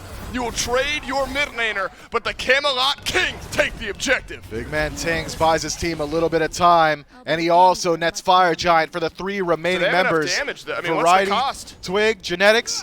I'm not sure that that's enough kills for the Camelot Kings, or Tartarus Titans rather, to look for the end if Captain Twig's ultimate comes back up in time. With the minion waves stacked up, though, the Tartarus Titans, they might just barrel through. Yeah, this is the Tartarus Titans sieging down the right side Phoenix. Captain Twig, a quarter of the way back to his ultimate. Genetics nearly locked in place, have to pull in. You cannot die here if you're Captain Twig. This is a winner-take-all best of 5. The Tartarus Titans get the right side Phoenix, and the Camelot Kings will get one more chance to respawn. Netroid 5 seconds away. It's the Camelot Kings trying to stop some backs, maybe split up this engagement and find some picks. With only the right side Phoenix going down and 3 members maintaining the Fire Giant buff, once the Camelot Kings are 5 strong, they could group up and try and siege themselves. This is Big Man Tings. I mean, it felt like I'm a Monster was about to time out. So he does the damage at the same time as Captain Twig does. And that burst, this is why, if you were concerned about the Titans coin flipping a Fire Giant, you are so in control of this game. And suddenly Twig and Big Man Tings are able to combine on their burst damage and steal the Fire Giant away. If nothing else, it has delayed what might have been the inevitable for the Tartarus Titans. The Kings now have the FG buff, but maybe more importantly, the Titans don't. The Tartarus Titans putting pressure on the left side of the map does leave the Camelot Kings right side exposed. Waves pushed up, Fire Mini Wave gonna stack up on the right side pretty soon here as well. The Kings don't have much time to play with. Layers is on Captain Twig here. This is 1 versus 1, make it a 1 versus 2 as Twig desperately trying to get away. Typhoon won't help you when Layers is in the Bat Out of Hell. Variety left alone with all 5 members of the Tartarus Titans. Fire Minion Wave about to reach the Phoenix on right. This would be interesting if the Camelot Kings choose to stick around and defend. This is a Primal Fury. Yeah, there is no reason for the Kings to stick around here. If anything, I expected the Kings to push the right-hand side, but they want this fight? Now big man Ting's being walked at. Up to the branch goes Variety. Is he going in for a steal? Or are you Surely trying to not. steal away this Primal Fury? One more jump is all he needs, but it's well reset by the Tartarus Titans, and Variety will jump away. But the Fire Minions all this time working into the Camelot King's base, and some damage will be lost on the Titan. The Tartarus Titans starting to move their way forward, specifically Benji trying to He's stop gonna the some back. backs. He Yeah, did. He gets He big man stopped the Tings. back. You're going to lose a little bit of damage, Miff, here on your Titan. You do. Left side also being sieged out by the Tartarus side. Just interesting decision making from the Camelot Kings. With Fire Giant on 3, you'd think they just group up on right and try and take out some tier 2 towers, then work their way across the map once they've established pressure in that lane. But instead, they group up to try and defend a Primal Fury 29 minutes into this one. Feels like the Camelot Kings are scrambling. Right, surely interesting. And it cost Captain Twig his life. Couple more towers. I thought it might have been a bigger deal of damage onto the Titan, but just a little bit in there as the Camelot Kings are able to get back, defend their Titan. At least it's right side Phoenix that's down, and so in 30 seconds, the 2 remaining members of the Kings with the FG buff, your tanks, that'll fall off of them. And you're going to be over on the right anyway, defending this Fire Giant, and this one will be enhanced. But Miff, the Tartarus Titans have done all the groundwork. They lost the first 2 games of this set. The Titans have won 2 straight. And on the verge of a reverse sweep, have the gold lead and then some, the map state and then some. There for the Tartarus Titans. A whole pile of cash and choice of bracket siding at the SMITE World Championships within reach of the Tartarus Titans. One final fight around the Enhanced Fire Giants, all they need. 7 wards in pocket for the Tartarus Titans, and the Camelot Kings are going to get theirs second, so the Titans will have the defensive positioning around the Fire Giant itself. Luckily for the Camelot Kings, easy enough to defend the right lane when you're trying to defend the Fire Giant simultaneously, and easy enough to find some steals when we've seen the damage output. 1,000 from I'm a Monster on Big Man Tings, another 600 or 700 from Captain Twig. Means the Tartarus Titans, who were fooled last time around, will likely not give that exact same opportunity to the Camelot Kings. I'm expecting the Chaos team to look for the team fight and just the team fight. This Fire Giant will not be dropped down to below 50% HP unless the Titans have already forced out every single one of the Kings. You need your single instances of CC to connect perfectly for the Camelot Kings. There's only 3, I say only, but there's only 3 sets of beads up for the Tartarus Titans, and only a few of those targets that you want it to be on. Here we go, Whirlwind of Rage and Steel out from a roar. I'm a Monster. That's an ultimate up and down from Variety. I'm a Monster finds no value, and this is now suddenly a marvelously easier pull for the Tartarus Titans. Benji drops the Thorns, drops the Sentinel of Zeus as well. All this time the Fire Giant being melted away, and the Tartarus Titans grab Enhanced Fire Giant for themselves, and Miff, they're on the chase. Benji, the first one, 4 layers, blinks in, force the Aegis. They got the angle. Big Man Tings dashes on away, layers in the bat out of hell. The reverse sweep, is it happening before our eyes? Genetics gunned down by layers. The rest of the Camelot Kings live on, and they have to defend their Titan. Paul gonna rejoin his team on the right-hand side. Such an Right awkward side, spot. Phoenix goes down. Such an Camelot awkward Kings, spot. they need to get back to base. They can't just dilly-dally. They need to go on their feet. If you can't channel it back, you gotta walk. You don't have Genetics, but you've got everyone else. You don't have your mid or right side Phoenix, and the Titans will take a moment to rotate on over to the left side of this map. That gives the Kings the opportunity to push out the right. But Miff, there is so much damage on the Titan. If the Titans make it there, you might have to make a play like this. Fight outside of your Titan room. Left side, Phoenix falls. The Camelot Kings, this is the last of it. They need to put up a defense here. And where's Twig? He's just now getting back to base. Variety dashes away, and into the Titan room go the Tartarus Titans. This floor is looking mighty clean right now, Mifflin. The reverse sweep is upon us, and the Tartarus Titans get it done, and they're your Phase 3 champions. They looked nonplussed to me, Dave. Down 1 game, the Tartarus Titans walked down to the break room. They said, no problem. Down 2, still, these guys were confident in their ability to make the comeback, and they have done so here today. Impressive teamwork, great adaptations. Everything happens in the P's and B's. Gotta give some credit to their coach, Oceans. Look, the Tartarus Titans were the favorite coming in this weekend. I thought maybe for a second they were bleeding out. Not the case. Looking so strong. And the Camelot Kings, they started off this set looking so strong, Mifflin. But the Tartarus Titans, even in their losses, they had moments in those games where you're thinking the Titans have a good chance to win. The early game of Game 1 looked great for the Titans. all of Game 2 minus a back. Actually, the last part of Game 2 looked great for the Titans, minus a backdoor attempt and a backdoor successful by the Camelot Kings. But then 3, 4, and 5 for the Titans, it's convincing. You have to imagine moving forward, this Tartarus Titans team might be one of, if not the favorites to win the SMITE World Championship. The Tartarus Titans, they reverse sweep the Camelot Kings in 5 games, and the Tartarus Titans are your Phase 3 champs. We'll take a quick break, and when we come back, Desk will round us out.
You get all 5 games, everything you could want in a single SMITE set right there. A reverse sweep, objective steals, and of course, another LAN win this year for the Tartarus Titans. Phase 2 and now Phase 3 playoff champions for them, and it was a fun Game 5 to get them there. Plus, they had like 3 games this weekend where they just absolutely obliterate the other team, don't even let them get any kills. Of course, we want to see and talk to you about stuff that we have on Twitter. I believe, actually, right now, the fact that we are on the lookout for new Smite and Paladin streamers. For those of you out there, me and Dave, both coming from Paladins, have a lot of love for you. If you want to, go find this tweet from Rach, and of course be able to sign up to potentially be a new Smite game and or Paladins game streamer for 2022. So that's going to be a fun one. I see all the Titans over there. I'm excited for this one. This was a fun set of Smite. Once again, Gormizer, I've got Ducky, I've got Ro on the desk with me. And y'all, this was, again, incredibly fun. Maybe a little longer because of a stolen fire giant that ends up going the way of the Kings.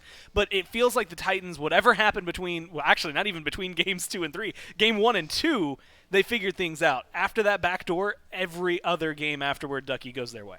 Yeah, no, I definitely think they were listening to me for the first 2 games, saying, I can't wait to go home, see what happens, and they were just playing it along. Oh no, a backdoor, didn't see that coming. So I think they were just toying with us a bit, but they definitely pulled it out of the bag.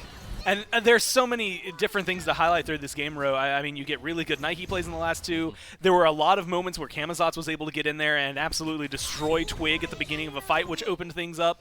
Of course, Paul and going down 2 games, then winning 3 in a row just seems to go hand in hand now. It feels like everything lined up. That's right, yeah. And we saw it similar with their Dragon set as well. They find what the issue is in their losses. In Dragons, against Dragons, they lost to Zeus in the game 1, ban that away.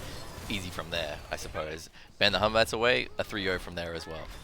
It was, again, without that back door, probably just going to be a 4-game set. I'm still going to throw that out as a great call from the Kings in order to pick that up. Of course, giving us another fantastic set of plays. Layers there on the Camelot's, making sure that while his win rate might not have been great, I believe every single win that Camelot's got this weekend was here for the Titans. There's the live replay of what it was like when they won. And I'm sure feeling really good. Yeah, speaking of Camelot's, I think that might have been a Camelot's impression by Aurora as well at the end. Was that what it was? Maybe, that's my We're guess. going to find out. I specifically asked Dave to ask about that so we can find out here. 1-0-4 for Paul, 1-1-6 there for Cyclone. It feels like everybody kind of gets their hands out there. And there were a couple of things. We're highlighting a lot of what the Titans did right, but there were definitely moments where we were watching, specifically like where Scylla was, things like that for the Kings didn't quite click with what I think you, Ducky, and Ro, and Aggro wanted to see. Yeah, I was hoping to see more combos during the mid-game, but the Titans just ran it through solo after that first early kill. And they kept it going that way. Hey, if you're going to be able to get 25,000 damage out of Benji, I'm going to play through solo as well. And Ro, this was, again, just a really good performance for them. And there were moments where, both of you had leaned kind of towards the Kings going into this, looking at their late game potential. Yeah. Where did that slip through their hands in this game? Like, what was the final nail in the coffin? It looks like, I said the words as well, like scraping the bottom of the barrel for Twig, and the Humbats was by far exactly what they needed to do in these needed to have to do what they wanted in these team fights. When we took that away, their ability in these team fights was lessened by a huge amount, right?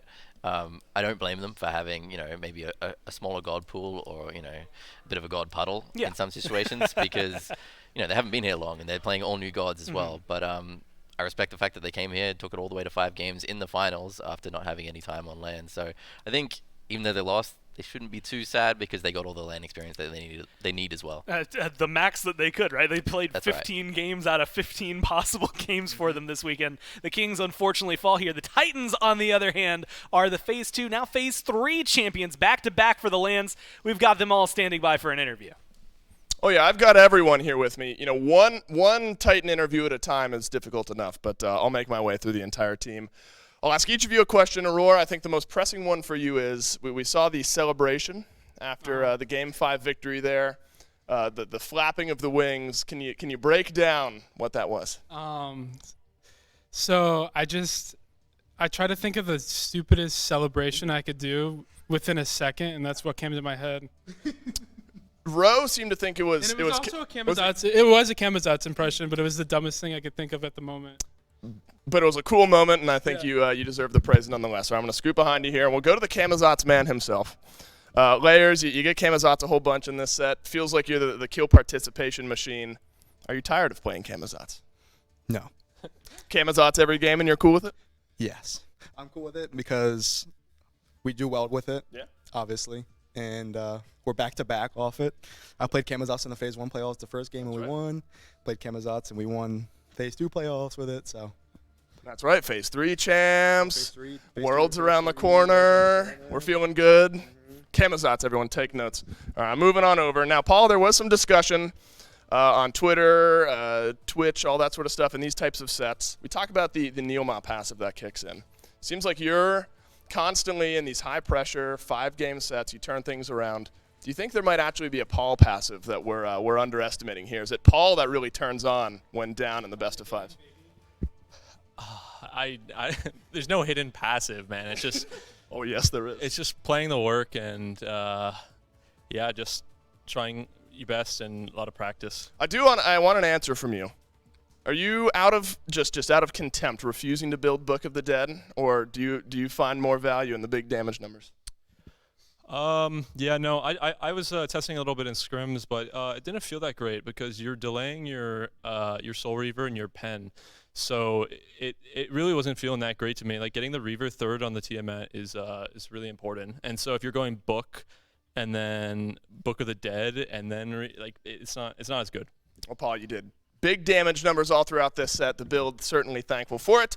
I'm going to move on down. Cyclone Spin played a variety of characters so far in the set. The Charybdis a little bit safer here in game 5. I'm saying game 3, game 5. What'd you have to do there in game 5? Felt like you just got to hang out, farm things up, and join the rest of your team as the game went on. I just had to hit objectives again. I just had to live and sit there and watch my team kill them. Charybdis sleeper really sneaky good, or what are we thinking? She's kind of there. She's just really safe. Right, good at staying alive, hitting objectives later on in the game. Cyclone Spin, fantastic set from you. I'll move on over to Coach Oceans. Oceans, look, this is a longer set. A lot of adaptations needed to be had. Was this one of the more difficult sets to kind of theory craft around as far as picks and bans go? I just think once the boys warmed up, they were just going to steamroll. Sure. And I'm really proud of them. Oh, they did steamroll. And the man who maybe did the most steamrolling of all there in that last game, Benji, you get the Nike, you have like a 3-level lead the entire game. Did you feel like that was a matchup you were always going to be comfortable with, Nike into the Ratatosker? Yeah. I mean, he counter-picked me, but, solo Grand Canyon, so. Solo Grand Canyon from Benji, and I think that's the right way to finish this one off. Phase 3 champions, top seed going into the SMITE World Championship. Congrats to the Tartarus Titans. I'll go back to desk to round out the day. Absolutely, congratulations Congrats, to the Tartarus Titans on their win. A great set of SMITE that we just got to watch there. Ducky, Rowe, I know both of you enjoyed it. Ducky, there was some joke, I could never tell, again, trying to read you, if you wanted it to be a fast day or if you wanted it to be a long day, but I'm sure you have to be happy after this. Yeah, no, it was a great set of SMITE. I was trolling. You were yeah, I was just a little hungry, but I was trolling. It was a really good set of SMITE. It can't be helpful when aggro comes in with delicious smelling food as well and sits in the green room when you're hungry. Yeah, that was rough. I was struggling at that point. Yeah. It has helped settle what Roe's going to get for dinner. I know that much. We can go ahead and take a peek see at this bracket if you missed this weekend. First off, at least go back and watch this set. But of course, you should watch all of the King sets, all going 5. All were phenomenal, and a lot of interesting games, fun games that have happened the last few days. They are the Phase 3 playoff champions. Now, I know what you're probably wondering. What does that mean? First off, it means that they got $40,000. That's a huge chunk of change that's going to go into their pocket. They also get to choose their opponents on the bracket for Worlds, so they get to know which quarterfinal plays directly into them while they're waiting around in the semifinal. That's something that them and the Kings earned, is that trip to the semifinal spots. And you're probably also wondering, well, what about all these other teams? We haven't seen the Warriors, the Valkyries this weekend. We know some SCC teams did something a few weeks ago, like a month ago. What are they doing? And what about the teams that lost here? Well, good news for you is that they will be playing in the SWC placement round that's going to be happening in December. I'm going to go ahead and throw it out there. If you follow us at SmitePro on Twitter, then at some point